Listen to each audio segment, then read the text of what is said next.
the Vice Chancellor, Professor Adebowale, MNI, SAS, FSP, who by His grace is wearing two caps at this occasion.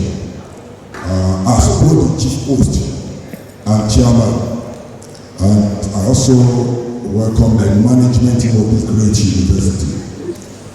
The lead speaker of this roundtable on constitutional state policy in Nigeria, opportunities, challenges, and implementation, Dr Adeshina Fagbenro-Byron, the discussant, Professor Akin, Alao, FSPSP, Barrister Adebowale San, Professor Adeshina Fagbenro-Byron, CP Fatai Wosheni retired, Dr. Antonio Oyedeji, Dr. Temitope Bello, and Mr. Wale Adeoye. I want to especially welcome my co-host, the Director General Development Agenda for Western Nigeria, DON, Commission, Dr. Seye, Oyeleye, FIAP, FSPSP, and the management team of the DON Commission. Our leaders in the university, deans of faculties, particularly Dean Peter Obute, directors of institutes and centers, heads of departments, with special acknowledgement to my HOD, Dr. Department of Peace, Security and Humanitarian Studies, Dr. Adeshina, and my colleagues in the department and across the university, leadership and members of all the unions in the university, SANU, NASU, NAT, students of the Department of Peace, Security and Humanitarian Studies, and the Tetfund Center of Excellence in Security Management of this great university. Greatest unite, gentlemen of the press, ladies and gentlemen. On behalf of the management, staff, and students of the Tetfund Center of Excellence in Security Management of this great university, I want to specially welcome the Chief Host, the Chairman of this occasion, Professor Adebowale, and the lead speaker and the discussants at this roundtable on constitutional state policing in Nigeria, opportunities, challenges, and implementation. This morning, I welcome all of us to this very important roundtable. Let me at this point share with this gathering how this idea of a roundtable on constitutional state policing in Nigeria came to be as seen here this morning. Our own Abat, the one I call the Great Abat, had a program with the Dawn Commission where a whole lot of issues were discussed. And one of the key issues that came up on the engagement was the need for a robust discussion on constitutional state policing in Nigeria. When Professor Abat came back, he shared his thoughts on this issue with me. Before I proceed to Robinson, got a concept note done. My team had a meeting with the leadership of the Dawn Commission where I met Dr. Oyeleye, the DG of Dawn, for the very first time. After our interaction with the Dawn Commission, I discussed the proposal of our center, Tetfund Center of Excellence in Security Management, and the development agenda for Western Nigeria Dawn Commission, organizing a round table on constitutional state policing in Nigeria with my Vice Chancellor. And he called me by his customized pet name and said, approved. Sir, I want to especially thank you for supporting this project. Thereafter, we launched into the deep, and here we are today. As I conclude my welcome address, I need to state very clearly that the essence of this roundtable is to generate ideas on how best to implement constitutional state policing in Nigeria. We are engaging in this exercise fully conscious of the fact that if constitutional state policing is not well conceived and implemented in our dear country, it could actually become a very formidable threat to the nation's democratic governance in particular and peace and stability in general. The outcome of this exercise will be forwarded to our governors and leaders in the Southwest for necessary action. Once again, I welcome you all to this roundtable. God bless you all. Aluko.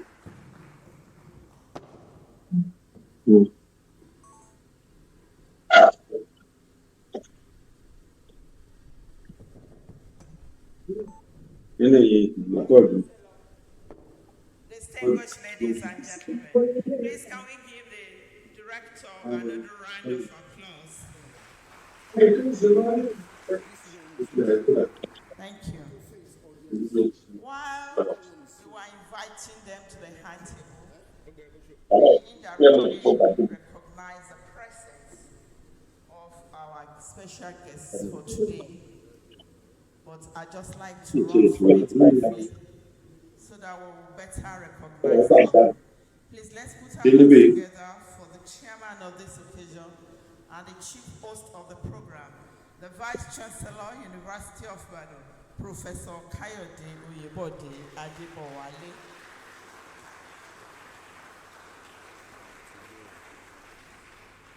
The lead speaker of today's roundtable, Dr Adeshina Fagbenro-Byron, Chairman, Chief Executive Officer, Mother Gold Limited and Mother Gold Consulting, Lagos. We have Professor Akin Alao from the Department of History, OAU from UI campus in Ife. Dr. Anthony Oyedeji, Program Officer, Governance, JDPL. Professor Adeshina Fagbenro, my yoga in the Department of Philosophy, UI. Thank you. Dr. Temitope Y. Bello, Department of Political Science, Scholar Dice University. Barrister Mutalabi Ojo Adebayo, SAN, former Commissioner for Justice and Attorney General of your state. CP Fatai Owosheni, retired, former Commissioner of Police, Lagos State, and former Security Advisor to the Governor of your state, Seye Makinde. Thank you. Mr. Wale Adeoye, Executive Director of Journalists for Democratic Rights. We also have some other members of the audience that we'd like to recognize. I'd like to recognize the presence of Professor Segun Ajiboye, former HASU Chairman UI and former Executive Secretary, Teachers Registration Council of Nigeria. We also have Professor T.A. Akoji, former Director, Institute for Peace and Strategic Studies, UI. Professor Eno Onuka, former Director of Anti-Cultism Organization and a former Professor of the Institute of Education. You're welcome, sir. Professor S.G. Jonathan, Chairman, Council Committee on Security. You're welcome, sir. Head of Department, IPSS, Dr. O.O. Ishola. Distinguished ladies and gentlemen, I deliberately left out the two hosts of today's program, the Director of the TEDFUND Center of Excellence in Security Management, Professor B.A. Aluko, who has just spoken to us. And Dr. Seye Oyeleye, Director General, Dawn Agenda for Western Nigeria, who is now going to address us. Please, let's put our hands together as he steps forward.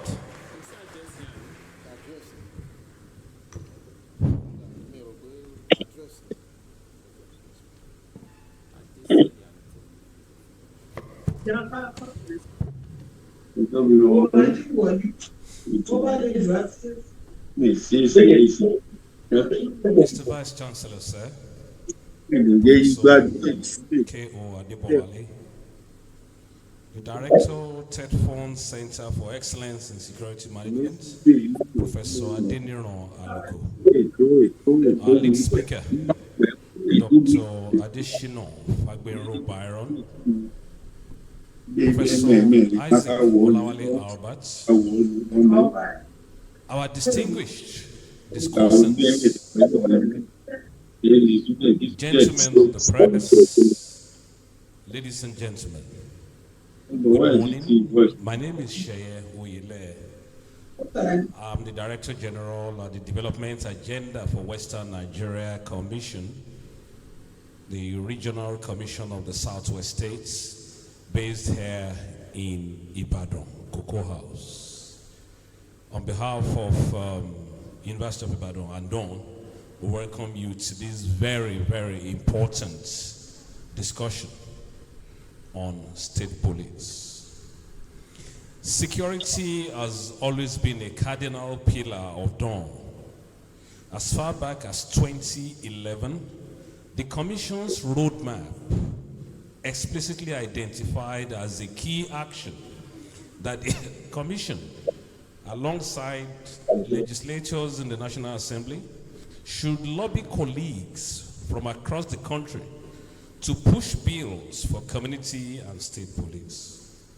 That mandate has guided our work ever since, as we have remained steadfast in our commitment to keeping the Southwest region a green zone on every international security and safety index. The journey to today's roundtable has been deliberate and sustained. It began in a formal sense with the stakeholders' workshop on security, law and order in Southwest Nigeria, convened on 24th to 25th September 2014, 12 years ago, at Best Western Hotel, Ikeja, Lagos, where we were privileged to have Dr. Adeshina Fagbenro-Byron, today's lead speaker, and Professor Isaac Albert as key contributors, and who have remained steadfast partners in this campaign ever since.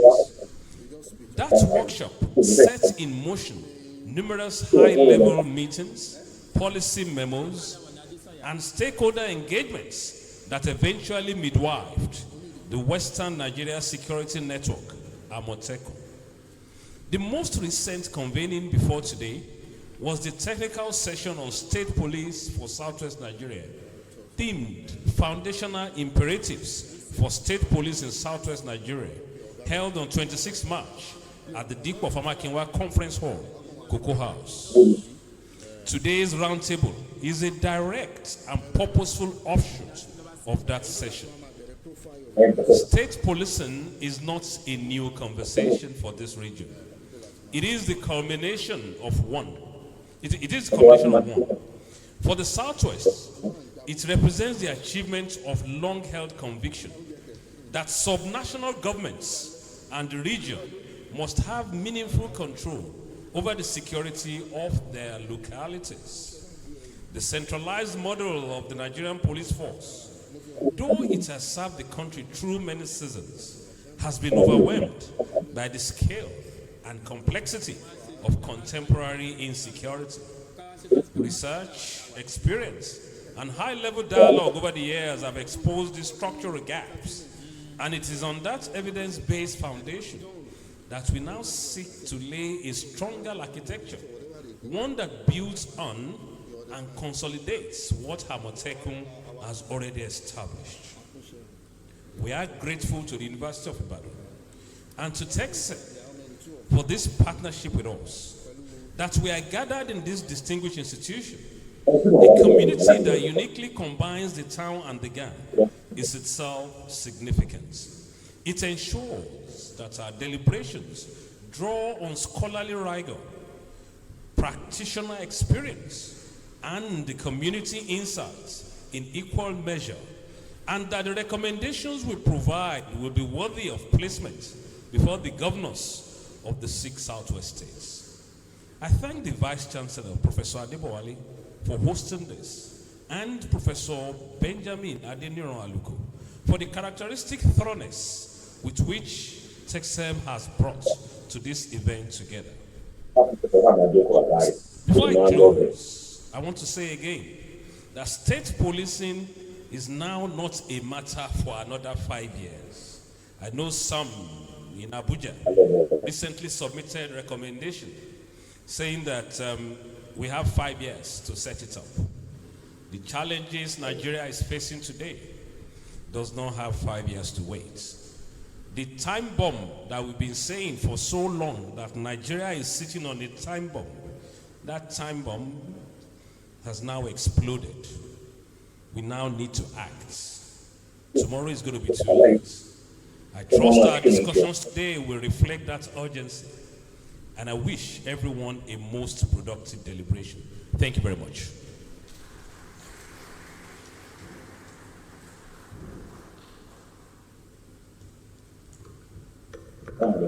Please, can we give him a louder round of applause, please? Thank you very much, Dr. Seye Oyeleye. Distinguished ladies and gentlemen, we have a representative of the bursar of the university in this hall. It's my pleasure to invite to the high table Mr. Olagoke Akanwo, the Deputy Bursar Grant, who is representing the bursar of the university. Thank you very much. I would also like to recognize the presence of the Faculty Officer for Multidisciplinary Studies, Mr. Ayo Osula. Thank you very much. Distinguished ladies and gentlemen, there is one gentleman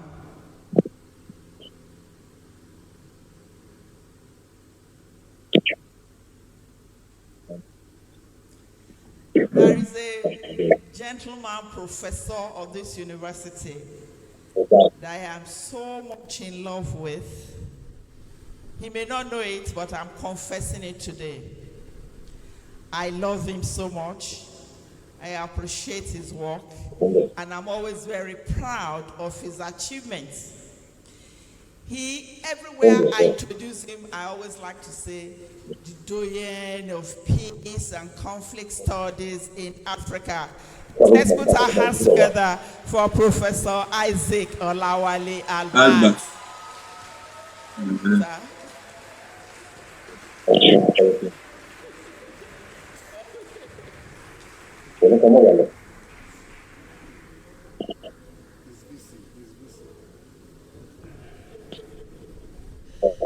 Distinguished ladies and gentlemen, we also have in our midst a former secretary to the state government of Oyo State, Mr. Olalekan Ali. We welcome you, sir.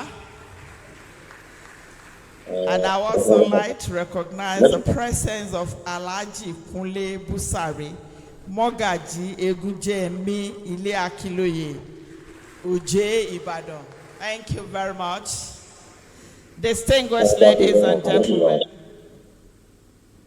the next item on the program is the address, the opening remarks by the chief host / chairman of today's ceremony, the 13th Vice Chancellor of the University of Ibadan.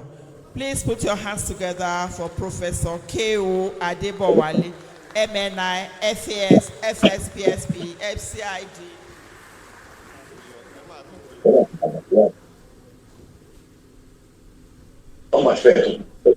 Distinguished ladies and gentlemen, I'm quite excited to be here this morning.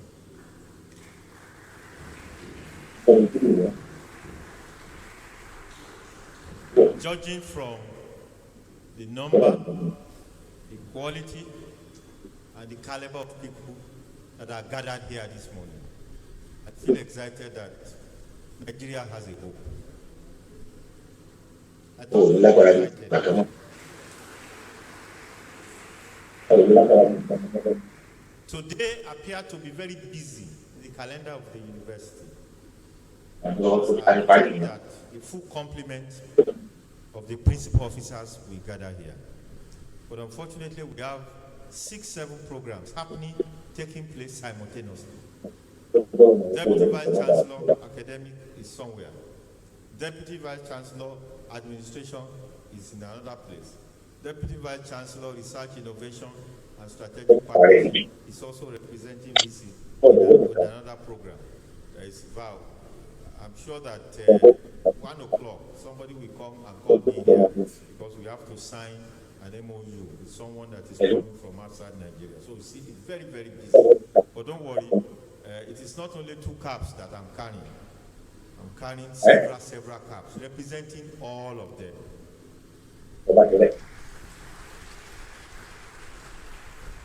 Principal officers of the university, Bossa is here. Council members, we have a member of council, the chairman council committee on security. The chairman of the academic staff union of universities is also just coming in. I appreciate my comrade that is seated there. I'm sure I will at a time want to lean on the protocols that have been established. But let me just make very few recognitions. The lead speaker, Dr Adeshina Fagbenro-Byron, who holds 3 degrees from this university, great alumnus of the University of Ibadan. Our distinguished discussant, Professor Akin, is it Akin or Akin Alao? Professor Akin Alao from one of our campuses that is located in Ile-Ife.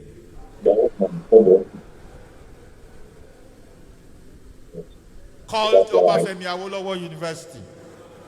That's what we call it. Professor Adeshina Fagbenro from our Department of Philosophy.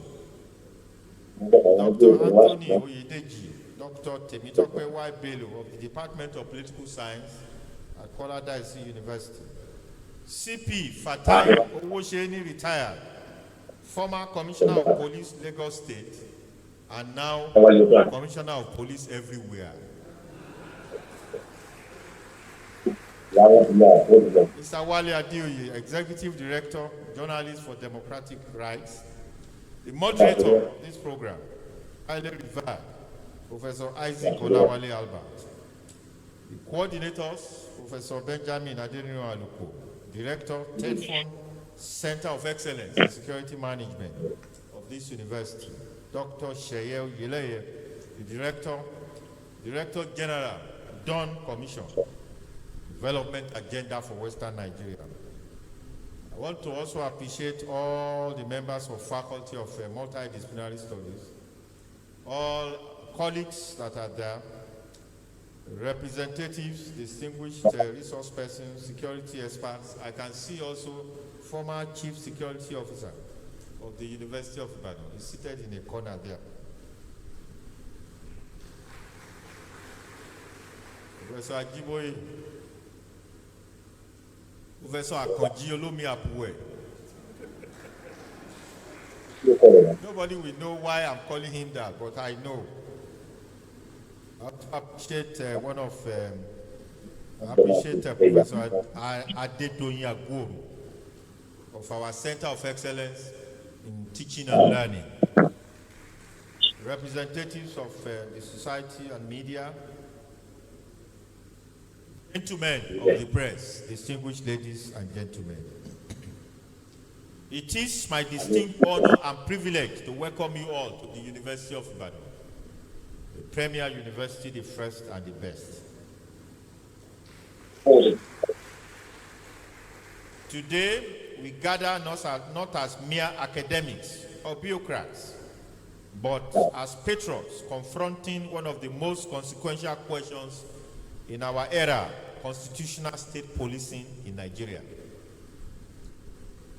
As has been stated, I stand before you in 2 capacities. First, as the chief host, proudly welcoming you to our campus. And second, as the chairman of this historic roundtable. I take both responsibilities seriously, for the University of Ibadan has always been an arena where Nigeria's most difficult conversations are transformed into actionable wisdom. Let me begin by acknowledging the engine room of this gathering, our coordinators, Professor Benjamin Adeniran Aluko, Director of the TEDFUND Center of Excellence in Security Management, and Dr. Seye Oyeleye, who is the Director General of Dawn Commission, because I know that without their vision and persistence, this table will have been empty. Can we appreciate them again?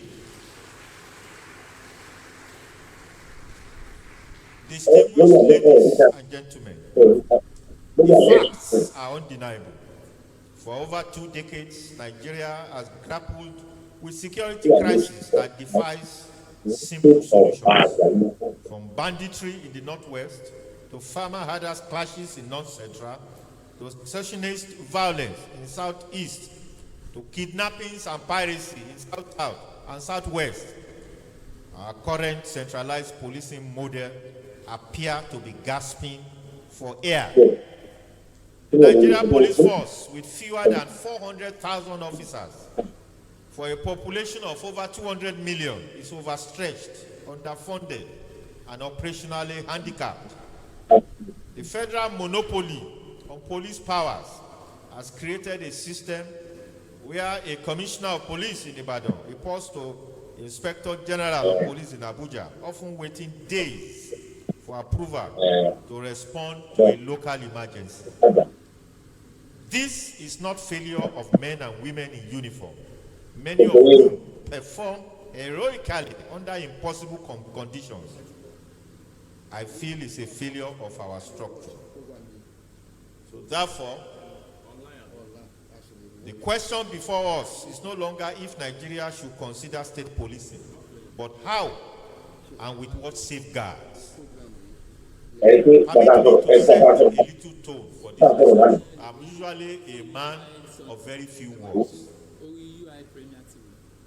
I can tell you that we have assembled a panel that mirrors the complexity of the subject.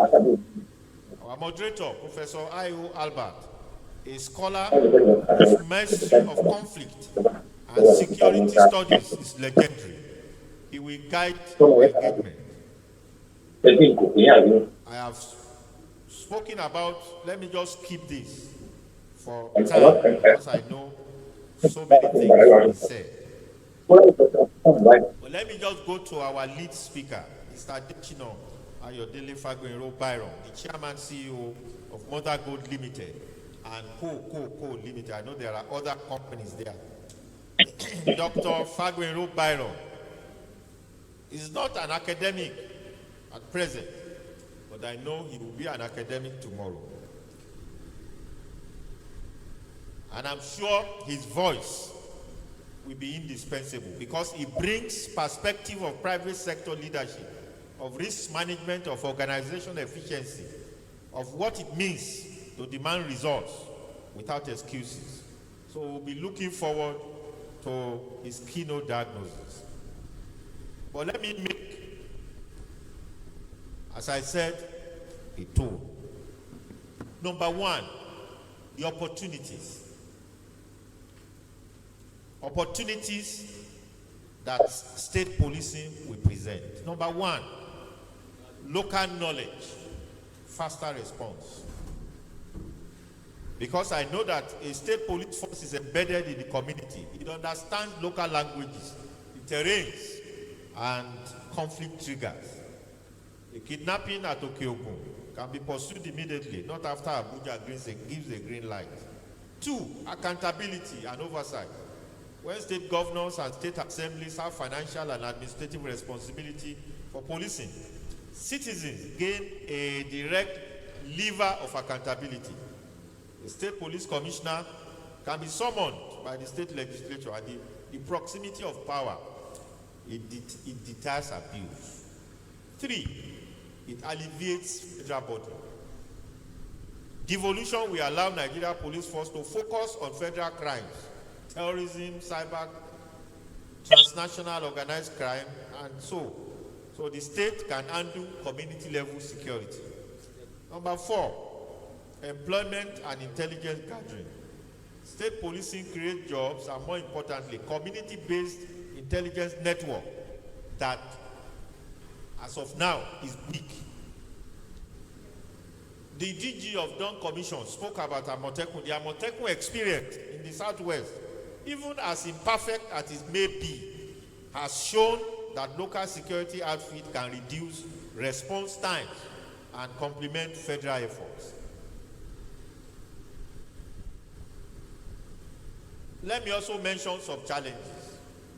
Well, as a Vice Chancellor, I'm not going to paint an utopian picture, but I can tell you that the challenges are formidable. Number one, specter of abuse. Our greatest fear, even though the fear is legitimate, is that state governors can use state police forces as private armies against political opponents, ethnic minorities, or even protesters. We saw dark chapters of native authority police in the First Republic. How do we prevent a return to that? Two, economic viability. Policing is expensive. Salaries, trainings, equipment, pensions.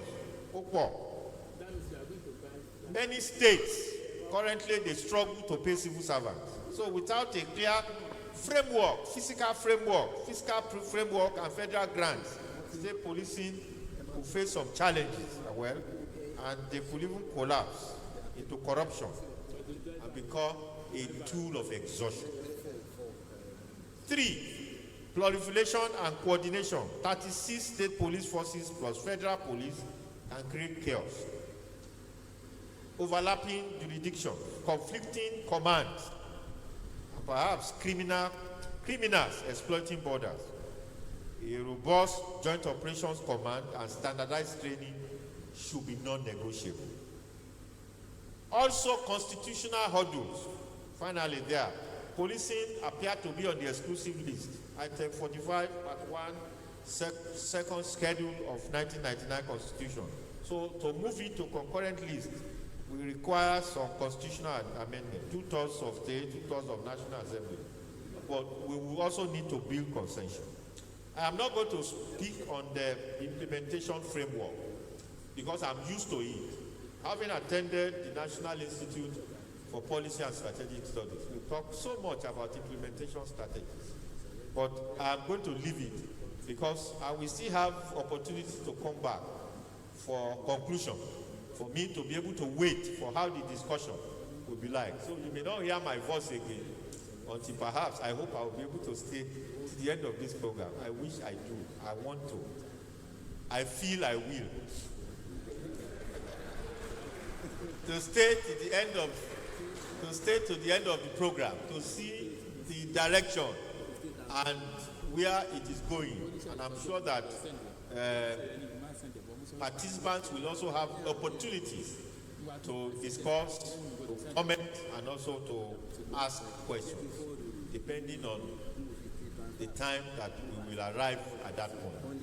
So, distinguished ladies and gentlemen, I want to thank you for listening as I pause.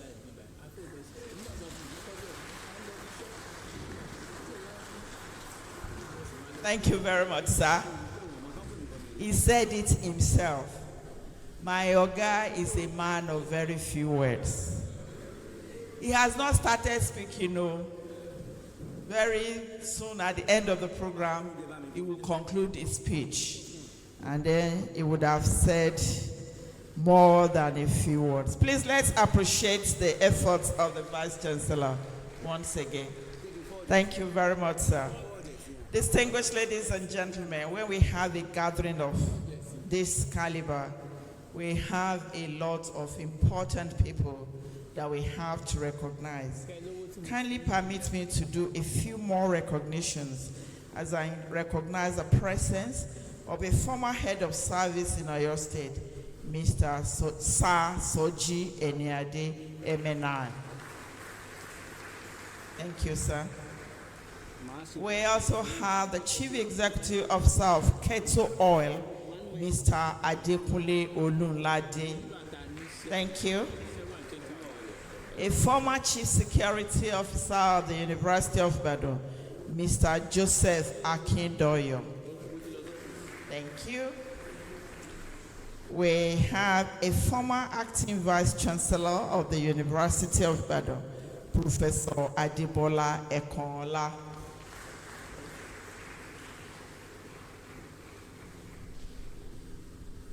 We have Professor Ayo Ahmed from the Department of Guidance and Counseling. Thank you. Chief Dr. Ogunwusi, former editor, Nigerian Tribune. Thank you, sir. Dr. Femi Afolabi, Chairman, ASU UI. Thank you, sir. Professor Iyola, Head of the Department of Modern European Languages, University of Ibadan. Thank you, sir. And we have Professor Dr Adebowale from the Faculty of Technology. I've just been told that the Chief Executive Officer of Keto Oil is a doctor.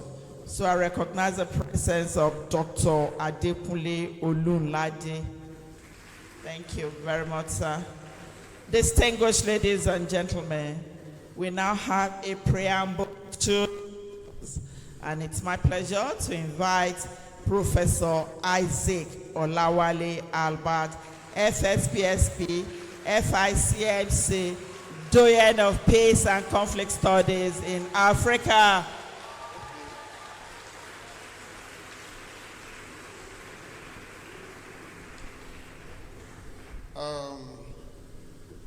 I think what we need to do is just to adopt the existing protocol. I don't want to go around the table again. That notwithstanding, I have to especially recognize my Vice Chancellor. I don't want any matters arising after this meeting. Professor Adebowale, FSP, SP. I want to recognize the keynote speaker, Dr. Fagbenro-Byron. I want to recognize our brother who graciously decided to support us on this project, Dr. Seye, Oyeleye, the DG of DON. I should especially recognize the director of TESM, who brought us together, and everybody on the high table. I think the assignment given to me is already executed by the Vice Chancellor. My role is to provide the preamble. The Vice Chancellor has excellently done it. And as he was doing it, I reflected on the conversation we had in his office, where he established himself as a security expert, not because he's an MNI. He said that in chemistry, they also do forensic science. And Professor Akin will agree with me that when we visited the FBI Academy in the US with the IG, the two biggest buildings in that security facility were labeled forensic laboratory. So if we took the size of the laboratories into consideration, we would say Professor Adebowale is not just an ordinary expert in security studies, but one of our leaders. Sir, we recognize you. Now, before I provide what I will call addendum to what the Vice Chancellor said, I want to tell you how happy I am to be in this assembly today. Today is a unique day for me.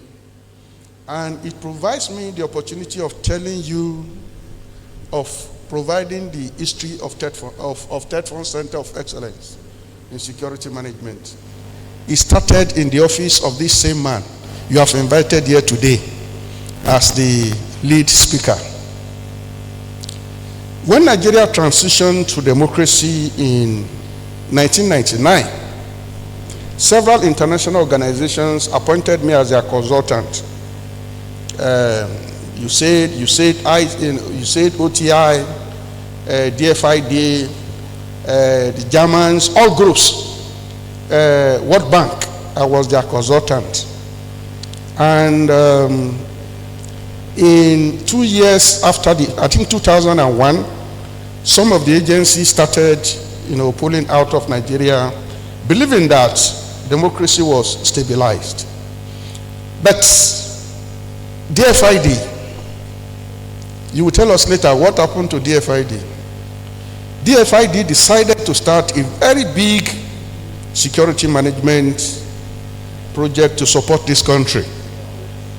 They threw a lot of money into community policing, you remember? They established Servicom. They established up to 10 projects today that Nigerians don't even know how they started. He was the man in charge. He was working with the British government, and he was the Nigerian, probably the only Nigerian on that project. Now, I supported the transition, the 2007 elections, when Obasanjo was leaving. Different international agencies wanted to create frameworks that will provide stability so that after his exit, there won't be any problem. And a South African organization headed by Derek Mako was given the assignment of some assignments. And then I became the country director of that project in Nigeria. I was in Abuja, and I was not being paid in Naira. I was heavily paid.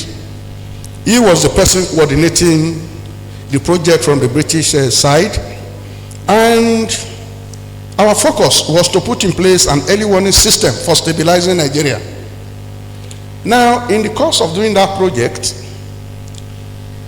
Professor Bogoro,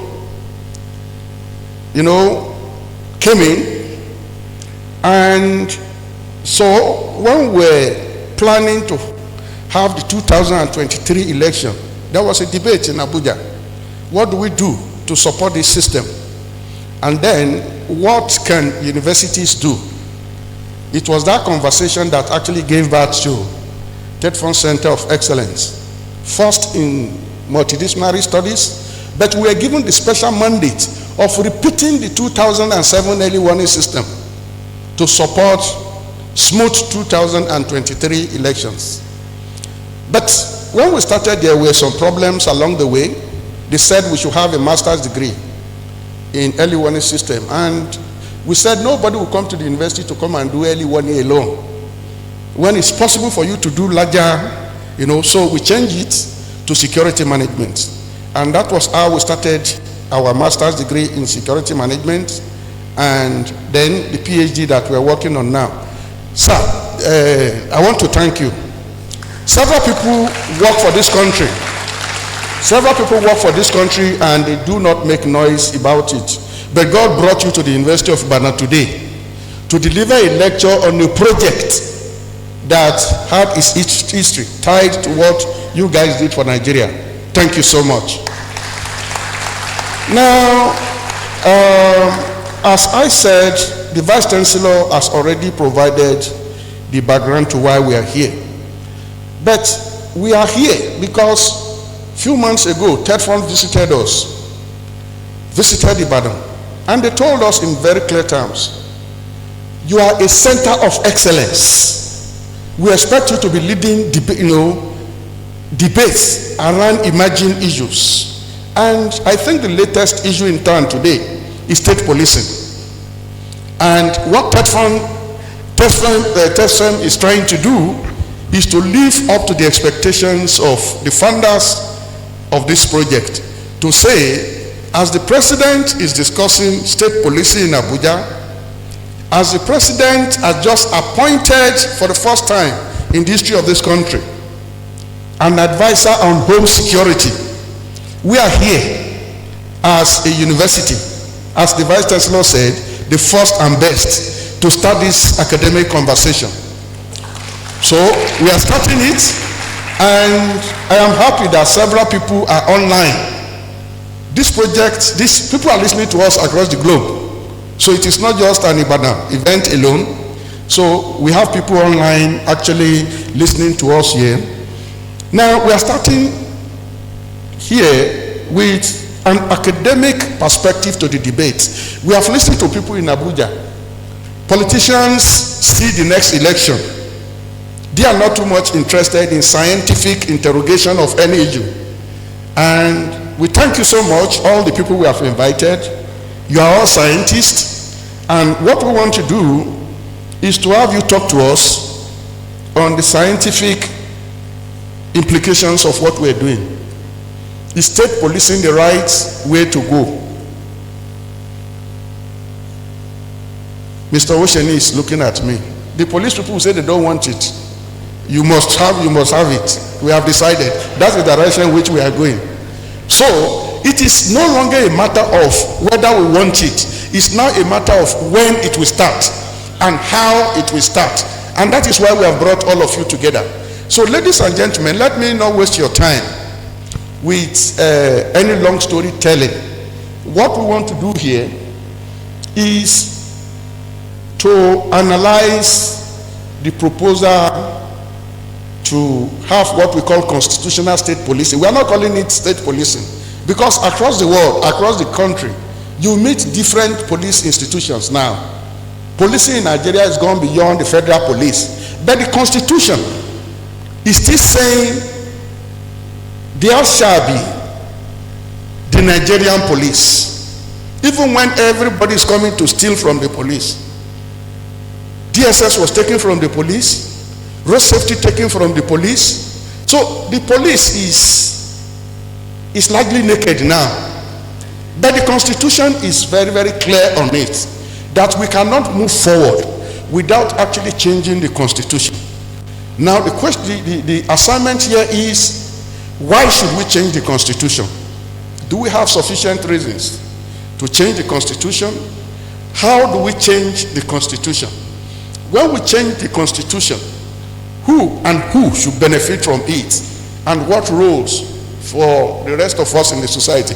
Because we discussed this in Abuja. Some governors think when you have state policing that they will acquire more powers. But I said at the meeting called by these people that this state policing we are talking about could be a reason for governors to be impeached. So you will no longer be blaming a Tinubu in Abuja, but everybody will say you are responsible for our problems. So I warned at that meeting, governors should think through it very, very carefully. If you do not have the resources, the capacity to do it, don't venture into it. Thank you so much, our discussants. We want to listen to you. I don't want to replace you. I want to listen to you, and then we will aggregate everything you say into what we call an actionable policy brief. Thank you.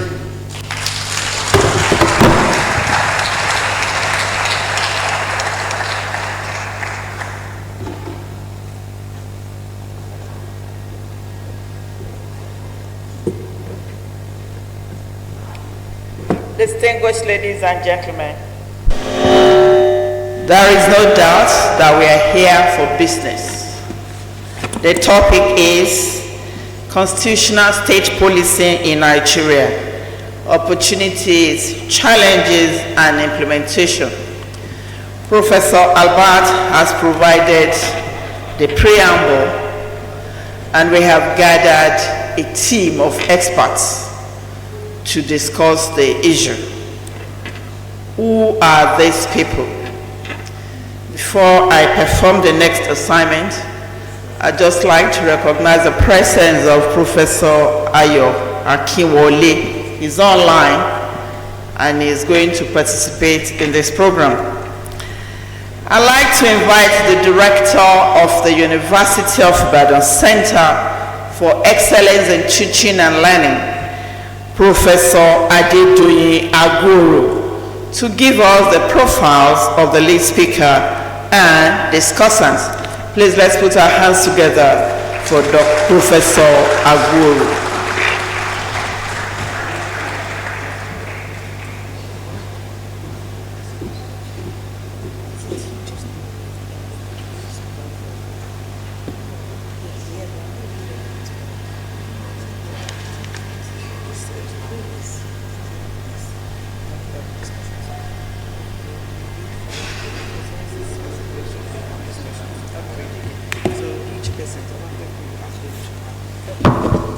Thank you very much.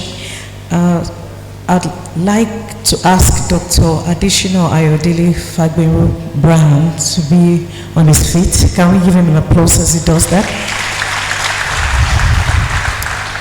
Dr. Adeshina Fagbenro-Byron, born 5th June 1959 in Ibadan, is a distinguished Nigerian lawyer, senior governance reform expert, development strategist, policy analyst, and former presidential candidate with almost 4 decades of experience spanning teaching, law, public sector reform, institutional strengthening, international development, and strategic advisory services.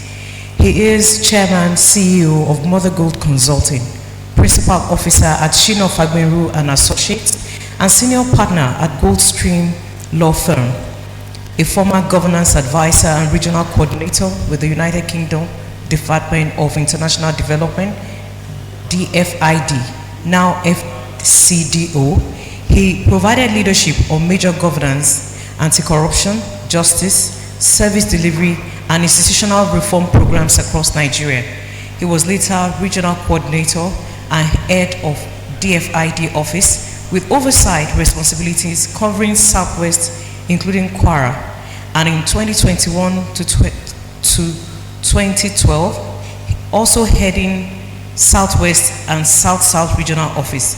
His work at DFID significantly contributed to the state-level governance reforms, public financial management improvement, strategic planning, and development coordination. He has consulted for leading multilateral and development institutions, including the World Bank, UNICEF, European Commission, Bill and Melinda Gates Foundation, Adam Smith International, and the Federal Government of Nigeria. Between 2004 and 2006, he was funded by the European Union to provide program development and delivery support for the Economic and Financial Crimes Commission, EFCC. His advisory portfolio includes governance diagnostics, anti-corruption strategy, development planning, monitoring and evaluation, and institutional reform, including technical leadership in the Ekiti State 30-year development plan 2021 to 2050, and the Bauchi State 10-year costed development plan 2023 to 2033. Dr. Fagbenro-Byron is also a respected public intellectual and political figure who was a presidential candidate of the Kowa Party in Nigeria's 2019 general elections, championing restructuring, governance reform, anti-corruption, and citizen-centered development. A proud triple alumnus of the University of Ibadan, he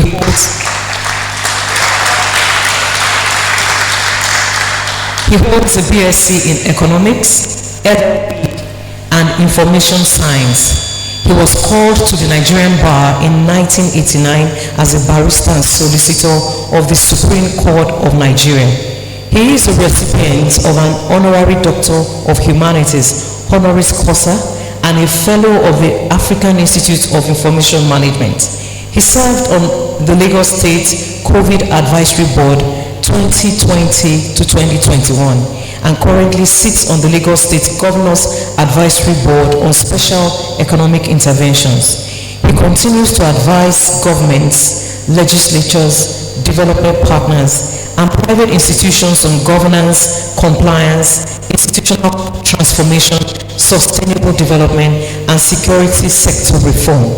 Widely respected for his systems thinking approach and interdisciplinary expertise, Dr. Fagbenro-Byron is recognized as a leading voice on federalism, institutional redesign, democratic governance, and national development strategy in Nigeria.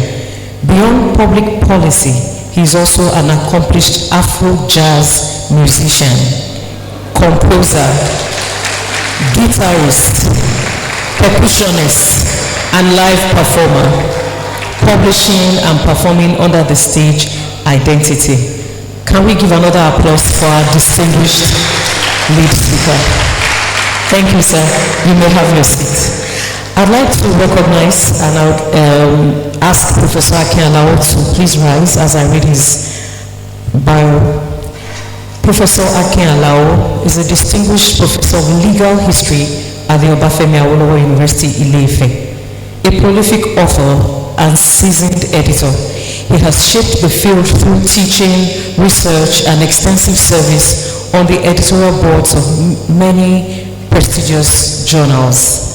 His scholarly expertise spans the constitutional and legacy history of Nigeria, cultural studies, and the history of ideas. Recognized for his academic leadership, Professor Akin Alao is a fellow of the Nigerian Academy of Letters, as well as the Society for Peace Studies and Practice. His scholarship remains a cornerstone in understanding the intersection of Nigerian law, culture, and intellectual evolution. You may have your seat, sir. May I ask Dr. Anthony Oyedeji to kindly rise? Thank you. Anthony Oyedeji, PhD, was born around 50 years ago in Ibadan, where he had his basic post-primary and tertiary education. He obtained his Nigerian Certificate of Education, Economics and Mathematics at Emmanuel Alayode College of Education, now Emmanuel Alayode University of Education. His first degree, Master and Doctor of Philosophy from the Premier University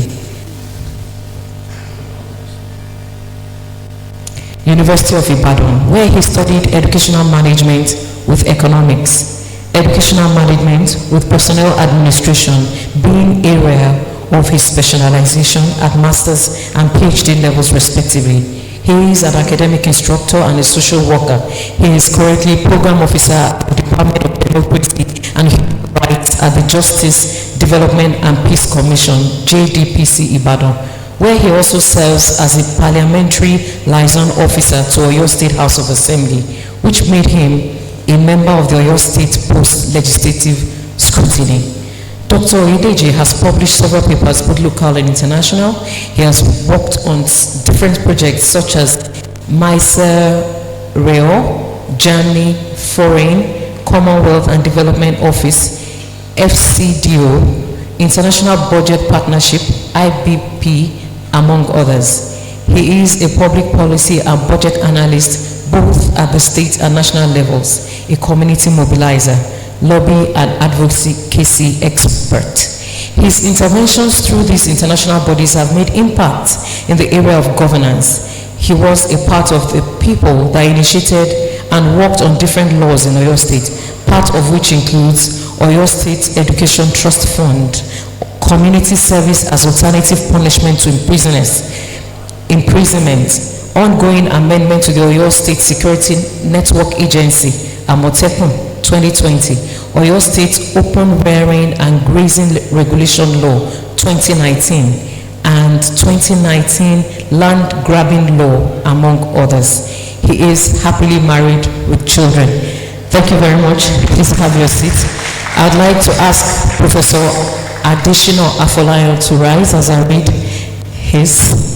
Adeshina Fagbenro-Byron teaches philosophy at the University of Ibadan. His areas of specialization includes African cultural studies, African political philosophy, and philosophy of modernity. He was 2023 and 2024 Founders Fellow at the National Humanities Center, North Carolina.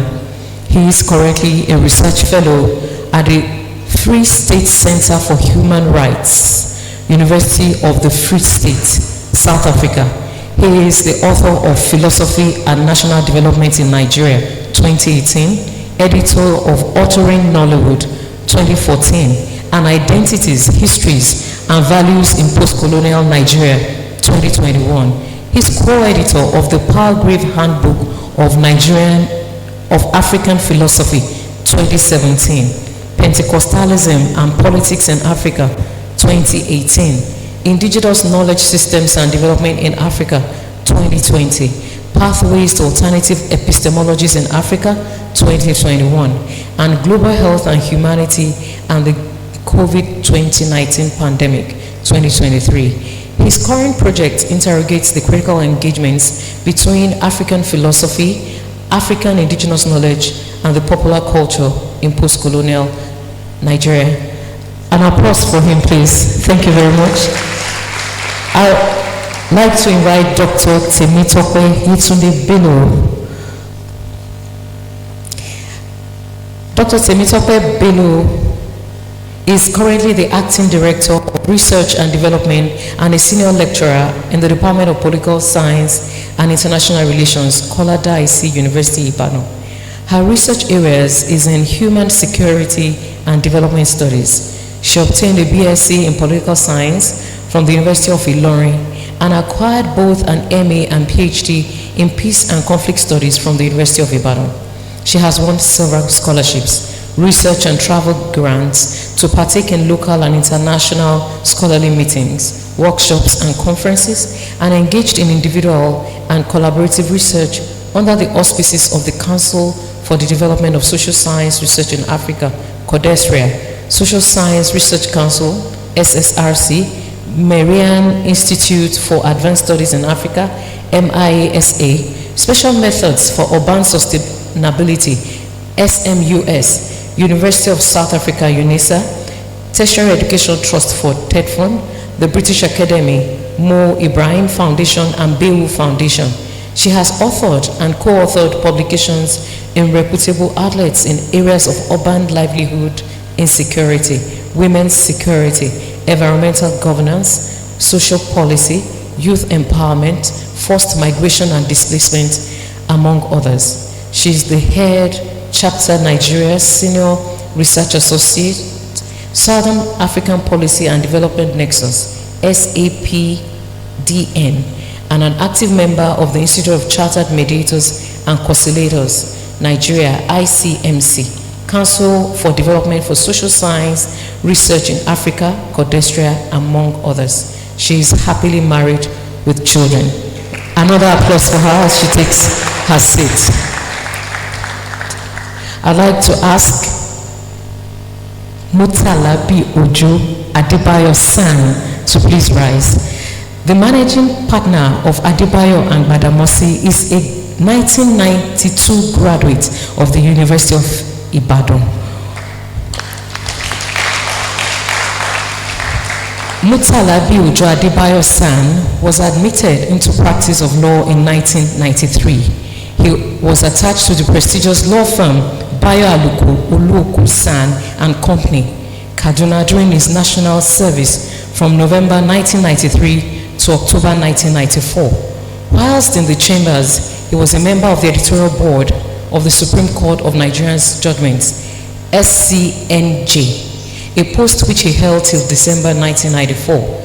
After the national service, he joined the distinguished law firm of Dele Akimu Suti and Company in January 1995 and served the chambers up to September 1998 when he moved to join the veteran firm of Olujimi and Akeredolu, the foremost and the most successful partnership of two senior advocates of Nigeria. He left the chambers March 2002 to form a partnership with Kazim Adekunle Gbadamosi San in November 2002. Mutalabi Ojo Adebayo San is the former Attorney General, Oyo State, a member of the International Bar Association, IBA, and of the Junior Chambers International. Mutalabi Ojo Adebayo San, popularly known as OJ, was conferred with the rank of Senior Advocate of Nigeria in 2022. Another applause for him. You may be seated, sir. Can I ask the CP, Fatai Uwoshine, retired, to kindly rise? Thank you. Former Commissioner of Police, Lagos, and former Special Advisor, Security to the Oyo State, to the Governor of Oyo State. He holds an MSc Strategic Studies, Security Sector Management, MSc International Law and Diplomacy BA, International Studies and Diplomacy. Former Special Advisor on Security Matters and Executive Secretary, Security Trust Fund, Oyo State. Consultant on Security Matters, JAMB. Principal Officer, HK George Consults Limited. Head of Office, Center for Promotion of Citizens Awareness and Advocacy. Seasoned law enforcement professional, a respected security strategist, and a patriotic Nigerian whose distinguished career in the Nigerian police spans over 35 years of dedicated service, courageous leadership, and outstanding professionalism. Former Commissioner of Police in Lagos and Benue States and the General Investigation Section Force Criminal Investigation and Intelligence Department, FCIID, and Department of Operations Police Force Headquarters, as well as Principal Staff Officer to the Inspector General of Police. CP Fatai Owosenu was outside the shore of Nigeria, and he was a senior staff of the United Nations, where he worked as senior police advisor in the United Nations mission in Sudan, UNMIS, and the United Nations African Union mission in Darfur, UNAMID, as well as expert on mission in the United Nations Verification Mission in Angola, UNAVM3. In addition to the mandatory cadet officer training, capacity building, and other professional trainings attended, these include command and advanced detective courses at the Police Staff College, Jos, emergency management course in Beijing, China, workshop and tour study on access to justice through successful law reform in Singapore, and high-level management training at the Center of Excellence for Stability Police Unit in Vicenza, Italy. An expert in the 2015 Presidential Committee on the Reform of the Nigerian Police Force, widely celebrated for his committed public safety, community-oriented policy, and strategic security reforms. His tenure in leadership positions within the Nigerian Police Force earned him commendations for improving security coordination, strengthening interagency collaboration, and fostering trust between security institutions and the communities they serve. Since his retirement, CP Fatai Owosenu has continued to demonstrate his passion for national development through public service engagements as the Special Advisor on Security Matters to the Governor of Oyo State. He plays a critical role in shaping security policies, enhancing intelligence frameworks, and promoting peace and stability across the state. His depth of experience, professionalism, and integrity continue to position him as a trusted voice in security leadership in Nigeria. Another applause for him as he takes his seat. Thank you very much, sir. I'd like to invite Oyeleye Adeoye to kindly rise. You may want to step here so that we may see you. Yes. Another applause for him as he steps here. Thank you. Oyeleye Adeoye holds a bachelor's degree, UNN, Masters in Industrial and Labor Relations, MILR, UNILAG, Alumni United Nations Institute for Training and Research, UNITR, Switzerland, former West African Regional Secretary, International Alliance for Indigenous and Tribal Peoples of the Tropical Forest, IAITPTF, based in Thailand. CNN African Journalist of the Year Award, 4-time winner of Nigeria Media Merit Award, NMMA, winner of Diamond Award for Media Excellence, DAME. First Nigerian to win the Steve Biko Scholarship Award by Institute of Advanced Journalism, IAG, South Africa. He attended various trainings in South Africa, US, Russia, Ghana, Costa Rica, Canada, Chiang Mai, Thailand, amongst others. He is a pioneering president, Nigerian Working Group on Peace Building and Conflict Prevention. Please, another applause for him as I now welcome the PRO of the University of Ibadan to carry on. Thank you very much.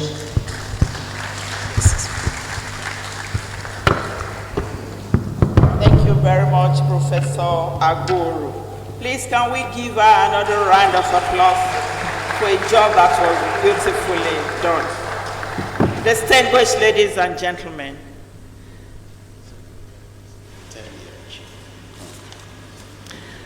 the university involves itself in academic pursuits, but it maintains a very strong town and gown relationship. There is no way we can have such a round table without involving those who are directly already practicing what we are likely to preach here today.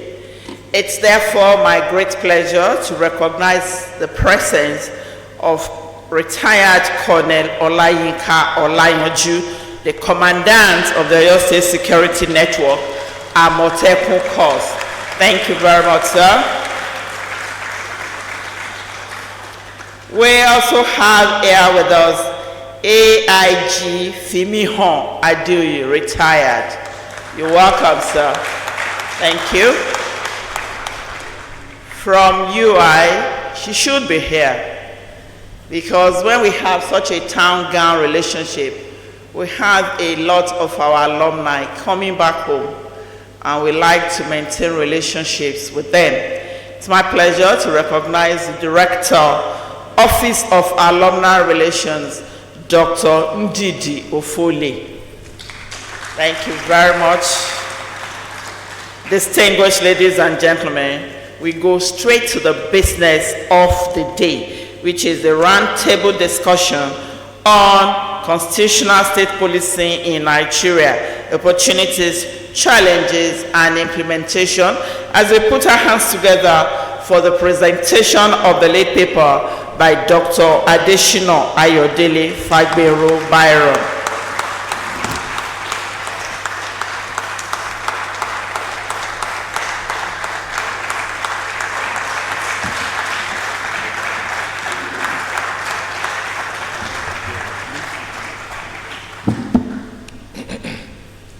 Good morning. Good morning, everyone. Well, while I would like to adopt the protocols, I must very much recognize my Vice Chancellor, Professor Adebowale. I must recognize DG Don, my brother, Dr. Seye. I must recognize Professor Aluko,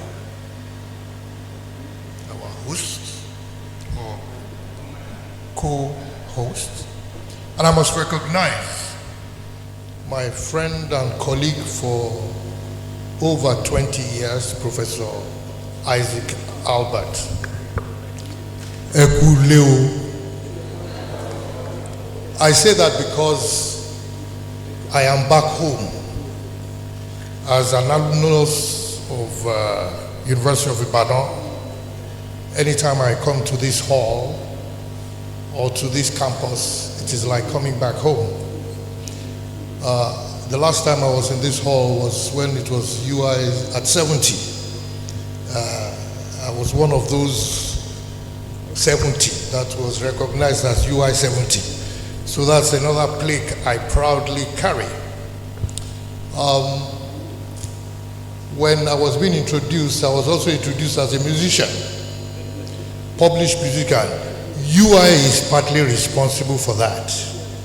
Because when I got into UI, Sultan Bello Hall had a full complement of musical instruments. And that was the hall I got into. I was also a presidential candidate, yes. UI too is responsible for that. When I studied my first degree in economics in 79 to 82, I was a member of the Students' Representative Council. And then I came back for law. I was the president of the Law Student Society. By the time I came back from my master's, I think I had cooled down and reserved activism for future times. The title of my topic today, and really I must commend everyone that has spoken so far because they have actually hit the nail on the head. And I will probably start from the very end. I put a quote at the very end, but I will start from there because it sort of captures what we are here for and what we are saying. My mother used to say that it is better to get to heaven before the devil knows you are dead. The implication of that is that you need to move 2 times faster than your detractors. The security situation in Nigeria today is very apparent to all of us, and the threats we face, particularly in the Southwest. I am honored to stand before the distinguished gathering today, and I wish to sincerely thank the organizers, particularly Tetfund Center of Excellence in Security Management, the University of Ibadan, and the Dawn Commission, who I would regard as that institution that is providing a lot of the solutions that will probably take us back and beyond the glory years of the 1960s. I thank you for the honor for inviting me to this occasion for this conversation. I must also acknowledge the remarkable development and strategic policy contributions of Dawn Commission since its establishment in 2012. Particularly advancing regional integration, economic planning, governance integration, strategic development across the Southwest. As has been mentioned, as a proud triple alumnus of the University of Ibadan, an institution that has profoundly shaped my intellectual, professional, and civic development, it is especially meaningful for me to return to this great citadel of learning to contribute to a conversation so central to Nigeria's future. This conversation is about more than policing. It is about state legitimacy. It is about citizens' confidence. It is about whether the Nigerian Federation, that is both the center and the federating units, can still effectively discharge the first and most sacred duty of government, the protection of lives, liberties, properties, and the national territorial integrity of not only our country, but our states and our local governments. No nation rises above the strength of its security architecture, and no government can sustainably deliver prosperity where fear has become normalized. Nigeria is at such a moment. Across our nation, insecurity has evolved beyond isolated criminality into a layered national challenge. Terrorism persists, insurgency adapts, banditry mutates, kidnapping has become industrialized, organized criminal networks are increasingly sophisticated, cyber-enabled crimes are growing, and insecurity is spreading geographically with disturbing velocity. What was once perceived as a regional security problem has become a national systems problem.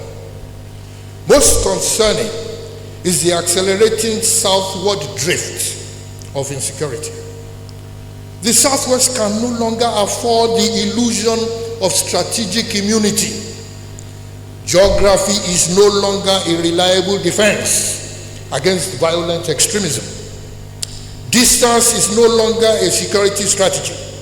This is why constitutional state policing is no longer optional. It is no longer an academic proposition. It is no longer a distance reform agenda. State policing has become a strategic national imperative. Thank you very much. Ladies and gentlemen, in embracing the reform, however, we must be careful not to decentralize dysfunction. Nigeria must not merely replicate the structural and institutional limitations of the current Nigerian police force at state level. That is, we don't want to create just 36 new police forces as we know them to be. That will be reform in appearance, but not in substance. If state policing simply reproduces the ownership, management, and control weaknesses of the existing centralized architecture, we will have multiplied institutional inefficiency rather than solving the problem. Therefore, our starting point must be honest reflection. We must learn from experience the limitations of the current policing framework, revealing 3 critical lessons. Number 1, ownership. The 3 lessons are in ownership, in management, and in control. They are 3 different things. Number 1, ownership matters. Security works best when institutions are close enough to understand the environments they police. Communities are more likely to cooperate with institutions they trust, they recognize, and perceive as responsive. A policing architecture too distant from local realities inevitably suffers intelligence gaps, delayed responses, and weakened legitimacy, all of which are symptomatic of our current Nigeria police. State policing offers an opportunity to restore proximity, to make security more locally informed, more intelligence-rich, more responsive, and of course, more accountable. The second issue that matters is management. Security institutions are not strengthened by rhetoric. Statements like "we are fighting them, we are going to flush them out, we are leaving no stone unturned, our able and disciplined officers are ready." Those are the words we normally hear when there is crisis. And these rhetorics, quite frankly, mean absolutely nothing. Now, security institutions are strengthened by systems, by recruiting, the integrity of your recruitment, by the training standards, by the welfare structures, by the technologies you adopt, by the manner in which you promote people, by operational doctrines, by performance measurement and performance management of each police officer, and by professional discipline. Without these, state police risks becoming another underperforming institution. We must therefore build competence before deploying it, not after the crisis. The third matter here is control. The first I mentioned was ownership, then management, now control. One of the most legitimate concerns surrounding state policing is political misuse, as has been mentioned by a number of people in terms of identifying the concerns. Now, this concern is real, which must be addressed directly. Governors must not be allowed to convert state police into partisan enforcement tools. That will undermine democracy, it will weaken public trust, and compromise the reforms itself. This is why democratic safeguards must be constitutionally embedded. Such safeguards must include independent state police service commissions, transparent recruitment systems, merit-based leadership appointments and promotions, civilian compliant mechanisms, independent disciplinary frameworks, and judicial oversight. Without these safeguards, institutional legitimacy will be fragile. On the other hand, with safeguards like this, state policing can strengthen both security and the democracy itself. And may I quickly digress briefly on that score. I'm old enough to know when the police, Nigerian police, was quite very, very effective and very, very efficient. But when we started having military coups and military coup d'etats, particularly, it got to a point in 1982. There was no, up to 1982, there was no military coup that the police, Mr. Olusheni will help me, there's one part of the police that investigates, that they did not know of those coups, and they did not furnish information. But when Shagari was toppled, the military deliberately sat down that there was only one institution that could stop us from planning coup, and that was the Nigerian police. So decided to rid the Nigerian police of the structures, institutions, and powers, and also defunded it. So the fact that the Nigerian police as we know it today has been degraded, I'm sorry, it is deliberate and it was political. And therefore, for a very long time, even within the army and the police, promotion was not exactly in terms of competence. Let us put that aside before we create some.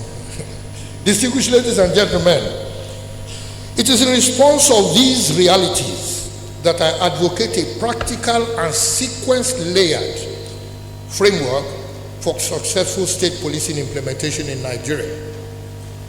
This framework recognizes that the successful reforms must be built deliberately, systematically, and in the correct order. As we say in Yoruba, for sure. What needs to be put in front needs to be put in front. What needs to come after will come after. The first layer is legal and structural enablers. We begin with foundations. At this point in time, I have a slide. It is just 4 slides because I am an implementation person. I believe very much in implementation. No matter how big your policies is, no matter how strong your policies are, it is very necessary that you have to think of implementation. So I would crave the indulgence of the person in charge to please put on the slide at this point. We will speak to other issues and then go to that next slide. There's the first picture, very first picture.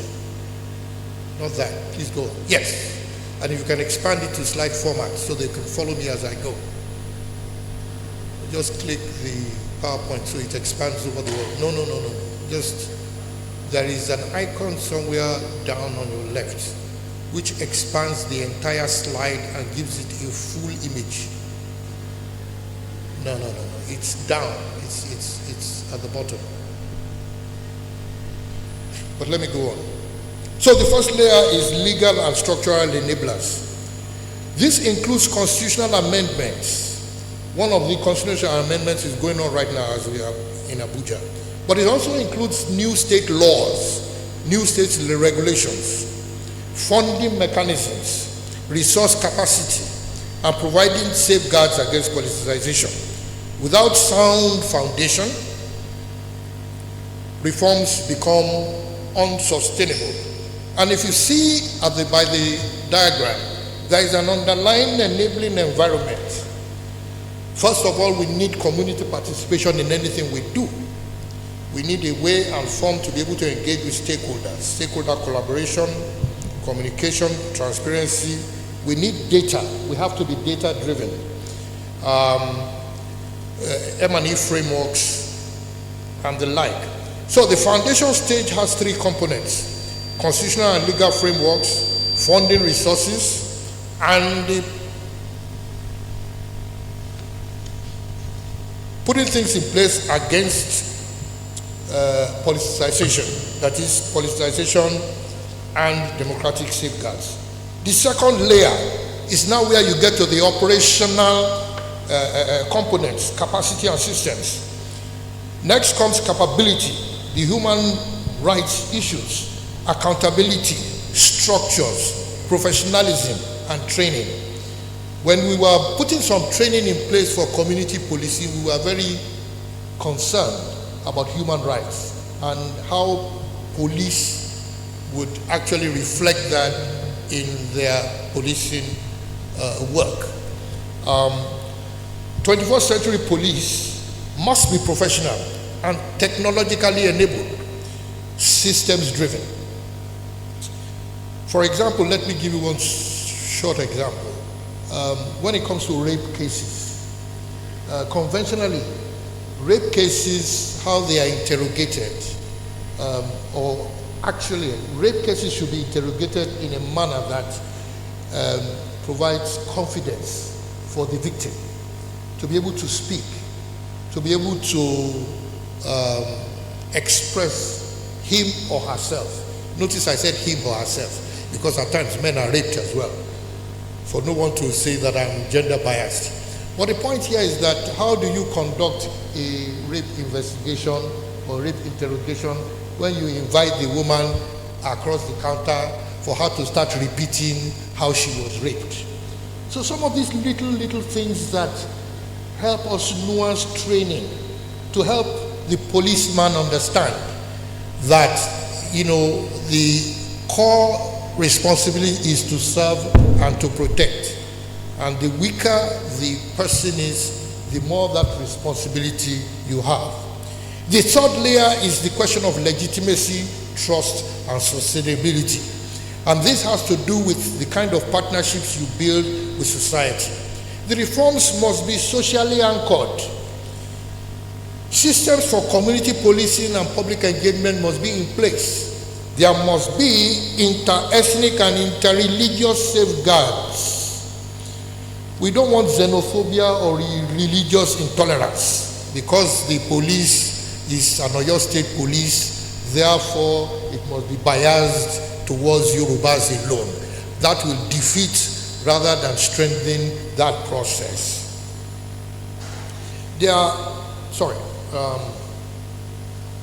Xenophobia and religious intolerance can be provoked deliberately or instigated, but its superior societies need to respond to such provocations, not to react in like manner, and least of all, by using the instruments of state, such as proposed state police.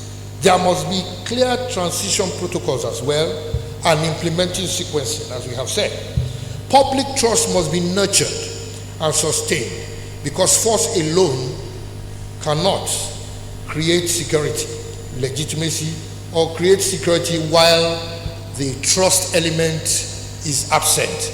So it is trust that will sustain that security. And I always tell my friends in the military and in the police, yes, you are here to protect and, you know, provide security for us.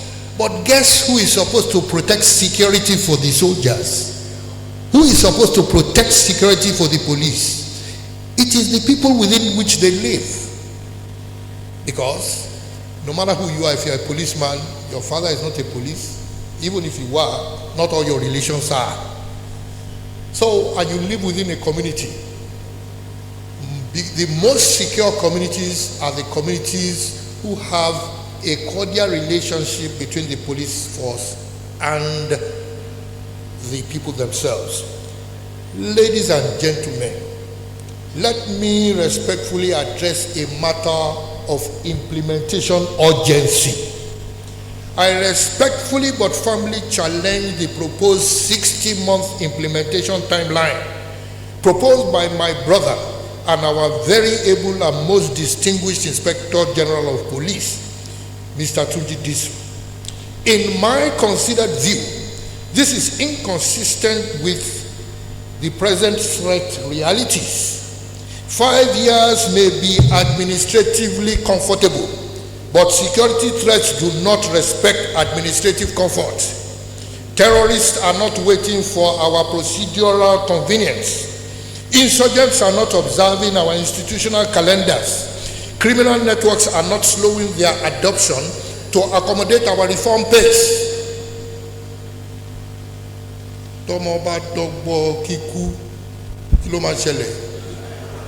You must always think faster and outpace your distractors.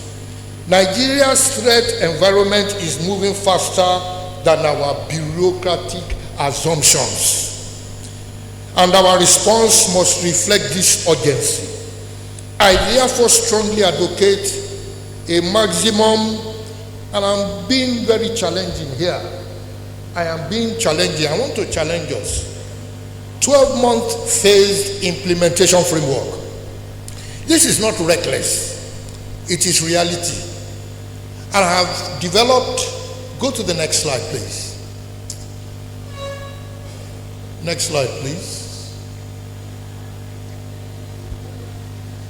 I think the operators are on a break, on a short break. Within that 12 months, there are certain things we can do. We can conclude constitutional amendments and ratification. We could establish the state legal frameworks. We can constitute the Policing Service Commission and oversight bodies. We can develop operational manuals. We can recruit and train pioneer personnel. We can launch pilot implementation in the states that are prepared. One of the things that usually slow us down in Nigeria is that we want everybody to be ready so that we go along. Not every state can be ready at the same time. And Nigeria should stop this habit of dragging everybody down because of the pace of the slow. It is unhelpful. Now, on top, I've put a work plan that sectionalizes the 3 phases and puts sub-activities under the 3 phases, provides a timeline and deliverables you will get from each of those phases. Ladies and gentlemen, we will shoot for 12 months, but they say, if you reach for the stars, you may not land on the stars, you may end up landing on the moon.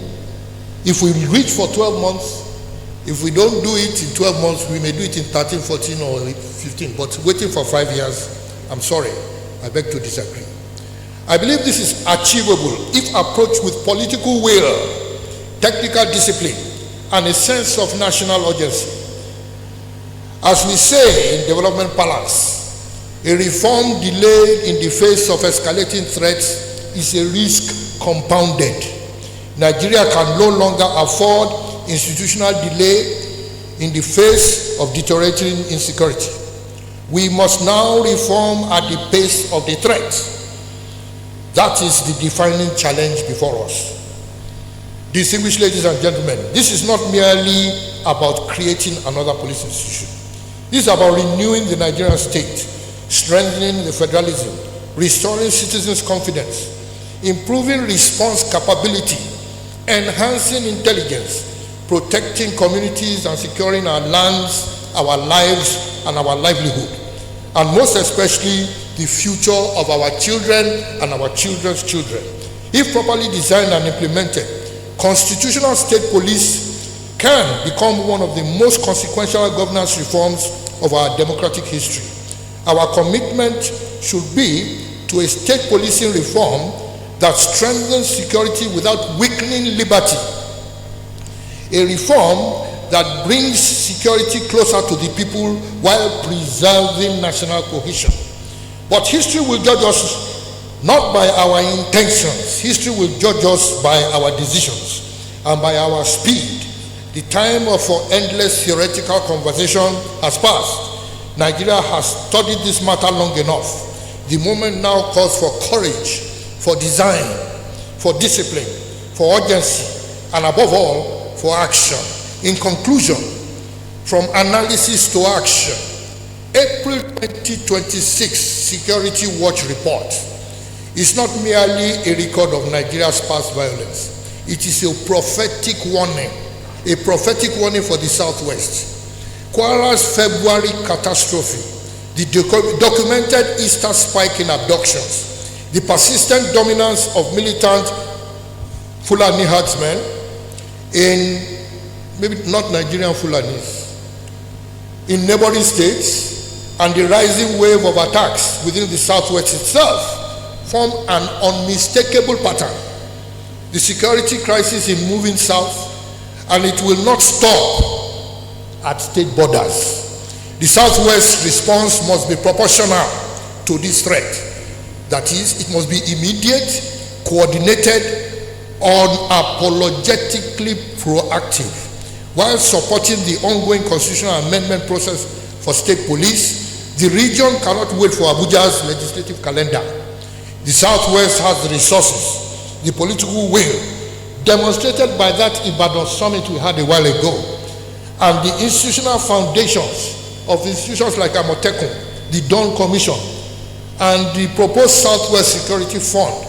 Right now, there is the Southwest Development Commission in place. And one of the components and responsibilities of that Southwest Commission, if you read that law, has to do with civil-military relationships for the better security of the region. So, all these things are in place. The core strategic insight from the April 2026 report is that tactical rescues and arrests are insufficient when the underlying architecture of security remains broken.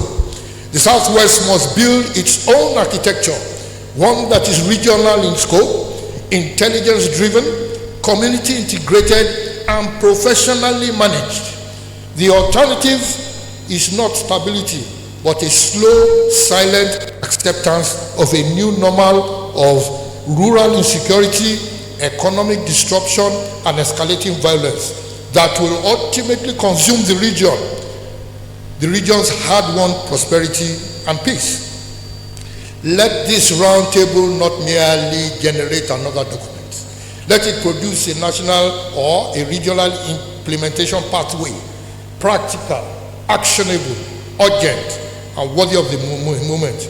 Nigeria cannot wait, neither should reforms. In any case, inaction will defeat the entire purpose of this government's renewed hope agenda, particularly as contained in the ASO Accord component, which seeks to ensure that Nigeria becomes a $1 trillion economy by 2030.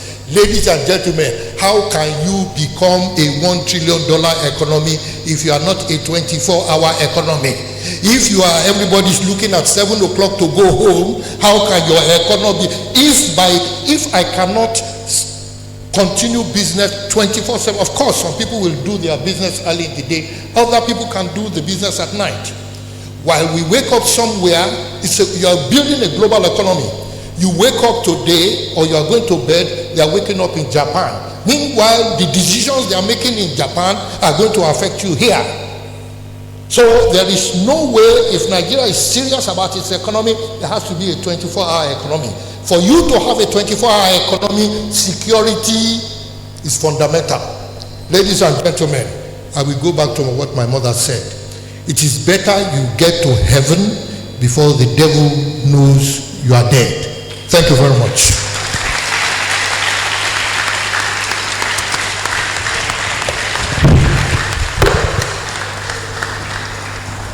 Distinguished ladies and gentlemen, you agree with me that it's indeed a lead paper. Can we give Dr. Byron another round of applause, please? Thank you very much. And now I hand over the stage to the moderator as I invite Professor Oyeleye Albert to take over. But before he does that, I'd like to recognize the presence of the Dean of our Faculty of Law, Professor J.O.A. Akitayo. Oh, okay, he was Professor Dr. Fagbenro-Byron's classmate. We also have in our midst the Director of Fiscal Planning for the University of Ibadan, Professor Dawusi. You're welcome, sir. Thank you very much. Over now to Professor Albert. Okay. Another round of applause for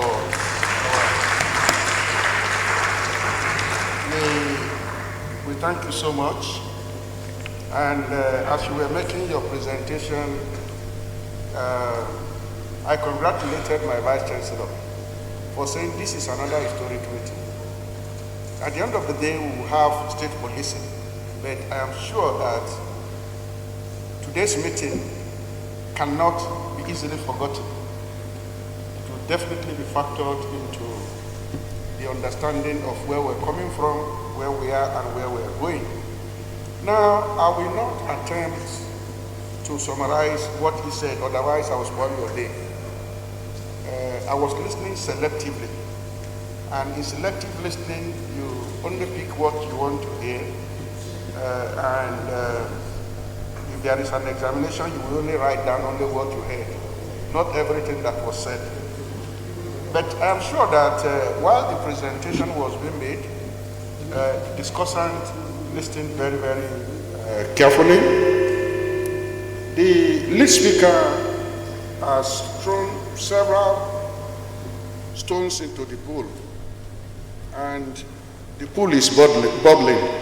So I want you all to pick up the aspect of the presentation that is of best interest to you. I'm just back from Abuja. I was in Abuja last week. We were trying to deal with some of these problems, and we had some experts from Canada, from USA, who work with us at the former Sheraton called Abuja Continental now. We're there.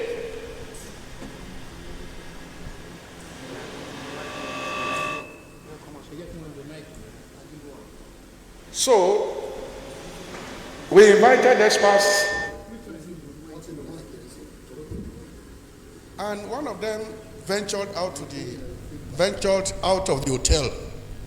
She lost her bags, her credit cards, and we started the meeting discussing.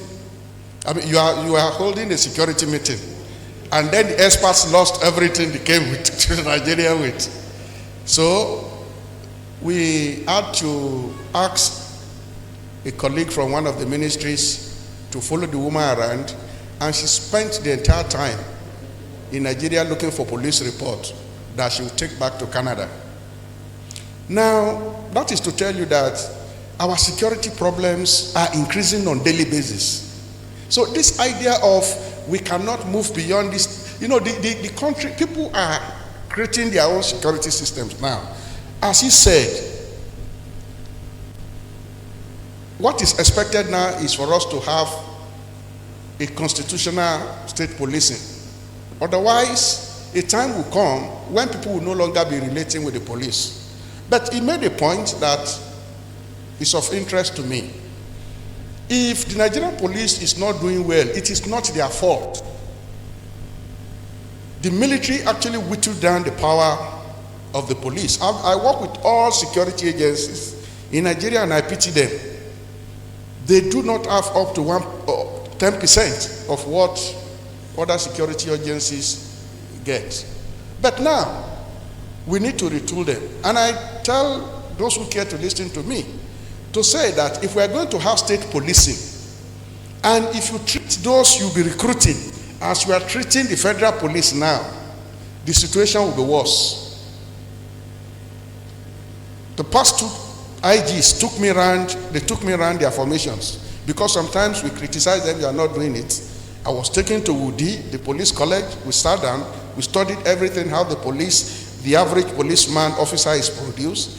We went to police college, police college Jos. We sat down with the research unit, we sat down with the training department, the deputy inspector general, whatever. And we realized that the problem basically is not the police, but how the police is treated. So to me, the police itself is a victim. It's a victim. But most of us present the police as perpetrators of the problems in the society. So we need an actionable approach to all these problems we have. So we will invite Professor Akin Alao to be our first discussant. And what we have decided to do is to say we won't give you more than 10 minutes. And we'll go around listening to all of you. Pick any aspect of the presentation that is of interest to you.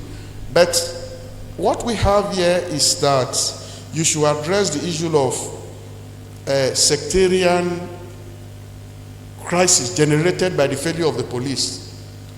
Because when the police fail, we all retreat. We move back to our primordial institutions. Now, people talk more ethnicity, I do religiosity in managing security problems.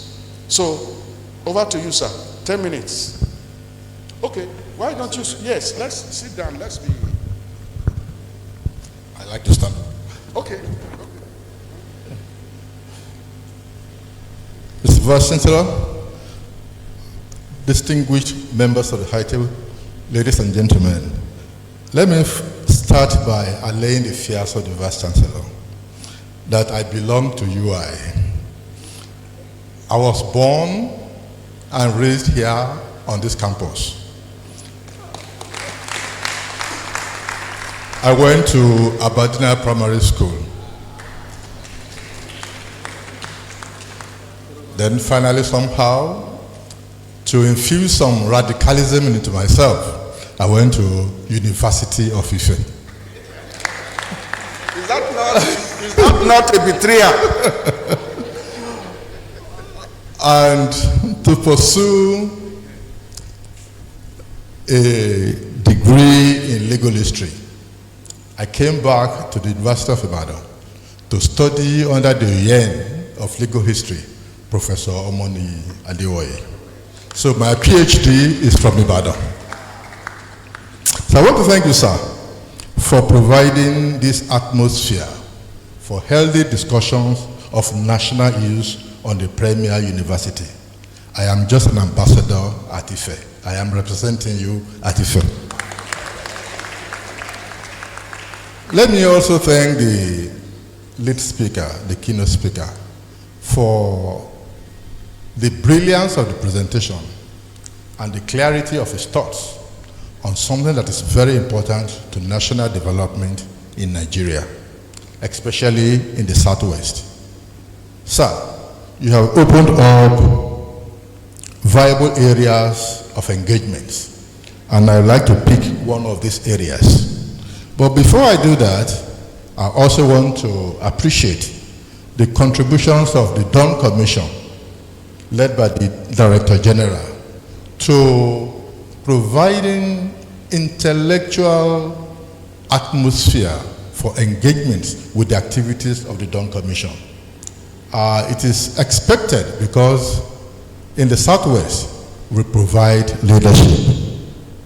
I'd like to speak on one aspect of the keynote, and that's the legal and structural enablers, as discussed by the keynote presenter. But let me, in doing this, call our attention to certain things that we must bear in mind in order to properly interrogate what this layer one is all about. My first reaction would be to call your attention to the peculiarities of the Southwest in the Nigerian Federation. Every legal engagement, every social intervention, every policy must consider the peculiarities of the Southwest.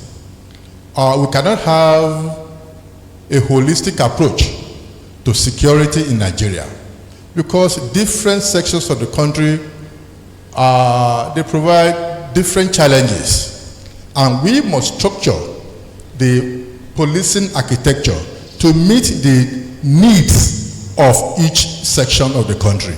And that's why my first intervention will be to call our attention to the peculiarities of the Southwest, which must be factored into the legal framework that will emerge to manage the policing architecture of the Southwest.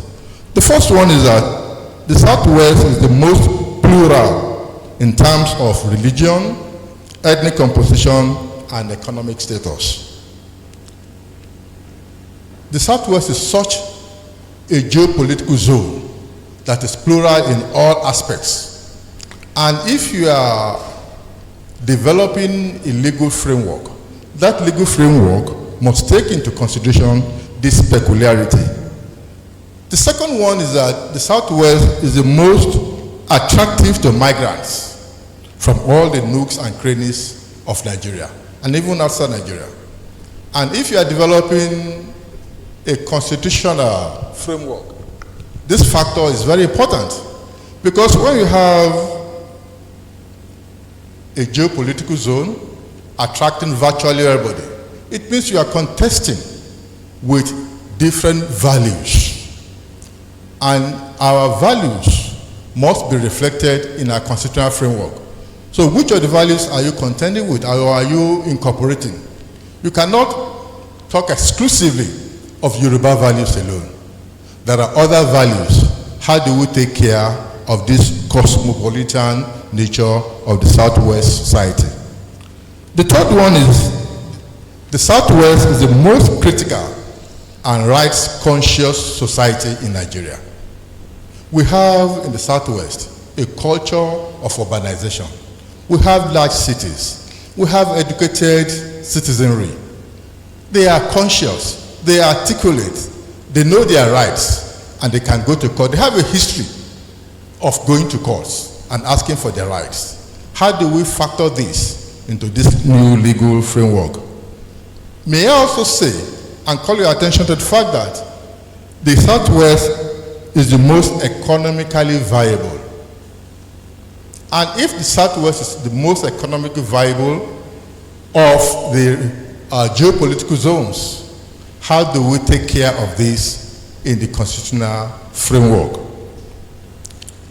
And allied to this, the Southwest is the best known geopolitical region to the outside world, attracting visitors from virtually every part of the world, including our religion. Every summer, you will see a sea of people coming into the Southwest for religious observances. We must factor this into it. And the moderator called attention to what happened in Abuja when a visitor lost her belongings. All these things must be taken into consideration while drawing up a legal framework for the Southwest.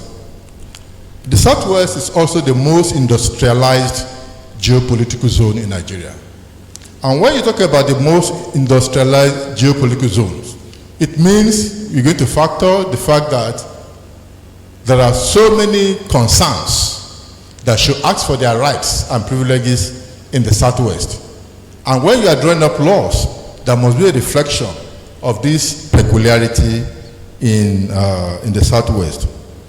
My second point, we also wish to discuss the nature and character of the policing architecture over a period of time, from the colonial period to the immediate post-colonial period to military rule and to the present dispensation.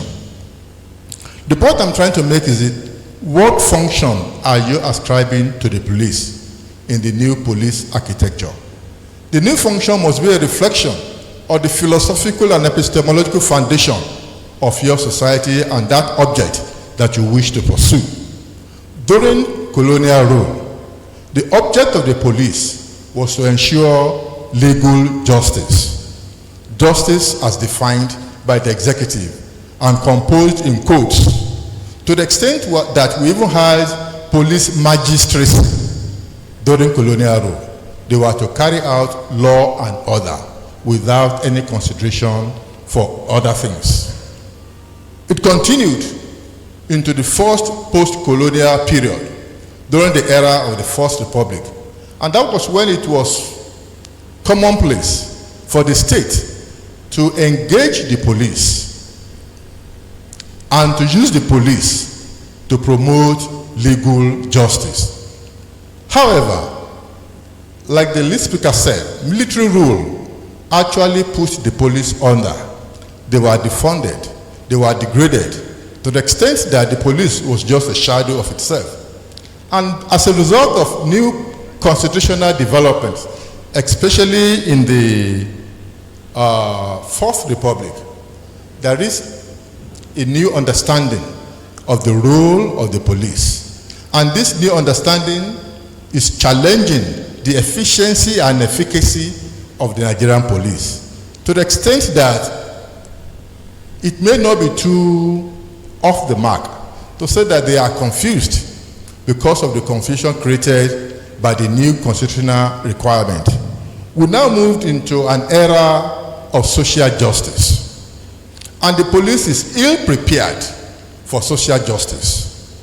They were trained in the fashion and mode to ensure legal justice. But today you have an era of social justice.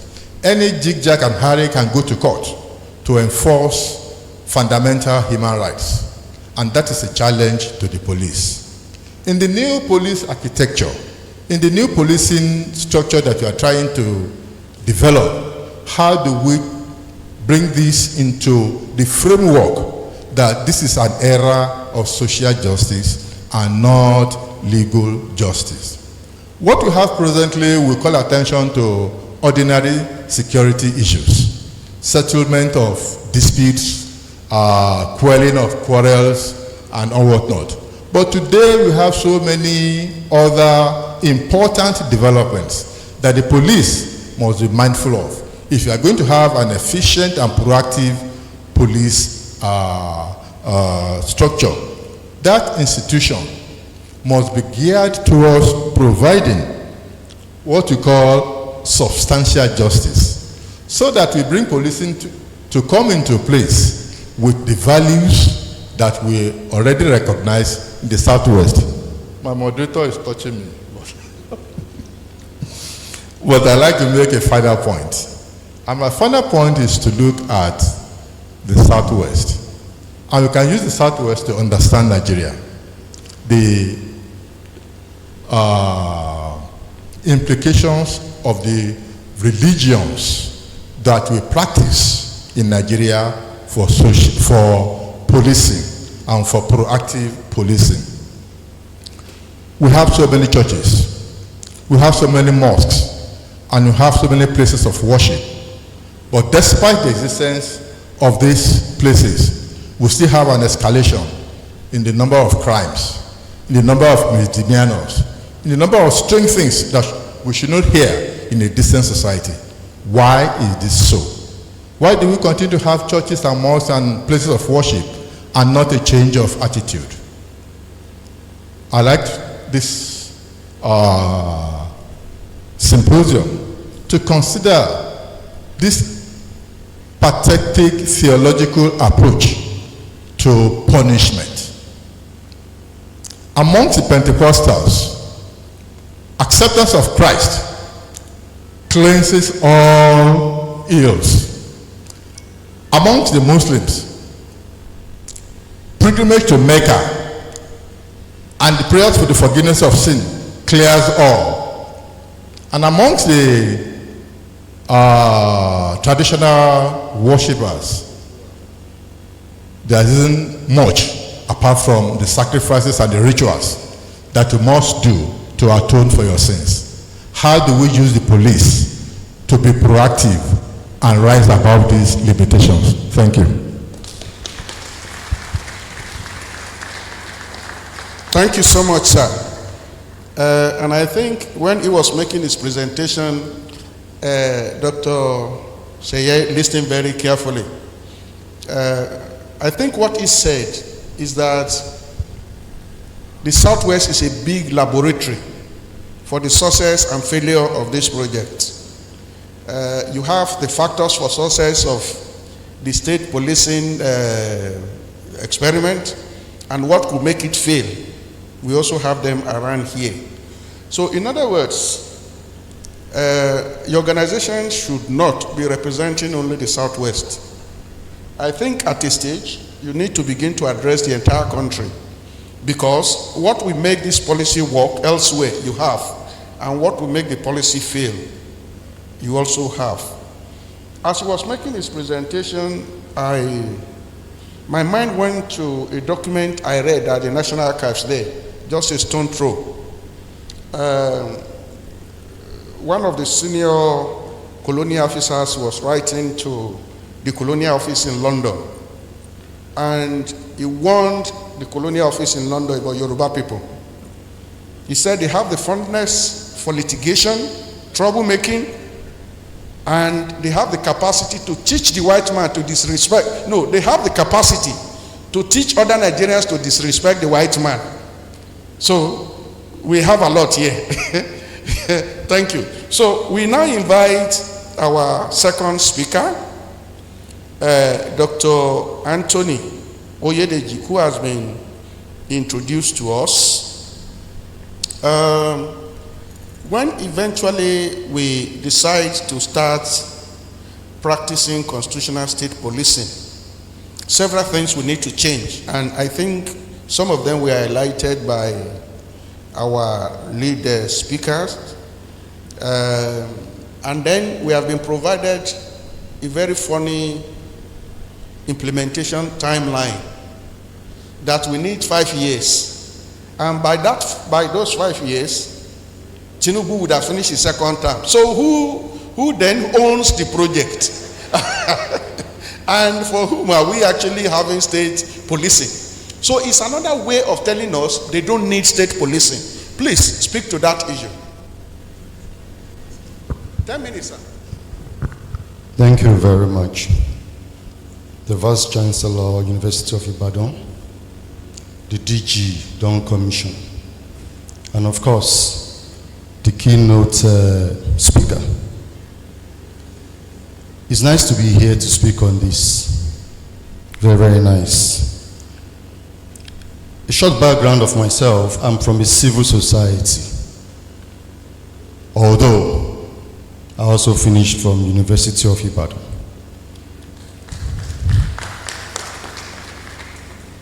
My area of discussion will tell us towards practical. Yes, in an environment like this, we'll be interested in theories. Apologies, sirs. Yes, it's good. We need theories. When we have graduates, they come into the markets or into the society, they should be able to bring in place the theoretical aspect into practice.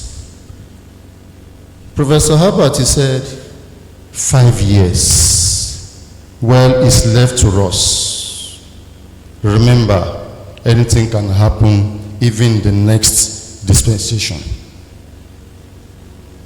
Incidentally, we are in a country whereby if a bill comes out today and we are interested, when I say we, the elites, and when I say the elites, of course you know them, they will sponsor a bill, executive bill. First reading, it goes on that day. Second, it goes. And of course, the third, the eyes do what? Have it. Boom. We would not allow them to give us 5 years. Sir, the lead presenter, you said 12 months. I'm looking at least for the first 6 months. I will give you my reason. 6 months in what way? We are looking at Southwest from the angle of the Dawn Commission. How many states do we have within that region? Let each state start something now. And that is the timeline we are talking about here. Part of what I'm expected to talk on is a pilot study. Please, don't pick any state alone within the region. Let each state start at once or as at when they feel like commencing that exercise. By the time Oyo starts, for example, Oyo will learn from Ogun states. Ogun will learn from Lagos states, and that's exactly what we call a sharing and learning exercise. You cannot know it all. Even the law you come up with today, for example, in the next, under normal situation, 5 years, but I would say 3 years, we must conduct what we call a post-legislative scrutiny on that law to fill the existing gaps we must have identified over time. This is key. Yes, you also talked about constitutional amendments. And the first thing here I wrote is enlightenment, sensitization. Who are we to enlighten? Who are we to sensitize? Everybody, all inclusive, including the people at the State House of Assembly and at the federal too. Yes, when my profile was being read, I've been serving as a parliamentary liaison officer to Oyo State House of Assembly for years now. I was in that chamber when honorable members were voting against their own autonomy. I felt bad. Yes, some might know, some might not know. It might be political influence. We need to look into the areas of sensitization. Both the public and people who are in the shadow of power to pass these laws, amendments. Yes, in terms of operational manual and procedure, I'm using Oyo State as a case study. We have the Oyo State Network Security, that is the Amotekun, already on ground. And incidentally, I know him very well. He knows me. With due respect, sir, I know we have worked together in those areas. We need to use that possibly as an entry point. Yet it might not be a perfect document. And I can remember just a few months ago, we sat together at the Oyo State House of Assembly trying to see how we can improve on the provisions made on that particular law. And I believe the amendment is still ongoing. So that could also serve as an entry point. Yes, a lot of people have also made mention of the fact that this state policing could give the governors the sole power to do and undo. It's possible, highly possible. But I hope we can also use this means by strengthening more of Oyo State House of Assembly and State House of Assembly in general. We can strengthen them because that is the only channel I believe we can use to cut the wings of these governors. I hope they will also yield to this because it's one thing to suggest and it's another thing for them to do the needful. Recruitment and training of personnel, this is very, very key.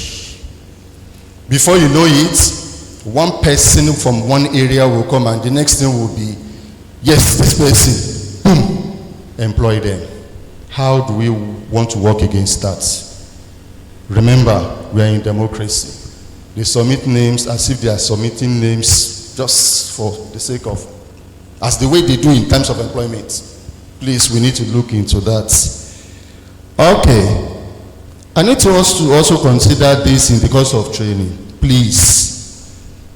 Independent recruitment body is needed, not any existing one. 2, include representative from the jury. 3, from the academia community.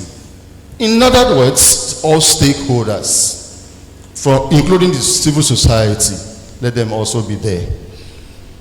Yes, state policing commission and oversight bodies. Well, oversight bodies, as I've said earlier, is still burden on the State House of Assembly. If they're ready to do the needful, of course, we'll be able to achieve through that channel.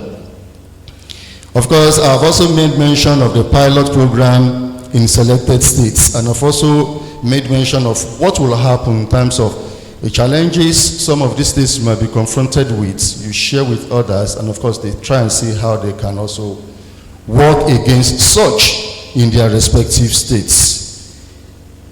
Let me round off my discussion based on M&E, which is also part of their components, sir.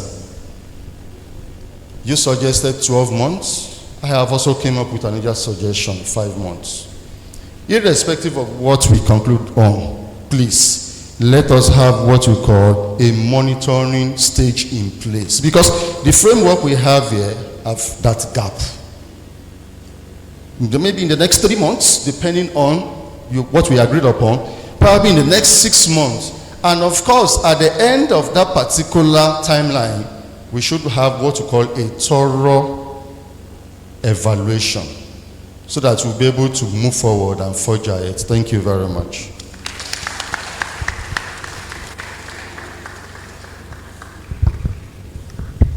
Thank you so much, sir. That's another proposal. The lead speaker suggested 1 year incubation period. He suggested 5 or 6 months. That's fine. But the lead speaker clapped for you. He clapped for you because, as I was looking at his face, I think he was looking, you were studying the model for supporting the British government created a model for supporting community policing in Nigeria. They had a timeline, and they started with pilots. You started with pilots. Unfortunately, nobody has followed up that project to see the extent to which it worked. So, as the lesson from what you have said is that as Nigeria is struggling with constitutional amendment, we can start with some pilots, and I think the federal government should take note of that recommendation. AIG Adeoye, please, we will give you some minutes later. I know you are one of the best brains in this on this issue, so we shouldn't hide you.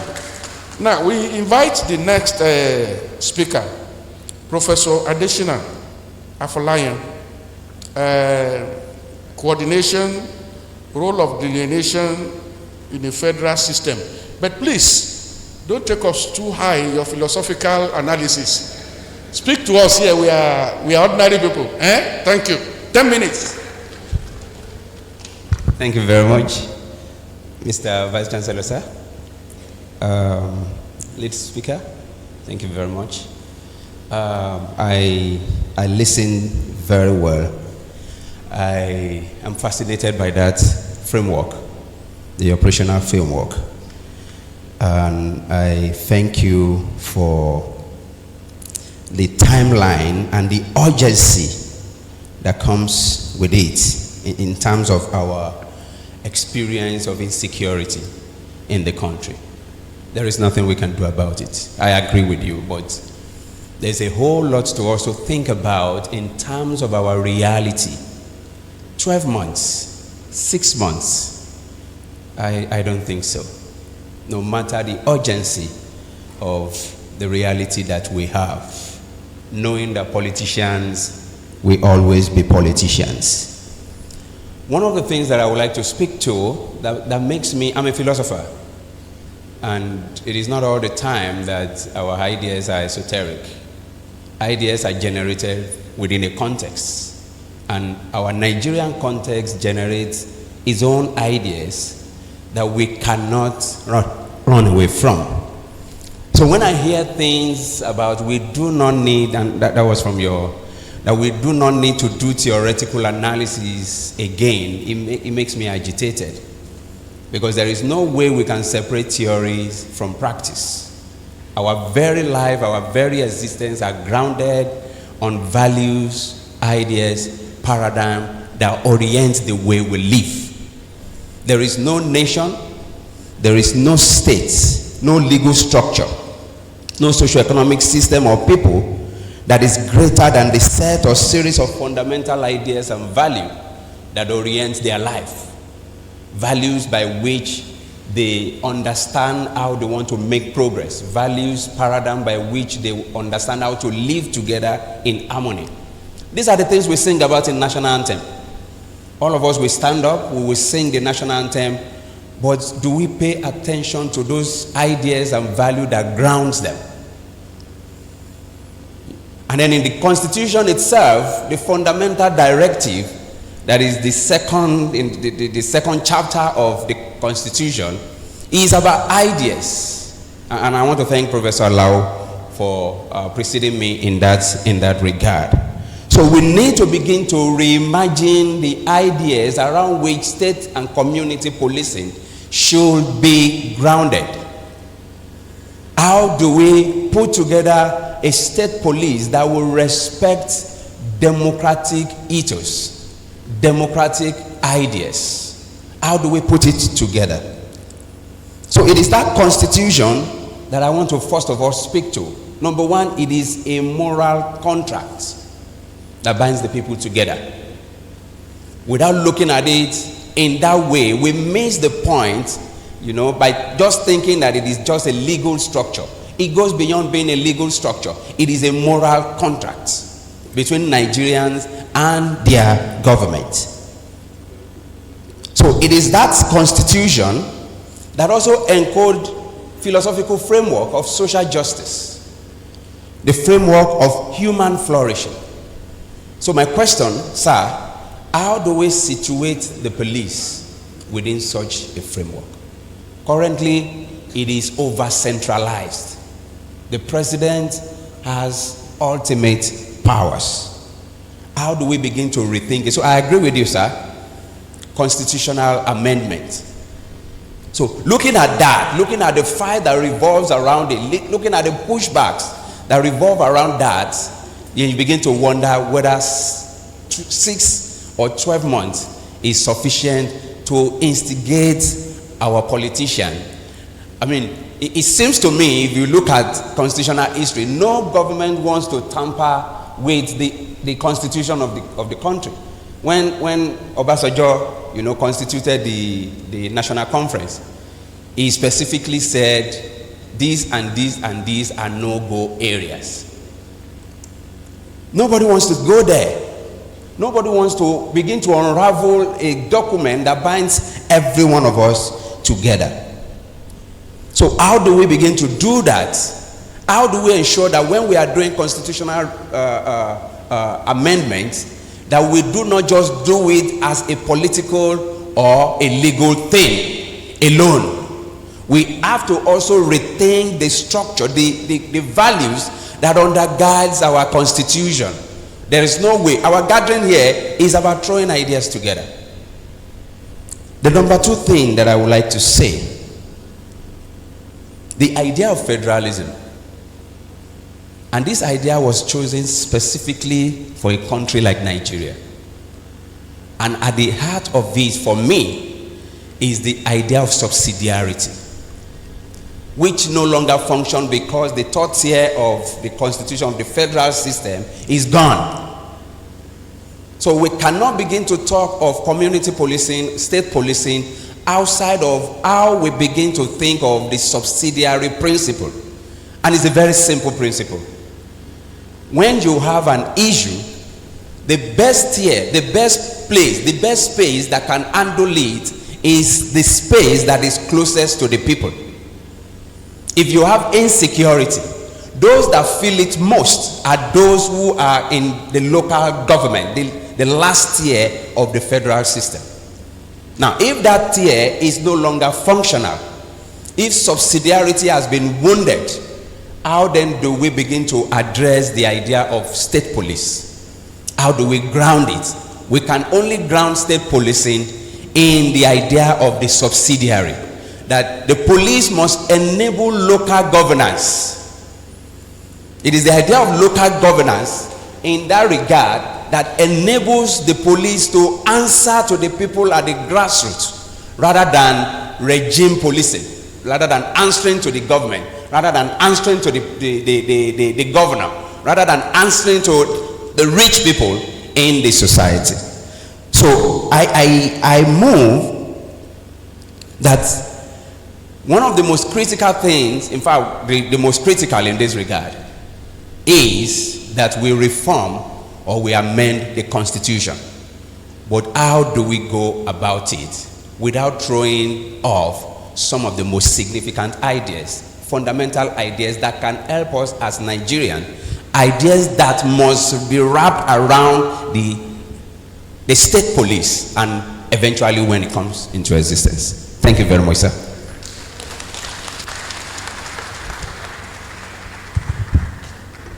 Thank you so much.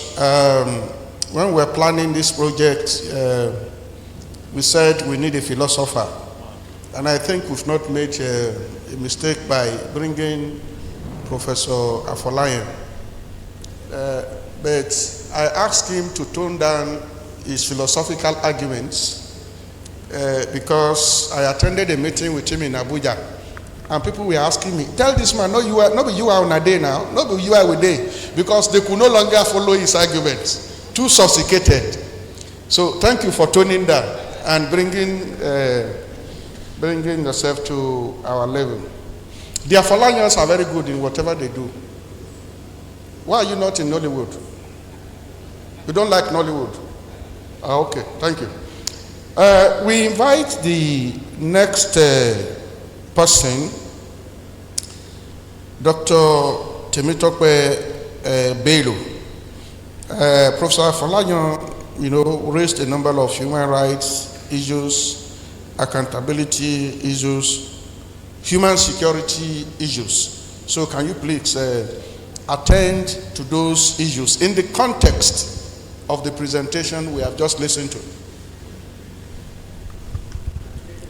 Thank you very much for giving me this opportunity. I thank the Vice Chancellor and the lead speaker for the robust proposal that is in front of us.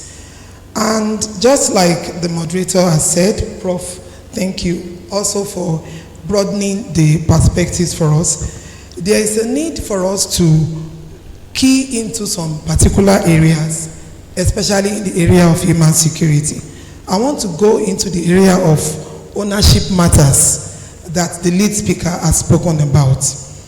And looking at the antecedents of Nigerian situation of this existing fragmented, localized security outlets, we would want to propose that it is preferable for us to see a way in which we can bring in these fragmented security outlets, considering the fact that they understand the terrain and they understand the problem more specifically. Let's look at some of these fragmented outlets that we are talking about. We are very familiar with Amotekun. We are also familiar with the activities of Amotekun, how strong it has been able to establish the need to secure the regional space in the southwest. And the Ebube Agu too, which coincidentally also means glory of the leopard. I'm beginning to wonder why we are beginning to cluster around this leopard. You know, Amotekun also means leopard, and that is even by the way. The interesting part about this fragmented outlet, it's not only about the fact that some of the time they go into extrajudicial killing. We know there are some of the times they exaggerate the little powers that is within their capacity. But how do we bring them in? How do we integrate them into this process of implementing the legalized regional state policing that we are talking about? And in that, I am looking at several areas that key into the area of human security. Because when we look at these already existing fragments of state policing that we have, we will see some elements in which they are familiar with their problem.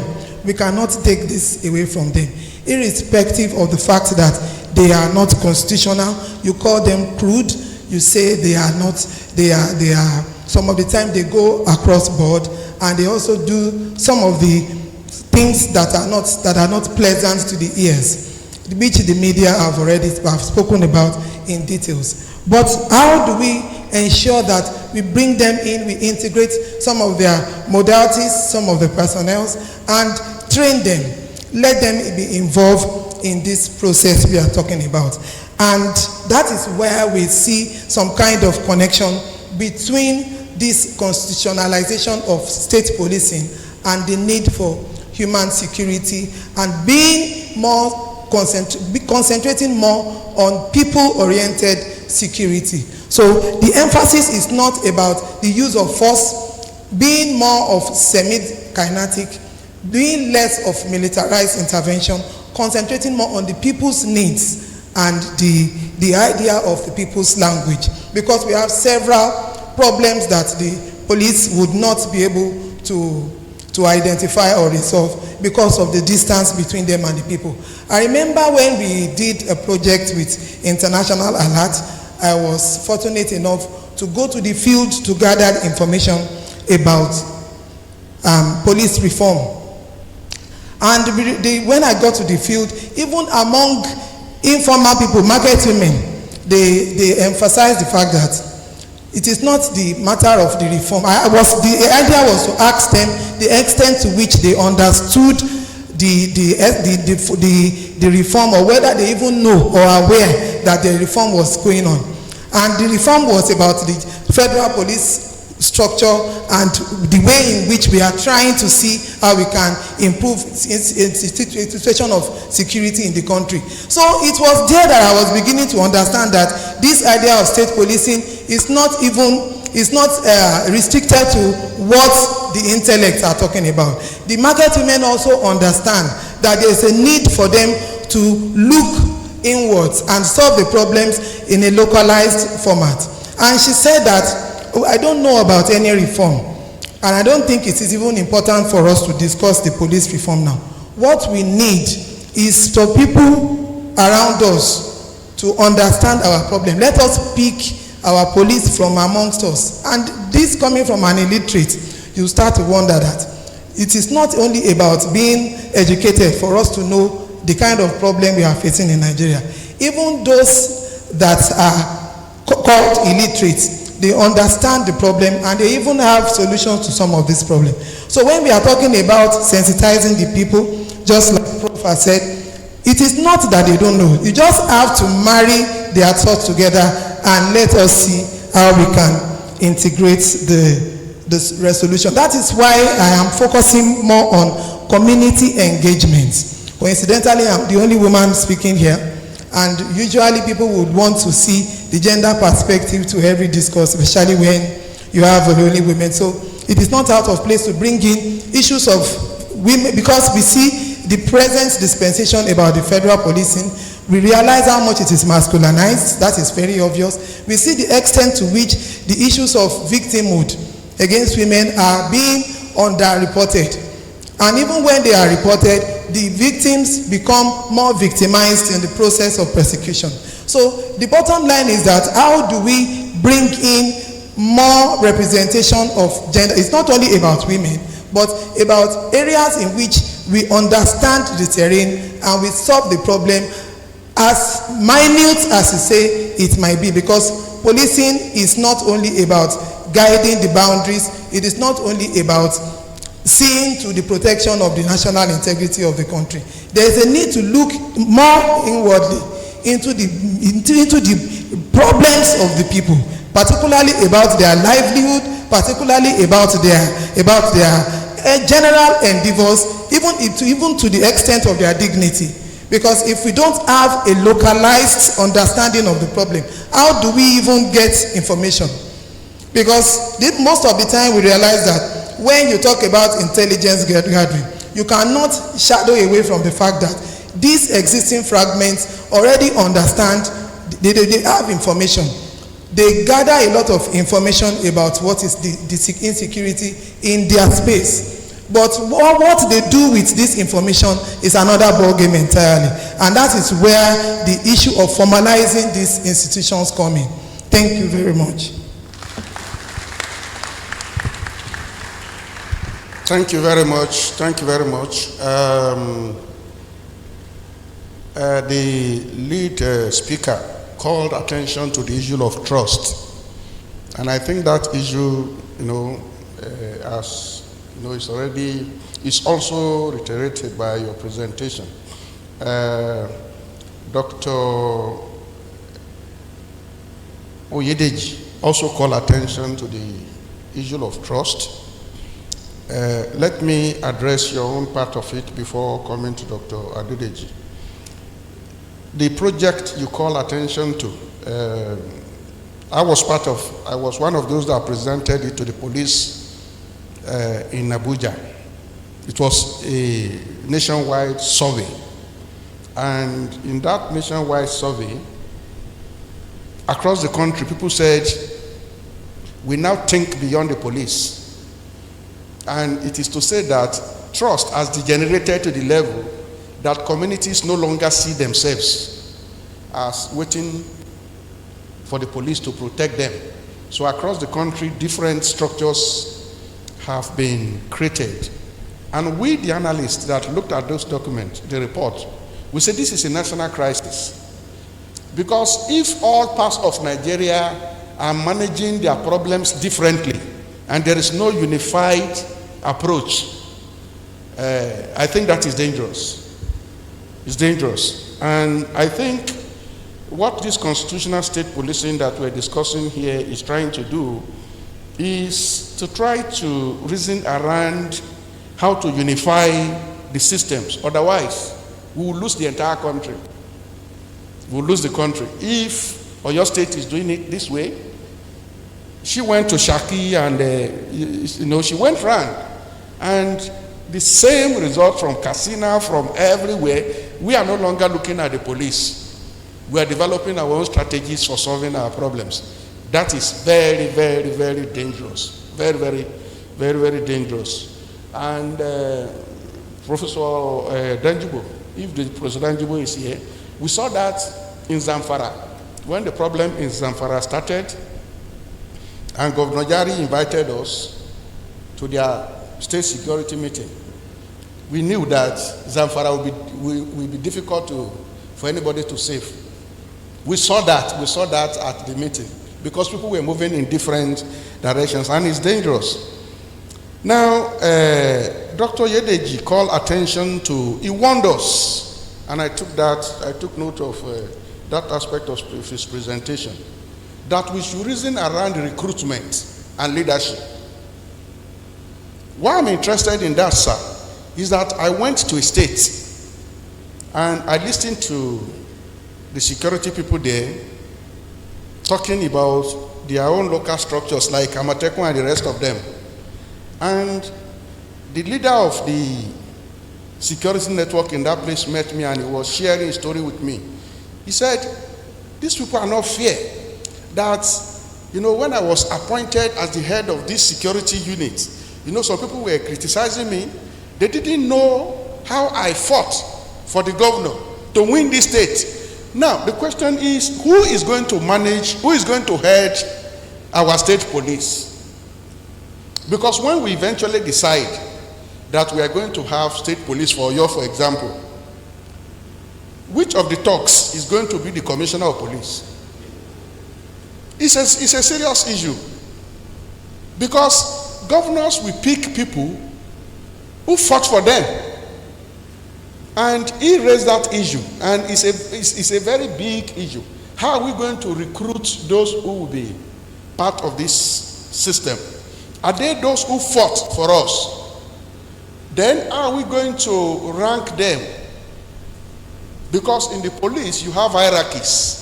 And you don't just become a commissioner of police in the police just because you are closer to the government. You must have paid your dues professionally. Now, when we begin to appoint our IGs for state police, is it going to be person who kill more for us? So these are questions we really need, and that is why anytime this issue is raised, I said, look, governors should start looking at it as a trophy. I use the word trophy at a meeting.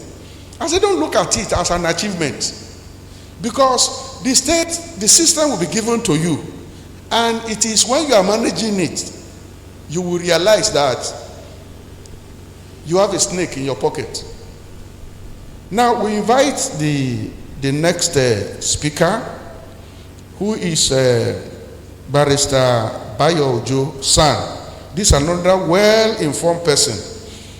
In addition to being one of the most senior lawyers here, a former commissioner of justice, he's been working with us on negotiation, mediation, for a very long time. So he's a man of many parts. I don't know which parts today you will exhibit. But please, several legal issues were raised by him. Probably you want to follow that track. Thank you, sir. Thank you so much, sir. Thank you. Yes, sir. The Vice Chancellor, as well as the lead speaker, both of them actually set the tone when they talk about the constitutional amendment and the legal framework and what have you. I think I should limit myself to that. But one thing we must bear in mind, and which we must all agree, is that Nigeria is a federal state that is operating a constitutionally guaranteed unitary system of police. Yes, a federal state operating a constitutionally guaranteed unitary system of police, a centralized police system. So that's why some people find it difficult to agree that we can have state police. And yes, we can have it. It's like until recently, railway as well as electricity used to be under the exclusive list. And what was done? The tinker with the constitution, it was amended, and both items were moved from the exclusive list to the concurrent list. Same thing apply if we are serious and we are not paying lip service to the issue of state police. It's as simple as that. We don't have to reinvent the wheel. Yes, I think it was during Ramadan. The president was hosting several interest groups. And when the governors, when he was meeting the governor, he told them, go and tinker with the constitution. Is it the function of the governors to amend the constitution? Then you know the president was not being serious with this one, this police. And when he was also performing the swearing in of the new IG, he now said, this will go and give me an idea of how we go about state police.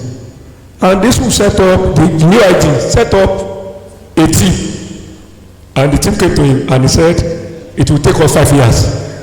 And what do you expect him to do? Is that it is empire, his territory, that you want to balkanize. And the man will say, not at my time. He knows that by 5 years' time, he will have left. But it is we that must not allow that. And what do we do?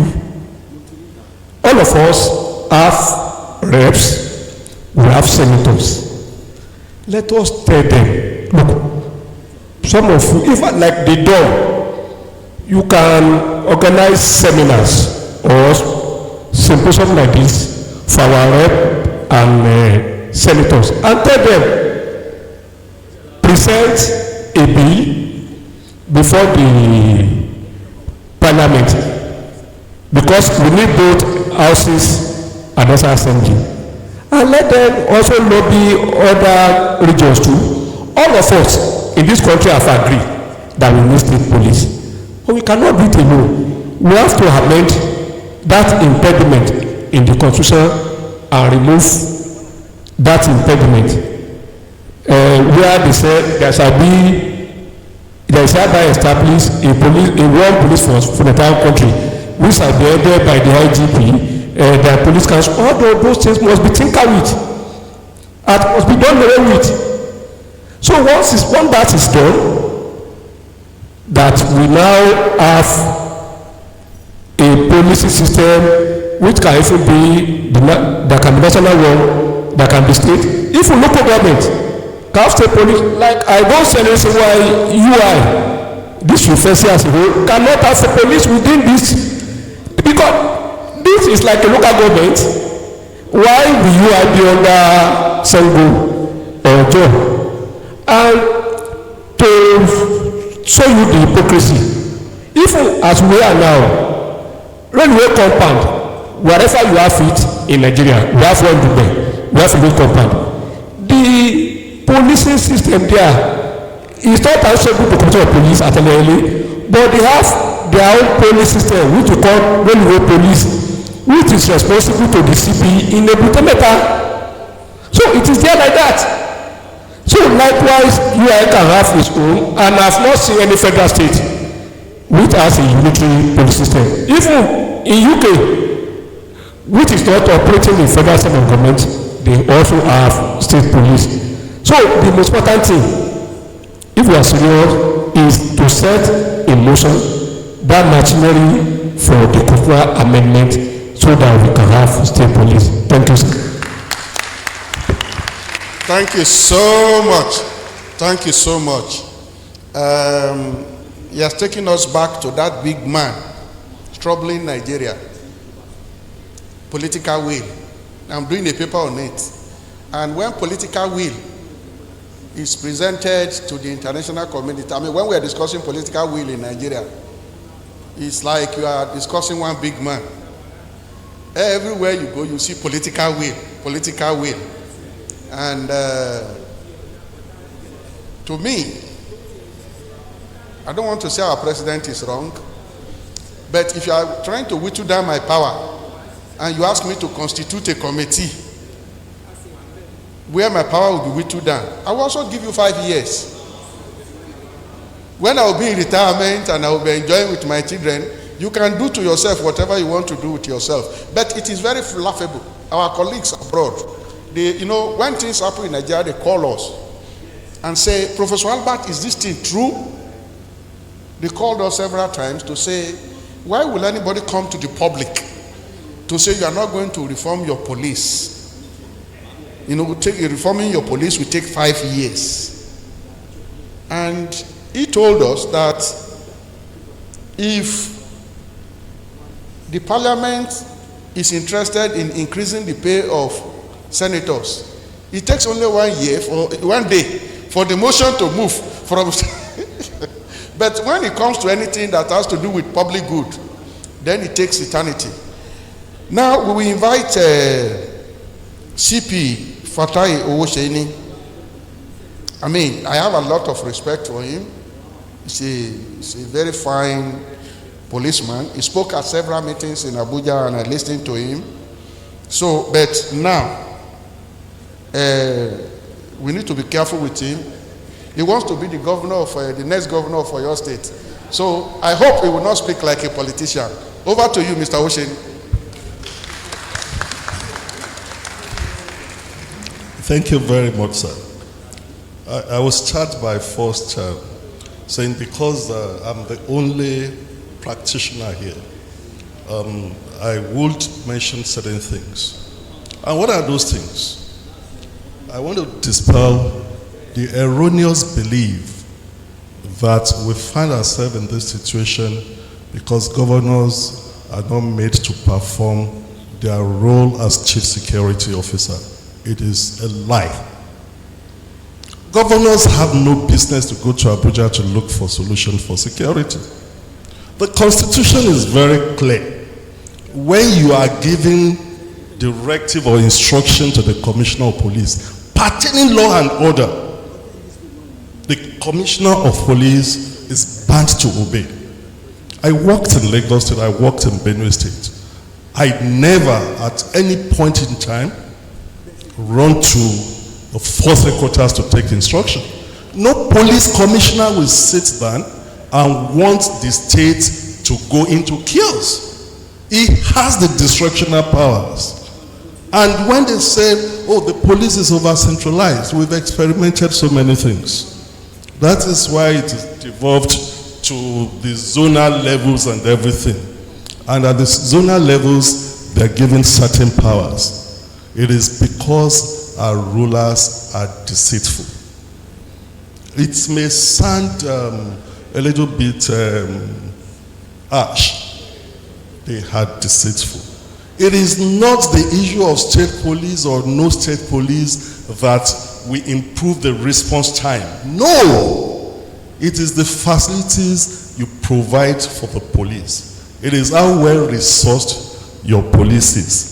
So if you continue to leverage on that erroneous belief that our state governors have been hampered from carrying out their responsibilities, it is when it is convenient for them. I can't say here, my colleague is there. There is hardly any governor in this country that don't go request for the person he feels he will do his bidding as Commissioner of Police. Ask me, why I can say that is the 2 states I commanded, I went there on merit. I did not know Governor Ambode before I was posted. And that is why a constitutional safeguard was also provided. The posting of commissioners of police to the state will only be on the recommendation of the IG, but will be made by the Police Service Commission. When I was going to be posted, I was just called upon to say, oh, we want someone, and the president say, oh, it has to be with integrity. So when I got to Lagos State, I know that I have obligation to the constitution of the country, not to the IG or the president. I did the same thing in Benue State. And I faced a challenge, and I was able to tell the police headquarters and the government that my obligation as a police commissioner is to the Constitution, not to the IG, not to the president of the country. Yes, we may suffer certain things, but not until when we have that. And I will also take us back to how do we find ourselves here? The pre-colonial era, the post-independence era. And I've always referred to 1957 Minority Commission.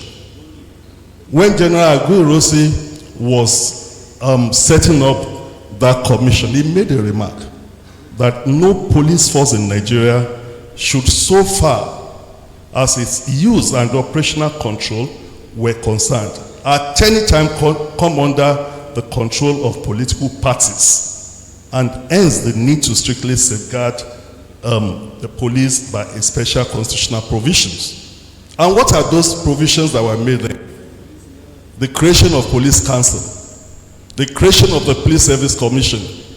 Our governors have been redundant in making the police council to work. If the police council work, we will not be talking of what we are talking.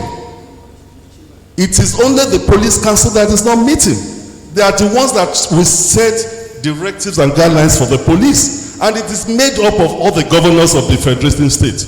And in concluding that report, not now that, of course, the ruling party seems to be capturing all the governors, it was also put there that it is not envisaged that at any point in time, all the governors will belong to the same party. And because I have been there, we would have had a challenge. I've also always referred to that. When IGP MD Abubakar was going to be appointed, I was at the outside of the council when they were making their meeting. MD Abubakar wouldn't have been confirmed as Inspector General of Police. That is where would have tested the police council power. But every other consideration, when Plateau State said, we don't want MD Abubakar, we found out that it wasn't based on professional competence, but based on religious issue. If you post a police commissioner to Plateau State today, if he's a Christian, the Just North people will say we don't want him. If you post a Muslim, the Just South people will say we don't want him. These are issues that we need to address in this country, and the issue of funding. Then the Police Service Commission, the same thing. Everybody has been saying, oh, we want the police to work. The provision of the Constitution with regards to the Police Service Commission is to have representatives representing the different interests. The judiciary, the women council, the civil society. But the Police Service Commission has been turned to a place for political jobbers. Has anyone come out to criticize the composition of the police council? If you don't start the foundation with that, how do we want to really achieve what we want to achieve? Have we experimented state policing before? Yes. We have forgotten that during the Second Republic, the police came up with, go back to your state, up to the rank of Deputy Superintendent of Police. Why did it not work? They made sure that it didn't work. Even the policemen who don't want to go back to their state. And we always hinge this thing on familiarity with the community or whatever. Most of the police commands today have policemen that have been serving there for the past 15, 20 years. 15, 20 years will be enough to know your community. So I'm saying that it's not about, oh, we want to localize the police. If you are working in a place for 15, 20 years, you would have localized yourself in that system. Then we go to the issue of, even if we want to set up state police, how are we going to do recruitment? Nigeria is a multi-ethnic society. I would take Amotekun as an example. Kodelola Nyanju is there, and the DG Don Commission is there. I provided the document DFID gave the police for voluntary policing units, with which Amotekun law was created. I addressed all the attorney generals of the Southwest. I addressed all the speakers of the Southwest. And when the police headquarters at Abuja was fighting against it, I went to meet the Inspector General of Police. The Southwest is not doing anything new, but to follow a process, a procedure that the DFID has created for us. This is the document on guidelines, and they use that to fashion Amotekun. But unfortunately for us, we keep on talking about the Constitution. It's not a constitutional matter again. We had the opportunity of having a state policing system with the Nigerian civil defense. The Constitution has been breached. If you are going to look at that, the section 214 of the Constitution says no other police should exist. But you've created a civil defense that you gave all the powers of the police. When civil defense was going to start, it was created to support the Nigerian police. But because of the selfish reason of our leaders, because they are not getting the police to manipulate, they went to amend that law. They even gave them more powers than that of the police. The states are creating state traffic institutions and whatever that could take the functions of enforcement of domestic laws in their state. But when they are created, they want to give them omnibus power. Just like we have Amotekun, at initial time, we said, oh, yes, they will support the police. But our leaders will create a sort of tension that will bring competition, that you now give an omnibus laws to these institutions being created. So you create a state police today, and the first thing, if you appoint me as the head of the Oyo State Police, the first thing I will go and look for is to sold the rank of Inspector General of Police. And I will now say, oh, I'm an Inspector General of Police. We had a situation in this Oyo State when the incident at Ogbomoso happened with the forest guard. You have a forest guard that is just like 100 or 120 personnel, where the Conservator General is sitting in Abuja, and the forest guard with about 50 personnel in Oyo State. The man will go and wear the rank of a Commissioner of Police. He will say it's equivalent to the Commissioner of Police and the Garrison Commander. So that is how our leaders have bastardized all these things. My point is this: it is an idea which time has come. It is desirable. Do we need to go through the route of amending the Constitution? The Constitution envisaged that we get to this level. That is why the Constitution devolves certain powers to the state and the local government, that they can enact laws. If you have given state and local governments certain powers on environmental issues, on market issues, what are the tools with which they will enforce those laws that you have devolved to them? And it can be seen in the Police Act. The Police Act also empower individuals, even individuals, states, to establish supernumerary police to carry out certain duties. But our governors are not just looking at that. Emergency special constabularies and whatever. About 5 years ago, we wanted to experiment, and they asked all the states, NEC, under Vice President Ochibajo, asked the state to recruit supernumerary constables, special constabularies, to enforce community policing in conjunction with the Nigeria police. These guys were trained at the different police colleges. This is 5 years after their training. No one has paid them a dime because the federal government and the state are fighting. I was part of it when the federal government said it's the states that will be responsible for their salaries. The state came up to say, no, we did not agree. So those people are there. They can as well be criminals. So 5 years, you created an institution that could be an offspring of a state police, and you train them in police duties. For 5 years, no one has paid them salary. So what are we talking about? We are not ready. We are deceitful in this country. We must be ready. Thank you, sir.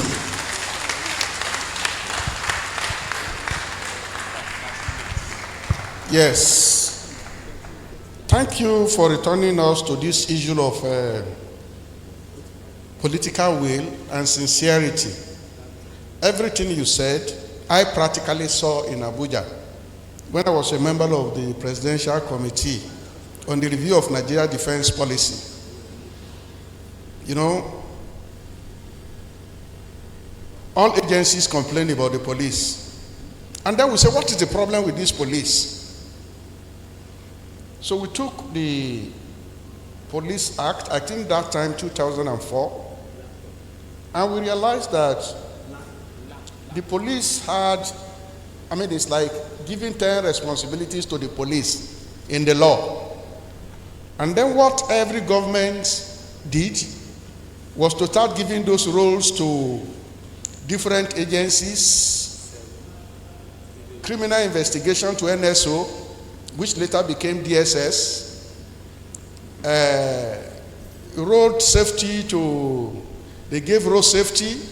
So by the time we looked at the document, the chairman of the panel, AVM Muazu, said, then what is the police doing? Because everything is taken away already. The book was empty. All responsibilities constitutionally given to the police already dashed out to different agencies.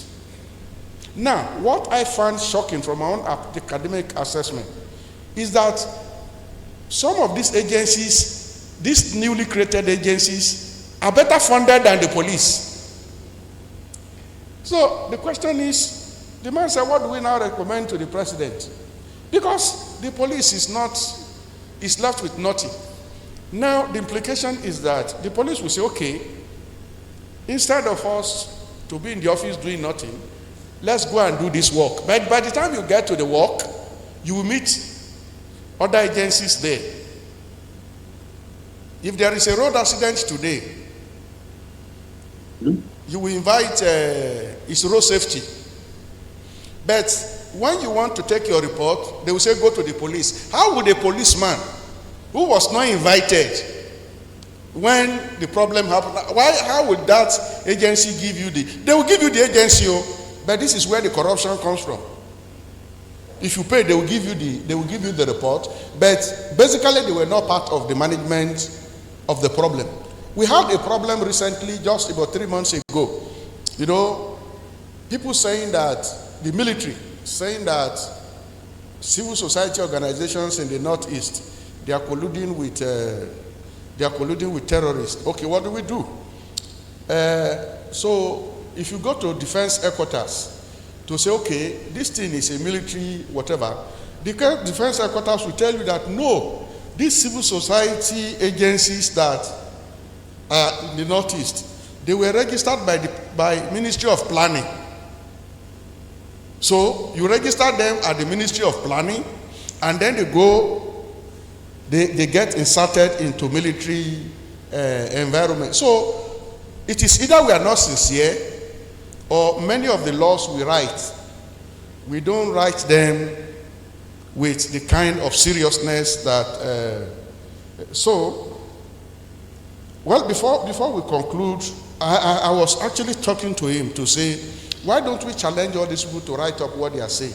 Because what you are saying here, to me, is beyond this place. This conversation should be of national interest, because those who are going to change our laws, who are going to implement, they are not here. But the issues you are raising they are fundamental. They are fundamental. So let us listen to, I think the last speaker, my namesake. My children call you my names. I'm Wale, you are Wale.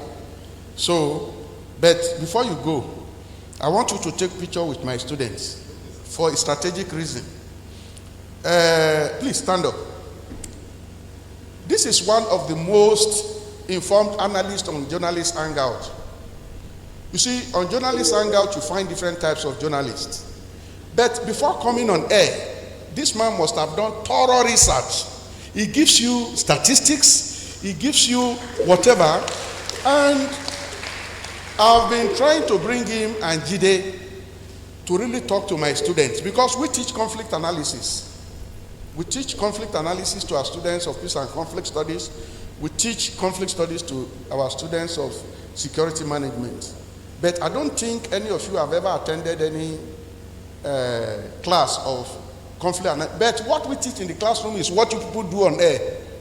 And that is why we are interested in how you acquired the skills, and to see if we can work with you to share with us how you do some of this analysis, because you cannot manage any problem that is not well analyzed. This is the understanding. Problem solving starts with scientific analysis of the problem. Now, you are the last speaker for today. Sorry for the digression. Just address any of the issues that you think would help us to have a better understanding of why we are here. 12 minutes, because I'm interested in what you will say. So it's not just 10 minutes, but 12 minutes. Thank you very much, sir. Thank you. Well, having listened to professors and one of the finest police officers, I felt I should just come and give vote of thanks. And I think we are being intimidated here by, talking about UI. I didn't attend UI, I attended University of Nigeria, Nsukka, the first indigenous university in Nigeria. Well, I want to thank the organizers of this event. The most propelling energy of change is ideas. People coming together to speak together, to share ideas together. And I also want to say that state policing is the most fundamental intervention in our political history since 1999 that I have seen. Because our speakers have mentioned a lot of very important issues. One of these is the fact that Nigeria as a nation came together in 1914 with a very complex, multifunctional identities, values and cultures.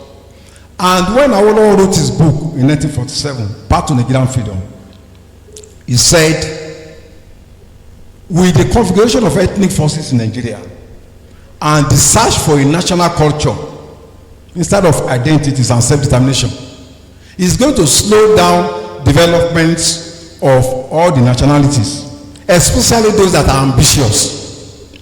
And we have seen that over the years. And I want to say that today, why are we discussing state policing? Because the time has come. Nigeria is passing through very difficult moments. Collapse of values, the rise of individual tyranny, the collapse of state authority, and the emergence of individual powers and institutions, and the threat of terrorism, both local and international, to the extent that the state itself can no longer address the problem effectively. And I think at this stage, we need to be very honest with ourselves. What is the way forward? And I think one of the best solutions is to have state policing. And I tell you that as far as I'm concerned now, it is a political statement by the president. There is no law that is backing it up. However, when somebody tells you he wants to buy you a car, it's better for you to go and start learning how to drive. When somebody says, I'm going to build a house for you, go and buy land, fence the land, and start waiting for that person to bring the money for the house. Now we'll be talking about investing in police, state policing and all that. I want us to take note of a very important thing, that the essence of policing security is to have a peaceful society, to have a prosperous society, to have a country where crime will be at the lowest minimum. The countries where you have very low crime, Iceland, Singapore, New Zealand, they are very small police numbers. So we should not be thinking of huge investments as a long-term plan for policing. It's to ensure a country where police will even have less job to do. And our forefathers started on this note. Education. Where people are educated, education and character, the propensity for crime will be low because they can self-govern themselves. What manner of education do we have today? When we are growing up, we had a kind of a format of education with culture. Yes, there is a part they are already teaching you environmental consciousness. Protect the trees, protect the plants, conservation. If you are being taught, will you be thinking of using dagger to kill a human being?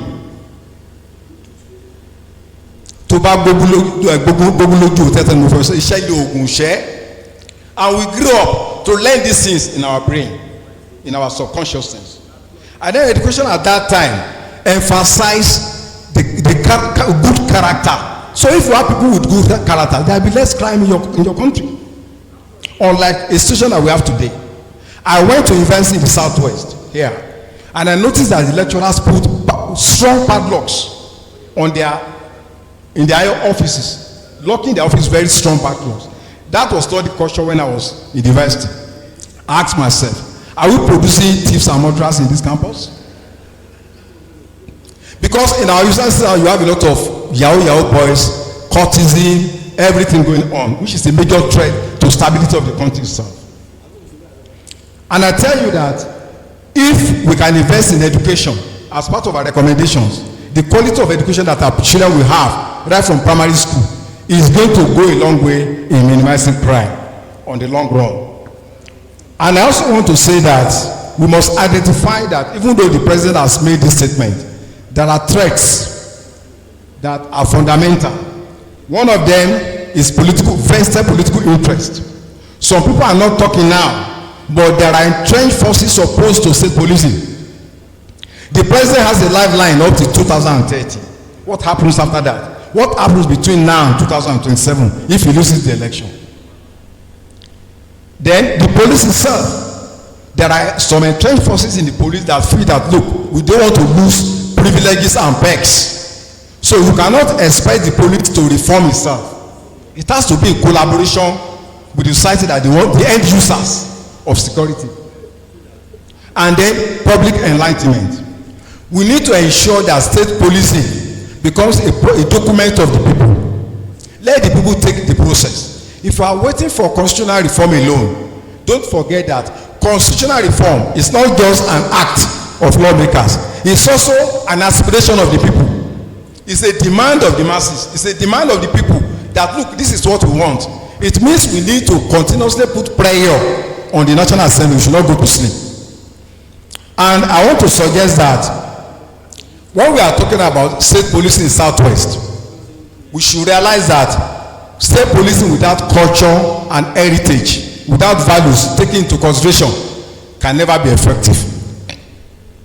We were doing a program on Kiriji War in 2011. So we are going around interviewing people, Latosha, Ogedengbe, and I interviewed an old woman. I said, what was the method of recruitment in those days?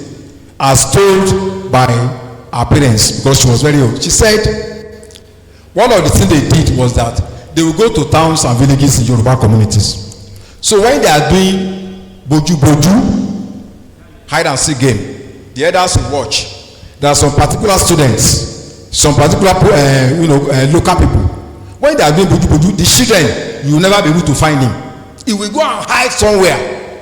There are some who just catch them like a Greek fowl. There are some, they are very good in catching people. He said those ones that know how to catch people and those who know how to hide, they bring them out and recruit them into the Kiriji army. A very old woman was telling me that story. So it shows that our culture, our values, our heritage should be part of policing. Policing is not a document, something that somebody wants to dodge us from above. It is our property, and that means that we, the end users, must be involved. Now, before we start waiting, let's say, for institutional reform, for constitutional reform, I want to suggest that our states should begin institutional reforms. Just like I said, when you are giving, somebody wants to buy you a house, build a house, or go and buy land. First step, the Southwest states should create Southwest Technical Committee on State Policing.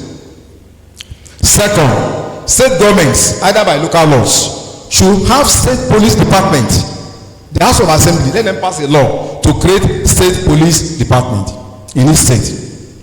Then they can appoint a commissioner for home security in each of the state. I also want to suggest that we need intensive media and publicity campaign to ensure that we create more awareness, both locally and internationally, to ensure that this opportunity does not pass through us without us grabbing that opportunity with our two hands. Thank you. Thank you so much. Thank you so much. A number of recommendations, but I think the one I love most is that each of our states should start establishing the frameworks for state policing, creating structures that will begin to debate the issues that would eventually come up with the frameworks for implementation of state policing. Now, is that the last person on my list, Professor Aluko? That's the last person. Now, let me invite the AIG to Mr. Adeoye to talk to us. We'll give you 5 minutes. 5 minutes, come. I don't want you to come to this meeting and go back home with everything you brought. We'll give you 5 minutes. Thank you so much, sir. Because of time, let me just start from what my brother and friend said. You know, when the agitation for state police started, very many of us were apprehensive. Why were we apprehensive? Because the premise upon which the agitation was being laid, we think is faulty.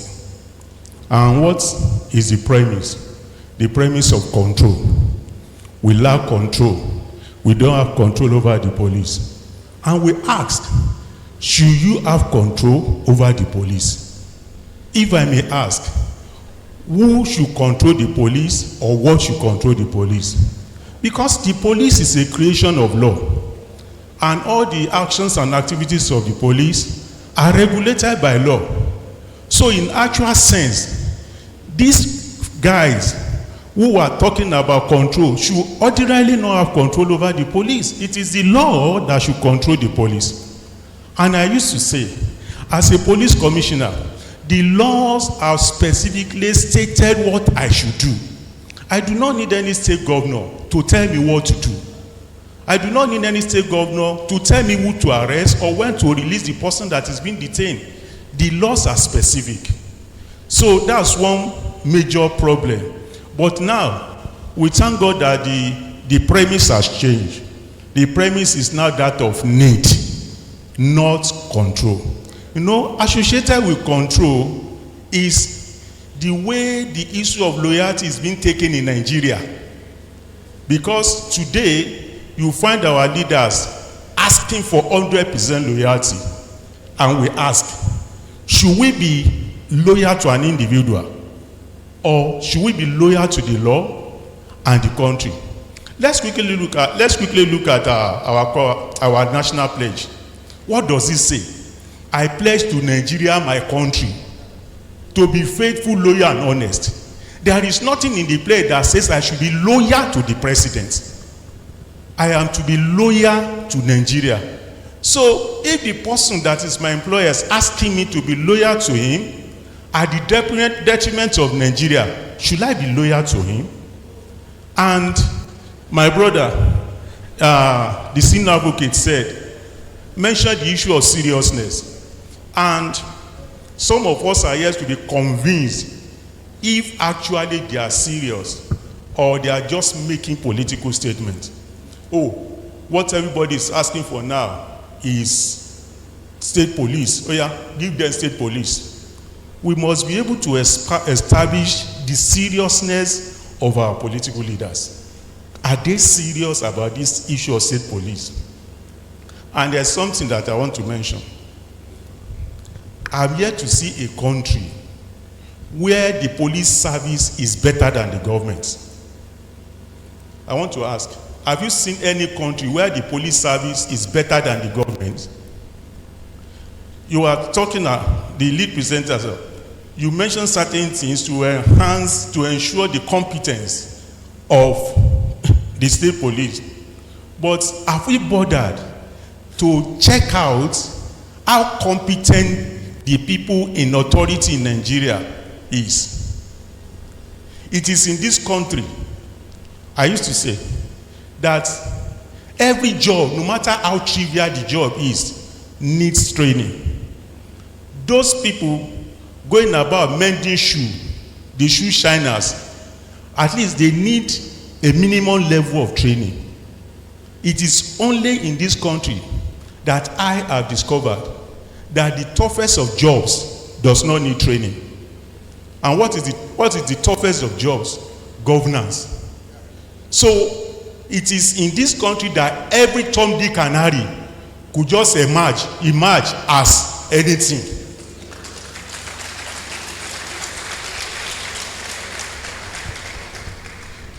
The most important tier of government, thank one of the discussants mentioning, the most important tier of government is the local government. If you have a functional local government, what business do I need with the state government? But go and check today those who are in the local government. I'm going to cite experience. I was an area commander in a state, and an Indian hemp farmer, confirmed Indian hemp farmer, was in the local government as a councillor. And for those people of my age, for those of us seated here who are of my age, I want us to have a flashback and just remember the caliber of people who were in our local governments then. So can we have any police service that is better than the government? Somebody was talking about the police not complying with democratic tenets when they are discharging their duties. If they are doing that, can we please find out why it is comfortable for the police to flout democratic tenets? Can we find out? Is it that the police, how can the police be that bold today to flout those things and not be dealt with? There should be, like the Yorubas will say, kini kan tó ń jó lórí omi, kini kan tó ń ó ní nǹkan tó ń lùlù fún. So I don't want us to continue to look at the problem of the police in isolation. There is something that is more fundamental that we should look into. And what is that fundamental thing that we should look into? The issue of having good governance. Without good governance, there can bring the state police, and if you continue to behave the way we behave, I cannot see any improvement. And I want to ask, we now have several security agencies. Why is it that the problems are getting more and more? Now you have the NDLEA. The issue of drug, is it not getting worse? You have road safety. The issue of road traffic accidents is getting worse. You have civil defense. Why is it that our security situation is deteriorating by the day? The more we have these agencies, the more problem that we are having. I hope that by the time the state police will come on board, we won't be having more problems. Thank you so much. And I think the point he's trying to make is that we are running away from the root causes of our problems. We have what we call conflict, when we do conflict tree analysis, and we say that if you don't cut off the root and all you are doing is to trim the leaves and branches, you will have more problems. And I think that is what the problems we face in the country. You asked a fundamental question Why is it that the more security agencies we create, the more problems we have? I will invite Mr. Colonel Olayanju, Commander Olayanju of the Amotekun Corps, to come and share his thoughts with us.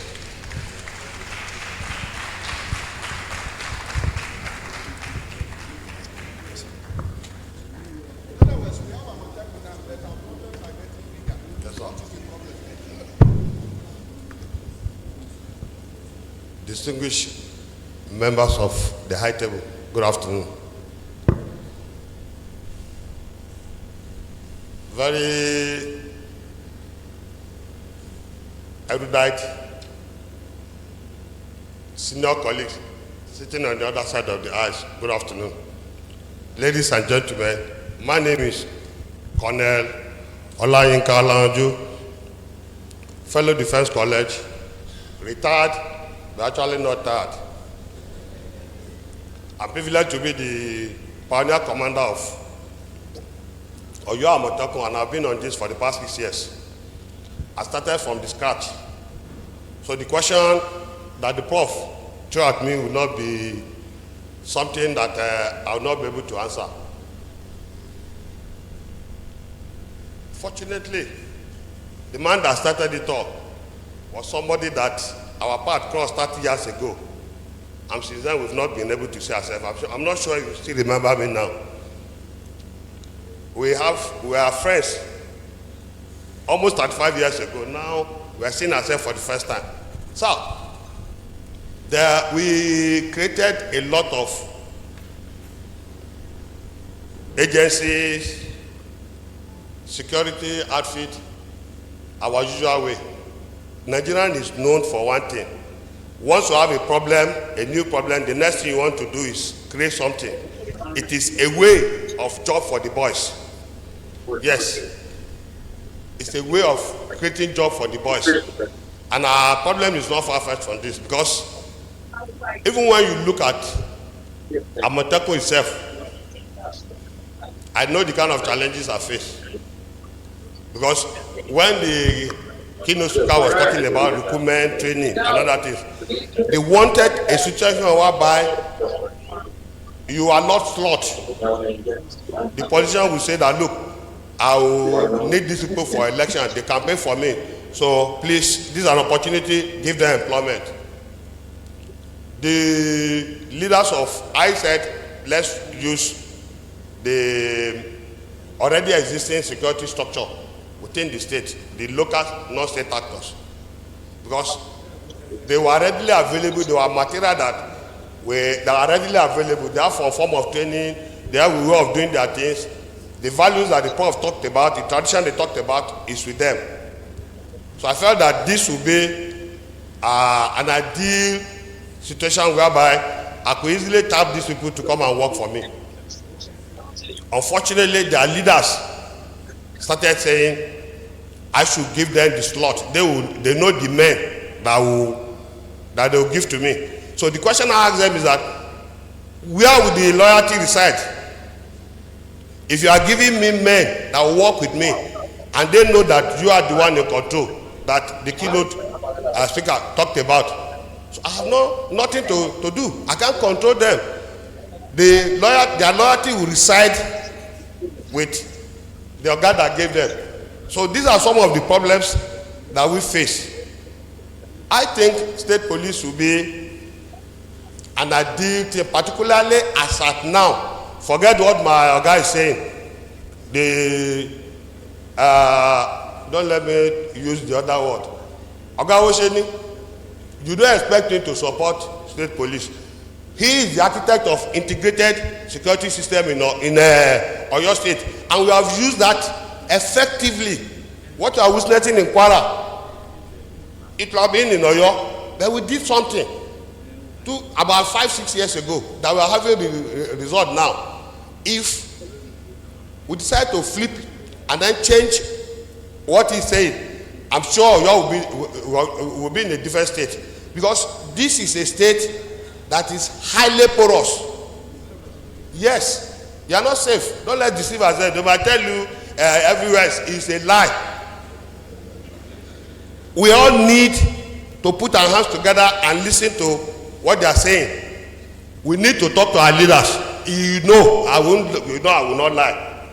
Dr. Seye knows. What is the commitment of those governors? 5, 6 of them who came together to set up Amotekun. How many vehicles do you have in Ekiti, Amotekun? How many men? Ogun State, how many vehicles do you have? How many men? Without lift capacity, you can't do anything. Also, and we are saying put it at the regional level, it will not work. If you are going to set it up, put those mechanisms in place where you can control the power of the governors. It is possible. So we can control the power of the governors in how they use Amotekun, but let each state go their own pace. Thank you, sir.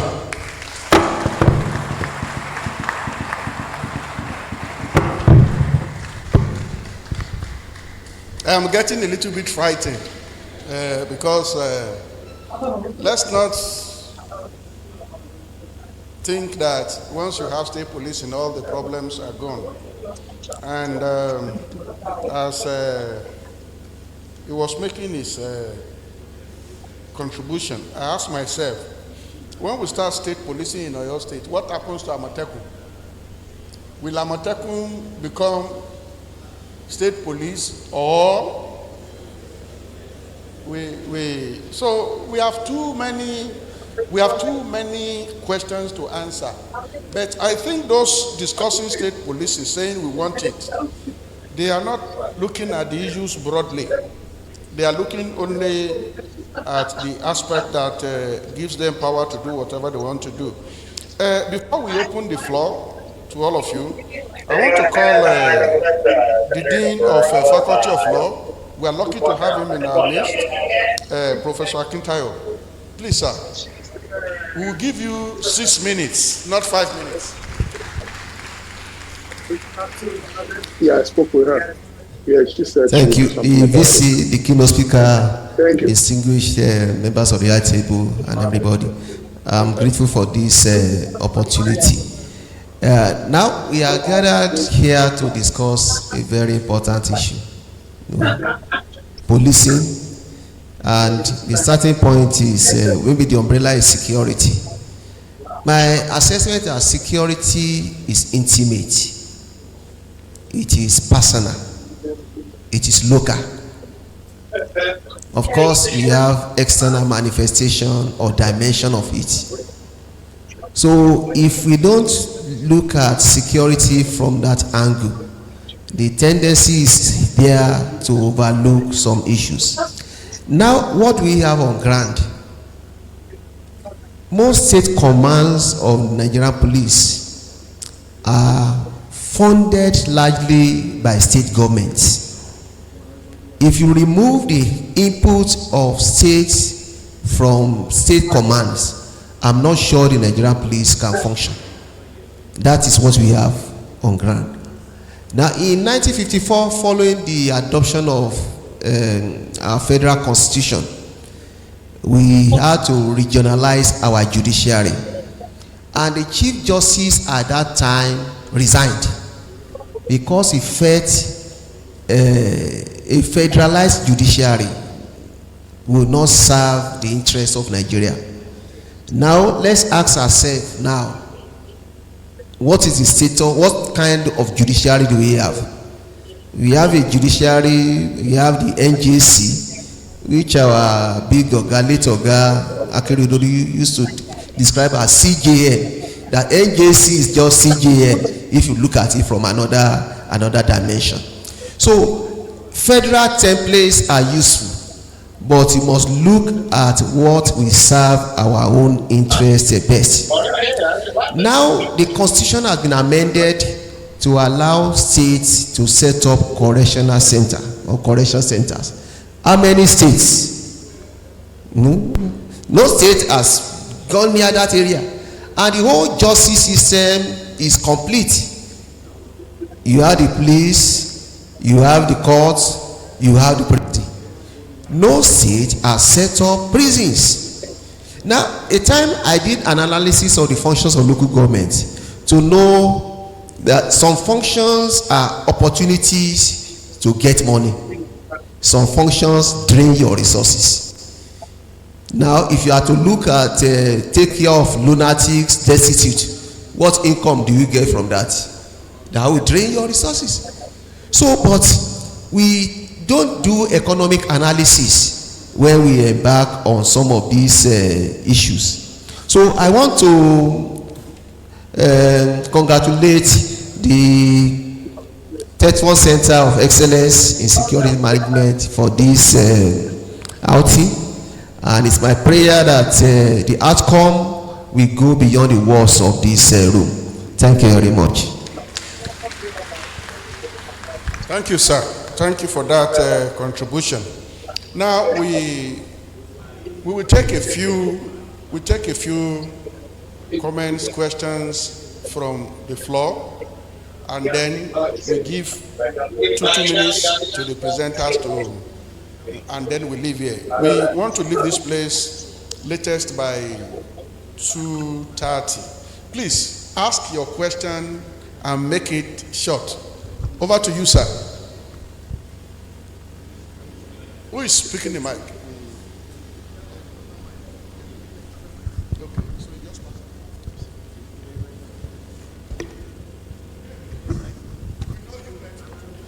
Hello. My name is Dapo Ogunwusi. I'm a lawyer and I used to be editor of Nigerian Tribune. I wonder if we still think we need a constitutional amendment at this stage. Because as the CP Owoseni said, the problem is just about funding, control, and management of state police commands.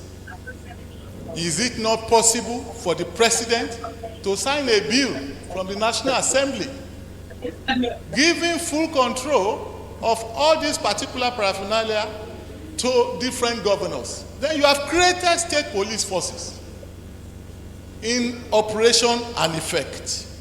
I think we are mixing state policing with state police force.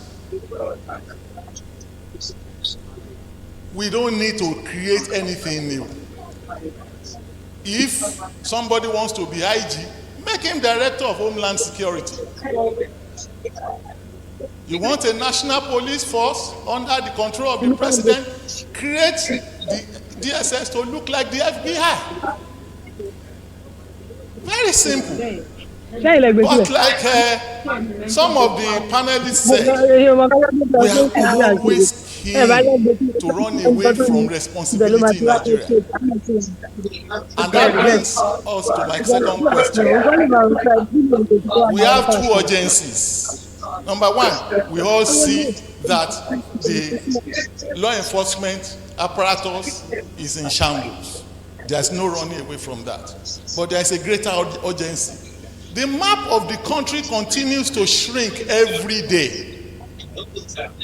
Because what people see as Nigeria is different from what the cartographer draws. You know that you only have a few hours in the day before you run into your hamlet. You also know that there are certain portions of this land that you dare not venture to. So the map keeps changing. So that security challenge faces all of us. Is it not possible for us to at least grab in the immediate effect that part of the challenge? Okay, let's try and create a civil defense system. Let people know what to do in an emergency. Empower people, give them the knowledge of what to do, and probably create the infrastructure. A governor can put guns anywhere. He is above the law. He has immunity. But we just look as if we keep hoping they will not come to us. That was what we were thinking when we started with Borno. It went to Sokoto, Niger, Katsina. then the entire middle belt. Now it is in Ondo, it is in Ekiti, it has swept Kwara and Kogi. Just look at the way the map keeps changing. It is only a matter of time, because before we have our own troubles here. Don't you think our state governments, let's forget about the federal government, because there's a potpourri of issues. I don't want to go into that. But don't you think our state government have a bounding duty to look at what they can do on the level of, you know, civil defense, and strengthen our people, empower them the right kind of knowledge, where to go when something happens? Or must we all just wait until they burn all our houses and rape all our women? Thank you very much. It was talking before. They muted me. You should mute yourself, or Retri, or whoever is that. We're hearing all the talk between you and your husband. Mute yourself, please. Is that, you know, they are able to do what is expected of them because of constitutional whatever. But he has told us, CP Osheni has told us that these people are just running away from their responsibilities. If they want to deal with their enemy, they can do that in 2 hours. But when it comes to solving societal problems, they plead lack of capacity. And so we take 2 more. Okay, sir. We'll come to you. Where's the mic?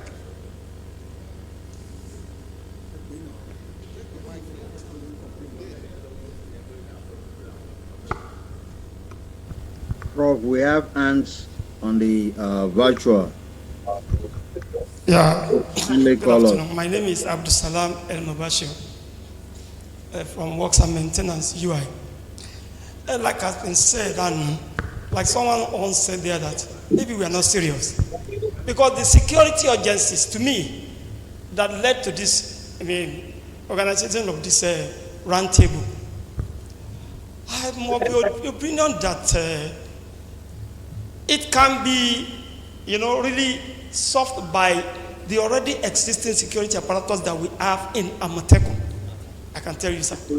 And that is the danger we will be facing in this. Yes, we might need a state police, but even the stifling of Amotekun will tell you what the governors can do and are expecting to do when we have state police. The politicians want control. They like control for their selfish end. And that's what they are waiting for. And we have been talking about one of the problems, the major problems that of the state police we face are the governors themselves. And they are not pushovers. They are part of the, the real stakeholders. And they are part of the problem too. So where do we go from here? Because to inoculate the state police against the control of the state governors will be a problem. That is why you are getting, because they can't, no state government, just a singular, cannot control Amotekun. And that's where I have seen their commitment. I can see from what I read and the following of Amotekun, I think it was only Governor Akeredolu that I can see that it was only this man that was committed to this thing. And that was why Amotekun is becoming a public ghost now. It might die of hunger. And if you could have state police today, Amotekun is gone. Because their focus will be on state police, the control and all that. But where we fund Amotekun very well, I think it can do the job of these security agencies that we are talking about. Thank you. Thank you so much.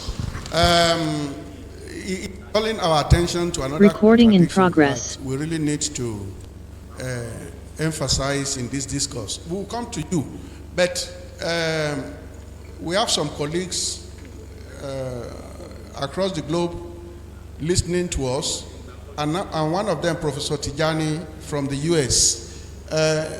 How do we connect, Tijani? Professor Tijani, are you online?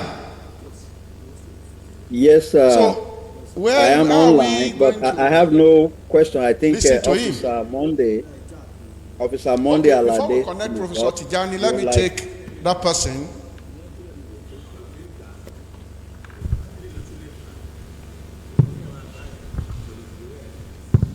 Thank you, sir. My name is Samson, okay?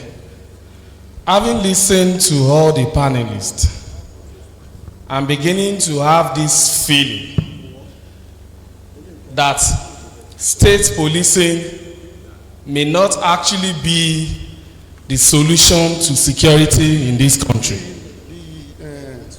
Okay, please. Like we know, politics of prebendalism is a reward system whereby when somebody gets there, he uses somebody as a reward system, whether the person is competent or not. That is why you can have an accountant as minister of power in this country. And that is why we have people that are not actually professionals put in a place. Now, if the state police is actually in operation in Nigeria, do we think Nigerian police, Amotekun, civil defense, and all of them will allow state police to thrive just like that? Number two is that one is enough. Okay. One is enough. How, sorry sir, yes. How are we going to recruit the so-called state police officers? Are they going to be recruited from heaven and they will become messiah to solve our problem just like that? We will recruit them from Nigeria here. We will recruit them from Nigeria. Let's quickly listen to Professor Ekanola, who is a specialist in security studies also. Okay. And you are MNI. So combine the two. Well, thank you. And you're a fellow of the Society for Peace Studies and Practice. So Indeed. you have three. Lump them together and let's listen to you. Thank you so very much. I find this event very interesting and stimulating. A lot of very important questions have been raised that we will need to pay close attention to. However, I've been thinking while discussions were going on, and I'm afraid first from the perspective of a philosopher and a philosophical standpoint, that entities should not be multiplied more than necessary. So I want to actually raise a fundamental question that do we truly need state policing to resolve the security problems that we have in the country? Wouldn't it be more productive to see how we can restructure and strengthen existing agencies to perform better? Yeah. And third, if we choose to go ahead with state policing, how do we effectively address the likely problem of operational and functional overlaps so that we don't generate additional problems? Thank you so much. Thank you so much, sir. Thank you so much, sir. Let me, before we invite Professor Tijani, Professor Tijani will take you now. But before we listen to Tijani, let me add to the questions you have asked. When we start state policing, what do we do with the federal police? Do we throw them away? And how do we promote synergic relationship between? That will be you will answer that question later. So, because we are just creating structures. We are creating structures. Went to the Presidential Committee on the Review of Defense Policy. We created our own system. We reviewed what was on ground. And then the president said, we want you people to come to Abuja to address this document. We couldn't do it. By the time I saw the document, they had added to it. So it's like you create your own problem, another person will just come, create his own problem, and it becomes an official document. So I had to challenge General Rogofa to do a PhD on it. And he concluded, after going around the country, that even the generals that were expected to implement the letters of the defense policy were not aware of the document, the contents of the document.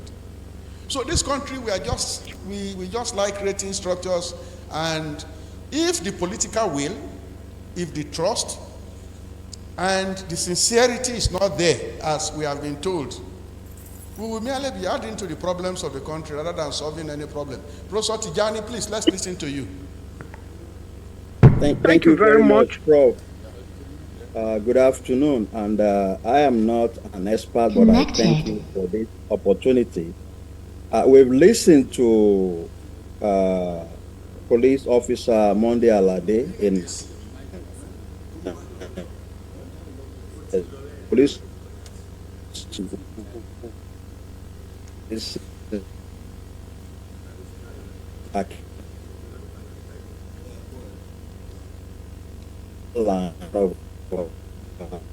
Hello?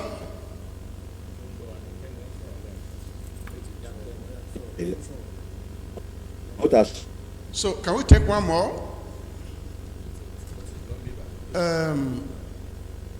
Dr. Seye called attention to one person there, but okay, let's take you, Dr. Aladejo.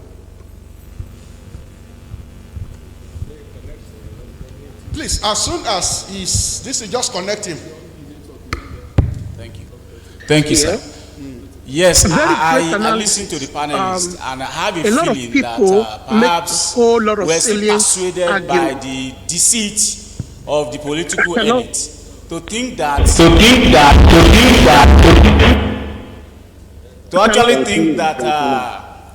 establishing state police would be the in thing. I want to answer or reply largely to the question posed by our former acting Vice Chancellor. Indeed, sir, we do not need, in my opinion, we do not actually need a new police force. We do not, or structure. We do not. What we need is the act, not the structure. The policing structure is the policing act is what we need. So if it is what we need, then we should leave out the thought of re-establishing one. I have a feeling, sir. What we should be doing now, maybe going forward, of course, it should also be like an outcome of this gathering.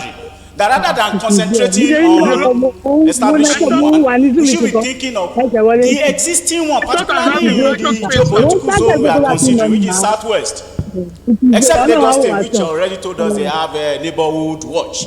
All other states in the Southwest have a replica of Amotekun. Now, what we could do, sir, I want to suggest, why not let's go into the structure and operation and funding and logistic support for those ones that we currently have, and be able to see, moving forward, what are those things we actually need. What we need is security. Whoever provides this is another thing entirely. To think that we would be able to beat the political elite to establishing one, I think we will just be reinventing the wheel. That's my opinion, sir. Okay, thank you so much. Thank you so much. Hello, sir. Sir, I thought I had the vital space. Worried that we need something new. Is that Hello, all these structures you call attention to, they are prevented from operating operating maximally. I thought I had the vital space. Eh? They are ready. Okay. Hello, sir. I thought I had the vital space. Yeah, go ahead, Mondo.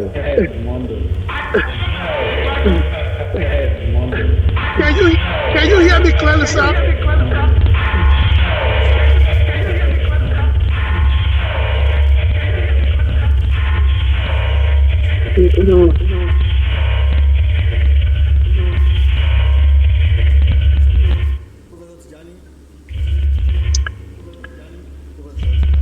Yes, sir. Can you hear me clearly? Yes, sir. Can you hear me? Yes, sir. Can you hear me? Yes, sir. Can you hear me?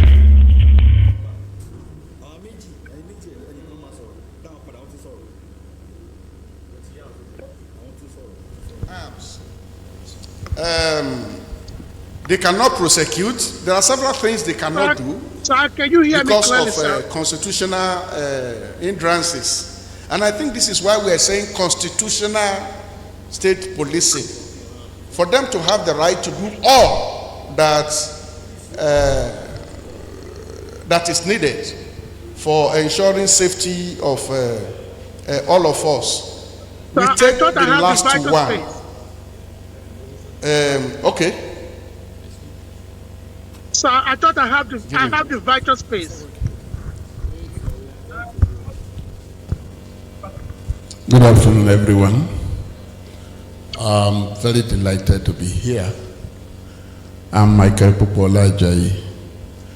I'm the Secretary of Alliance of Yoruba Democratic Movements, an organization that consists of several pan-Yoruba, socio-cultural, artisan, many groups. This issue that I commend the keynote speaker and everybody that have contributed from this side of the table. What is important to us today is that you know the issue of security. If we are in Ibadan, particularly in a university environment like this, we will not understand what it means, you know, to be secure. If you are from a community where you can no longer go to farm, you can no longer go to the market, that the entire village is abandoned, you will understand this thing better. Thank God we have high-ranking police officers here. The existing structure, even the structure, we have problems even with the structure of Nigeria. And when we are talking about the constitutional policing, you know, I'm delighted that, okay, it's part of the restructuring we are talking about.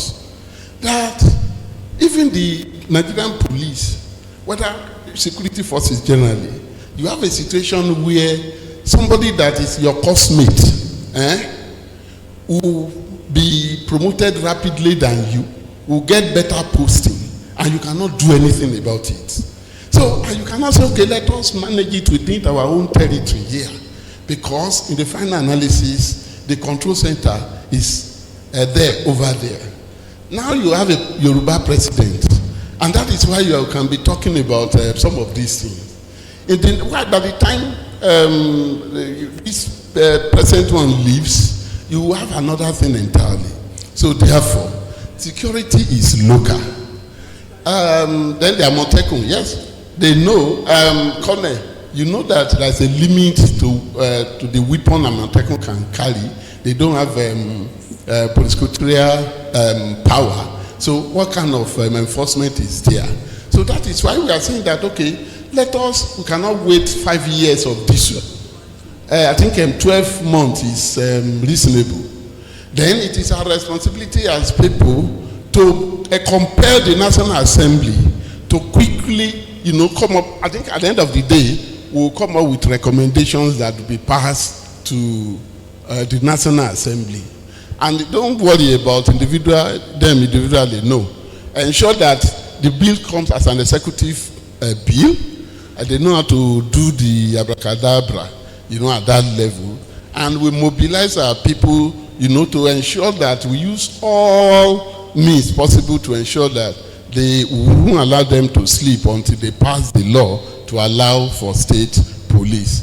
So thank you very much. So the existing policing system cannot work. It has failed. Thank you. Okay, thank you, Mr. Ajayi. I deliberately called him because he participated in a consultation organized by the Office of National Security Advisor. We went around the 6 geopolitical zones, and I mean, he listened to our people here. You know, they are tired. And when we got to the Niger Delta, I was actually frightened because the boys there told us that time is running out, that they will all go back to the creeks. So the southeast, of course, we know what you will encounter when you take that type of conversation to the southeast. Nigerians are tired. So let's stop dodging, you know, running away from the problem. What we should be doing is to solve the problems. And I will give the mic to all the speakers in 2 minutes. And our position is Nigerians are tired. They are looking for solutions. No excuses. What I will say in 2 minutes is the foundation for a state police should be based on the rule of law, the sanctity of rule of law, good governance. And I will recommend to the Dawn Commission, you can meet Governor Raji Fashola. He submitted a paper in 2008 or so. And one of the proposals he made for state police, you know, Lagos has invested a lot, said in the context of the current constitutional arrangement, it is possible to maintain one police force, but with designated contingents under the jurisdiction of the state government. And that is why I have also mentioned the Police Act, that if the Constitution has devolved certain powers to the state and the local government, without going to amend the Constitution, go to the Police Act that says that you can, if Shell has a police, if Texaco has a police, why can't state has a police? So, and that lies in the Police Act that says that supernumerary police can be created. There's emergency constabulary as well. So if you lashed on that, those agents will be the contingent of the police in each state, which will be under the each of the state governments. So you can go and examine that, look at that aspect of the Police Act, and we can move on from there. Yeah, thank you very much. It will more or less be the one or two statements. We should see state policing more of a public contract rather than being a government reform. Thank you.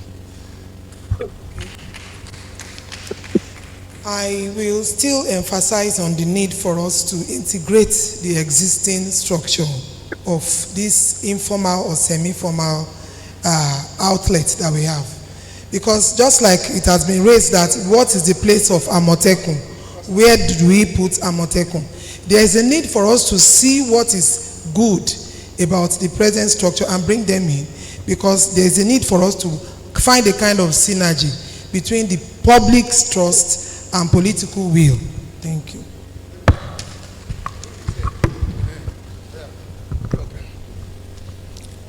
I'd like to respond to what Dr. Ogunwusi said and tie it up with the question asked by my brother and friend, Professor Ekola. Dr. Ogunwusi, is there a need for constitutional amendments to create a police force? My answer to this is that we are concerned with policing, state policing in Nigeria. I think there is a need for us to draw a line, however thin, between constitutional policing in Nigeria and creating another police force. There is a thin line of demarcation between the two. When we are talking about policing, it's quite a different thing from creating another police force. We can actually use the instruments and structure of the present Nigeria police to ensure constitutional policing in respective states of the Federation. It all depends on the constitutional amendment and the direction in which we are looking. For me, I think policing is to solve existing and emerging security challenges. How do we do this? Within the context of the bigger structure and function of the Nigerian police force. Policing should be reconceptualized to solve the problem that we face today, and that is insecurity all over the country. And I want to back it up with the fact that each region, each state must look at its own peculiarity to devise the means of solving this policing problem so that we have security all over the country based on the approaches adopted by each region. And for that, the Constitution has to be tinkered with.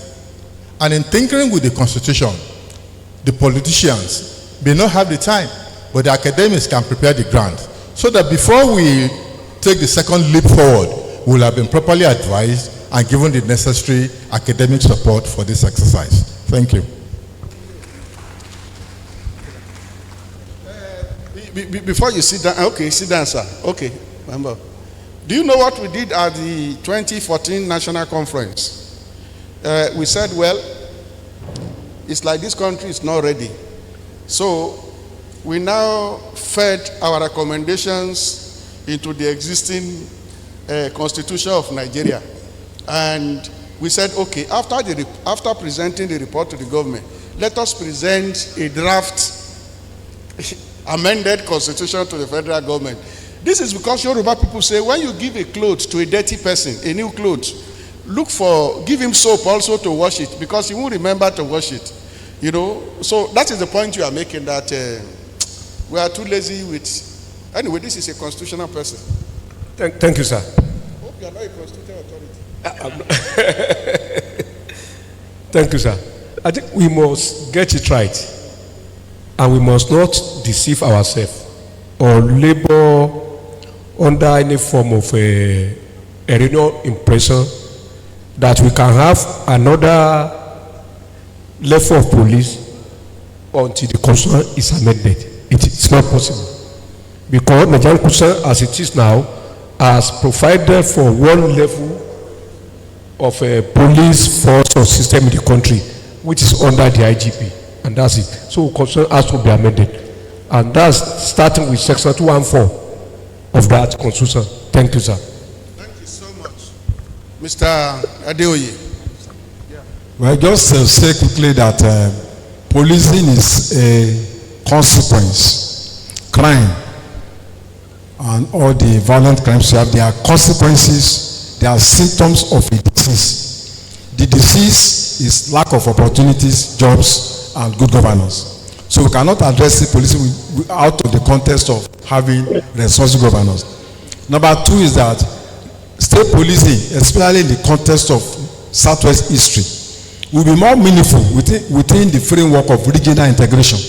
So if we are going to have state police, the Southwest will have a joint training, they can have joint training, they can have joint bureau of intelligence, they can have joint school of training on intelligence, and collaborate on so many areas. And also think that Amotekun and state police, they are not contradictory, they are contraries. They complement each other. Some people in Amotekun can be integrated into state police. So I don't think there should be any fear from anybody from Amotekun that we have in state police. Thank you. Thank you so much. Before I invite the DG of Dawn and the director of Tetfund to close this meeting, I want to give the opportunity to the department that organized this program to be represented. So I will invite Dr. Abiodun, who has indicated his interest to ask a question, and then two students. Please go and identify the two students.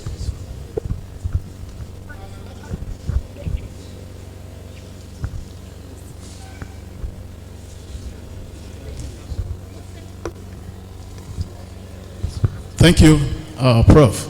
My name is Dr. Temitope Abiodun from the Department of Peace, Security and Humanitarian Studies. In the first instance, I appreciate the discussants. They made vital submissions on this particular topic, but my fear is that if you look at the environment where we find ourselves, we observe that politics is never separated from administration. Nigeria is a country whereby everybody on a daily basis is becoming a politician. And my fear is that if we create a state policing or state police, how do we ensure that it doesn't become a tool of oppression in the hands of our politicians, our governors in Nigeria? And at the same time, we observe that we take a clue from other various advanced nations that are practicing state policing here and there. These states, these advanced states we are looking at, they never recruited 20 million into the system. They never recruited 50 million into the system. They only recruit just few thousands. Why they supplement their activities, the system, with technologies. Technologies are installed in every strategic place in those states. Why anything happens, they deploy few members of staff or few security personnel they have to arrest the situation. Now, we need to deploy technologies. We don't need the 20 million recruitment of security personnel. We are too much. They are disturbing us in the society. Our society is highly becoming militarized on daily basis. And at the same time, crime is unfolding on daily basis. Number two, if you look at it critically, if you look at every state in the world, solutions to every country is written on every state's coat of arms. The solution to Nigeria problems is written on our state of coat of arms. Unity and faith, peace and progress. Are we united? Do we have faith in the Constitution of the Federal Republic of Nigeria as one? Do we intensify more efforts to ensure there is peace? We need to preach more peace to all Nigerians so that there will be, and at the same time, when we have all this in place, we have progress and we have security in Nigeria. Thank you.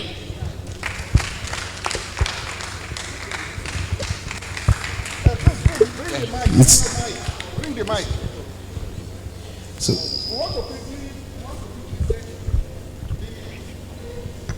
the thing is getting too long and the questions are too windy. And look, quickly take these questions and then we have Monday Alade. He said this is stimulating. These are some of the online people. But it also highlights why academics need to conduct more rigorous research, particularly through a comparative analysis approach. State police is successful in many other countries. Why can't we study a model that is successful and use what we learn as a guide in Nigeria? Adebowale Adeoye, is there a timeline for the state police to take off? We may end up not walking the talk. Then we have the, okay. It said, Adesunbo Badejoku. In as much as we continue to play lip service with issue of state police, we can never have it. I have always made two suggestions at every security summit I find myself.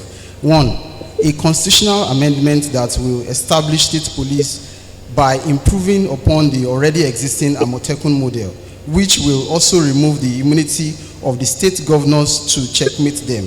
Two, reform the existing structure of the Nigerian police by redeploying every officers back to their local government of origin. However, for these models to work, the civil society organizations must mobilize themselves to force the needed political will on the ruling class by replicating the kind of energy they put on electoral matters. I'm certain that this will work. Thanks. Yes. Okay, let us just stop there. Our colleagues online, they have many questions here and we have not been able to reach them. So please, we take note of all the questions you have asked. We'll feed them into our reports. And we thank you so much for showing interest in what we're doing here. There is a paper here of somebody talking about existence of sleeper cells across the southwest. There are sleeper cells across the country. And I'm sure that those who are in the security sector are dealing with them. These people, they are just, they are scholars and retired people. So they may not be able to respond timeously to sleeper cells. The students, two quick questions and just one. No long storytelling, please. Yes, yes, yes, and then we close. These people have to leave here at 2:30. Good afternoon, everyone. My name is Micah Eyitayo from Safety Department and a TSM student. Sir, I was very happy when you said you know everything about Zamfara State. I remember when I was serving Zamfara State, the security was not under good. Sir, if it is time we really need a state police, I want to ask a question, sir. how can lacuna between the state police be established, and the police conventionally be, eradicated? Because Nigeria police has never given rooms to any new establishment, gallant agency. God bless you, sir.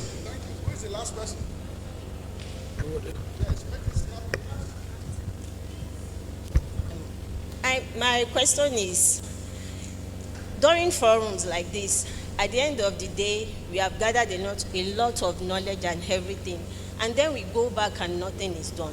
I'm just imagining anyway that, is there a way we can have this kind of forum, and then we will have 60% of the audience being politicians, the lawmakers?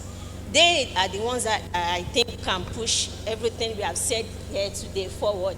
So we can have them, and then they and us being 100%, so that by the time we talk, we say we know how many of them will listen to us. At least we invite them from the House of Rep, the House of Assembly, and the rest, so that we can, because I don't know how many politicians we have in the House there. Okay.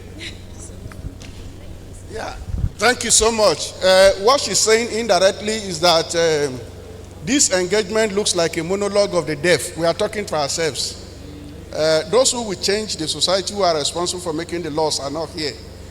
I've been facing this problem for over 20 years. And when we could not solve one of the major problems in the country, an international agency had to take us to Dubai, say, okay, probably if you invite these people to Dubai, they will listen to you. They came to the opening ceremony of the meeting, and after the meeting, they left. The next time we saw them was when we were boarding Lagos flight. Okay, now, so what we are going to do, we will listen to the lead speaker to wrap up. After that, the DG of Dawn will give us his opening remarks, and then on behalf of the Vice Chancellor, Professor Aluko, will address us, and then we'll close.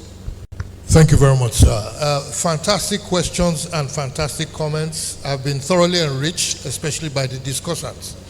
Number one, let us all understand and reorientate ourselves that Nigeria is a federation, not a unitary system.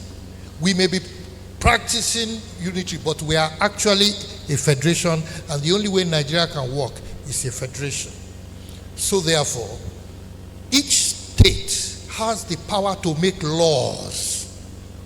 The reason in any federation, federal police take care of federal laws, while the policing for the subnational take care of the laws of the subnationals.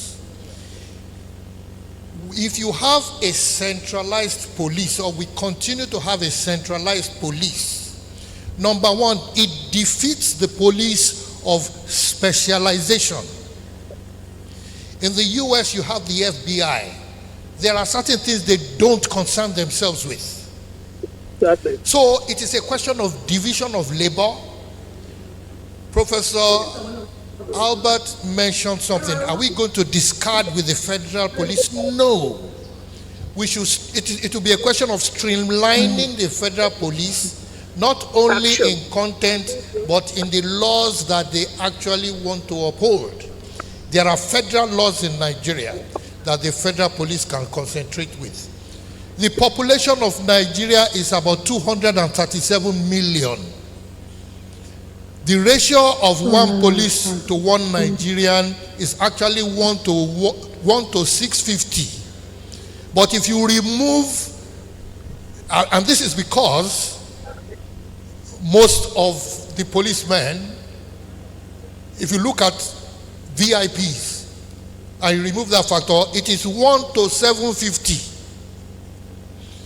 Ideally, we should have 1 to 350. The UK population is 70 million. They have 44 different police sections. It is not in the quantity, it is the organization.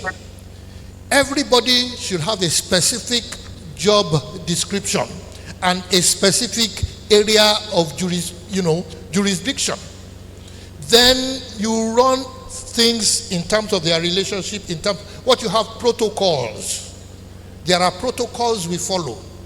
So all I am urging us to do is that because something was not done in the right way, does not mean when you want to repair it, we should pursue the same track of not doing the right way. When we were young, the Nigerian police had specialties. People who specialized in burglary, people who specialized in forgery, and they were trained according to those things. The backbone of any security is intelligence gathering. So the qualification of the people we engage, no matter what we call it. One singular comment that I really took up was said that there's a difference between state police and state policing. And I think it's subtle, but it's critical to know. I believe there will, when something is well organized, thoroughly well organized, right, it will run efficiently. A major problem I've seen in Nigeria, it affects us, and I think when it comes to the police, we have to adopt it. We lack the ability to manage diversity. We lack the ability to manage a large number. It's like an orchestra, and maybe because I'm a musician, I can conduct a music with orchestra of 40 instrumentalists, and there won't be a conflict. But if you have several specialized policing institutions, if you understand the diversity of all those policing institutions, you can deploy them in a manner that is efficient and effective. On a last note, when a choir is very large and is centralized, you never know who has the bad voice. Somebody will be croaking at the back, and the whole choir will sound so bad. If you break them down into components, that is when you are easier able to identify who has the voice of a frog or who has the voice of a canary. Thank you. Thank you very much, sir. I would like to thank everyone who have listened intently. Now, the lady that said we should try and bring in our politicians, I want to assure you that we are planning to engage the National Assembly members, both from the House of Reps and the senators. We are planning to engage them in a summit similar to this, and the plan is even to take it to Abuja, so there will be no excuse, because as someone said anyway, they are the ones that we need to push to, if the laws need to be changed, we need to push them. So we are not just talking to ourselves. I can assure you that the plan is in the pipeline very soon to engage them. I'm sure by the time they finish their primaries and secondaries, they should have our time, and then we'll do it before they go into their campaigns very soon. But I would like to say this as well, that look, one of the challenges we have as a country is that at times we are afraid of change. As Dr. Byron said, a population of 237 million. We are trying to solve our security challenges. We should also think of different approaches. And I strongly believe, and I'm unapologetic in saying this, that look, I have lived in an environment, United Kingdom is an example. The population is not yet 70 million. They have about 44 different police organizations. In London alone, they have Met Police, they have Transport Police, they have City of London Police. That's just in London alone. We can't continue to do the same thing as we are trying to do, and we want a different result. It's not going to work. As I said, what we have come here to do today is not to talk about whether we need state police or not. I believe we need it. This country needs it. Our federal police is totally understaffed. That is why you can have a bandit operating somewhere in Benue for hours and there's no one there. One of the recommendations we believe should happen is that the revenue allocation formula needs to be restructured so that it can cater for the expenditure on security at the state level. But please, I don't want us to be trying to do an aluta on this, that the masses don't want this, or it's the bourgeois trying to put down the proletariat. We don't need all that. The reality confronting us that we are facing security challenges. We are using the army to deal with internal security, and it's because the police is not, they are not enough. It's not that they're not competent. And again, let me close with this, that we want state police is not an indictment on the federal police. I actually believe they're doing a yeoman's job in the face of incredible challenges. But you cannot have 400,000 policemen dealing with 235 million population. It's not going to work. So in the federal system that we have now, state police has become a necessary imperative, and we must go for it. Thank you. Thank you very much. Professor Aluko will give the closing remarks on behalf of the Vice Chancellor, and then you speak as the Director of TESM. Thank you very much.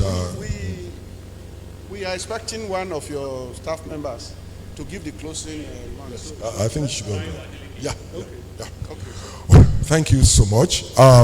Without mincing words, we've had a very robust discussion here this afternoon that spans all the key areas that could actually be deployed or engaged to prepare a framework. The target of this exercise is to get a framework developed that can be submitted to the leadership of the Southwest for effective implementation. The report of the committee, the communique committee, will be beautifully packaged for presentation to our leaders, like the DG Don said. Good enough, he has the ears of the governors and the what have you in the Southwest. And so you can be rest assured that this exercise will not be an exercise of utility. It will be taken up at the higher level. I can assure you that. More importantly, the discussant will be encouraged to develop their presentation into a publishable paper. Discussant, making appeal to us that we go back and develop our presentation to a publishable paper for the next edition of our journal, Ibadan Security Review. So that will be published in our journal. I think you are going to put your hands together for us.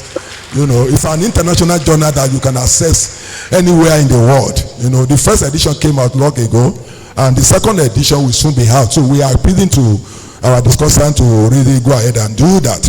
Now we are also going to create a platform.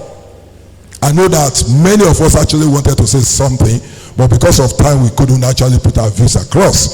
So we're going to create a platform where ideas can actually be dropped for harvesting.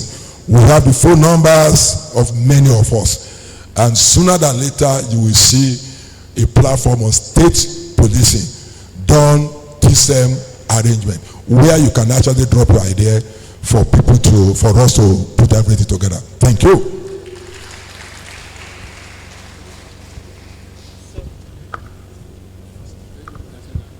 Please let me apologize for not recognizing one of the eminent persons in our midst, AIG Adeoye. Please, we are sorry, sir. Yeah, we are sorry. Thank you so much for coming. They say better late than never. I'm glad that Prof has recognized him. I would also like to recognize the presence of the Chief Executive Officer, Publisher, Parrot Extra Magazine, Mr. Yinka Agbola. Thank you for being part of this program. Thank you. Distinguished ladies and gentlemen, it's my pleasure now to invite Prince Adebowale Adeoye to give the vote of thanks.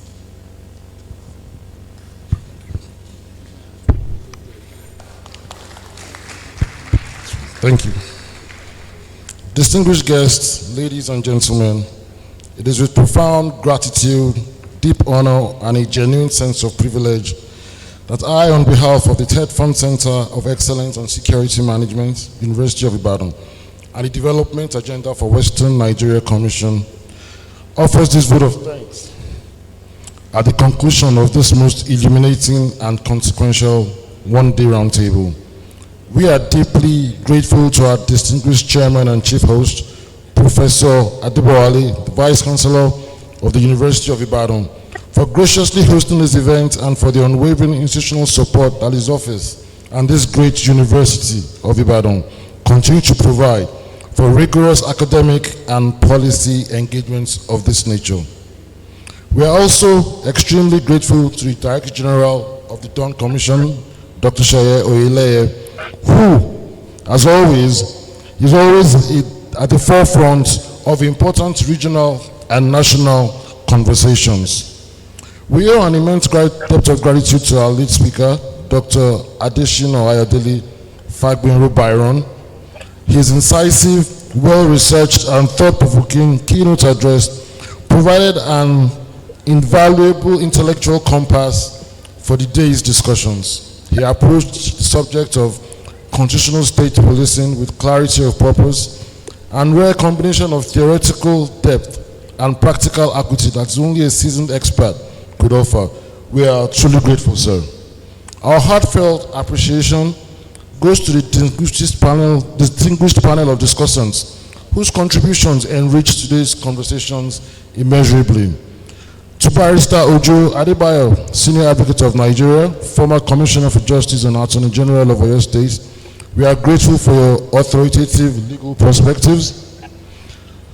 To the Commissioner of Police, Fatai Owosheni, retired, former Commissioner of Police, Lagos State, and former Security Advisor to His Excellency Governor Seye Makinde, we thank you for lending the voice of experience and operational expertise to our deliberations. To Professor Akin Alao of the Department of History, Obafemi Awolowo University, Ile-Ife, Dr. Anthony Oyedeji, Program Officer, Governance for JDPC, Professor Adeshina Fagbenro-Byron of the Department of Philosophy, University of Ibadan, and Dr. Temitope Bello of the Department of Political Science, Koladaisi University, Ibadan. We are grateful for your scholarly vigor and multidisciplinary insights as well. To Mr. Oyeleye Adeoye, Executive Director of Journalists for Democratic Rights, thank you for grounding and discussions in imperatives of democratic accountability and civic rights. We extend special commendation to our moderator as well, Professor Albert, whose deft and balanced management of proceedings ensured that all voices were heard, all perspectives were fairly considered, and the discussions remained focused, productive, and intellectually stimulating throughout the day. The mark of an excellent moderator is rarely noticed in the moment, but always felt in the quality of outcomes. And today was a testament to his exceptional skills. We are also profoundly grateful to the coordinator of this event, Professor Benjamin Aluko, the director of the TEDFUND Center of Excellence in Security Management, University of Ibadan, and the Dawn Commission team. Their tireless work, meticulous planning, and passionate commitment to promoting thoughtful policy dialogue on security governance made today possible. The event is a direct product of their vision and dedication. To every member of support staff, technical team, protocol officers, ushers, media crew, and all those who work quietly behind the scenes to ensure the seamless conduct of this roundtable, your contributions, though often invincible, are the backbone of every successful event. We thank you sincerely. To our distinguished guests, scholars, policymakers, civil society representatives, security professionals, members of the media, and all participants who honor this event with your presence and contributions, you have demonstrated your engagement today that the questions of constitutional state policing are not merely academic, they are urgent, they are national, and they demand our collective intellectual honesty and civic courage. Thank you for showing up. Today's roundtable has reaffirmed what we have always believed, that informed public discourse, anchored in rigorous scholarship and guided by a genuine commitment to national development, is indispensable to the advancement of security, justice, and democratic governance in Nigeria. The recommendations and resolutions that have emerged from today's deliberations will, and I can say that confidently, serve as important inputs onto the ongoing national competition on constitutional state policing. Finally, on behalf of TECSEM and Dawn Commission, we assure you that the outputs of this roundtable will be documented, disseminated, and followed up with renewed vigor. Today is not an ending, it is just a beginning. Once again, to everyone in this hall and all those who participated during the capacity, we thank you very much. God bless you, and God bless the Federal Republic of Nigeria. Thank you. We will have Please, we'll have the national anthem, but immediately after, members of the high table will have the group photographs there, and whoever wants to join them will join them. Thank you all for coming. May we rise for the national, the university and national anthems, please.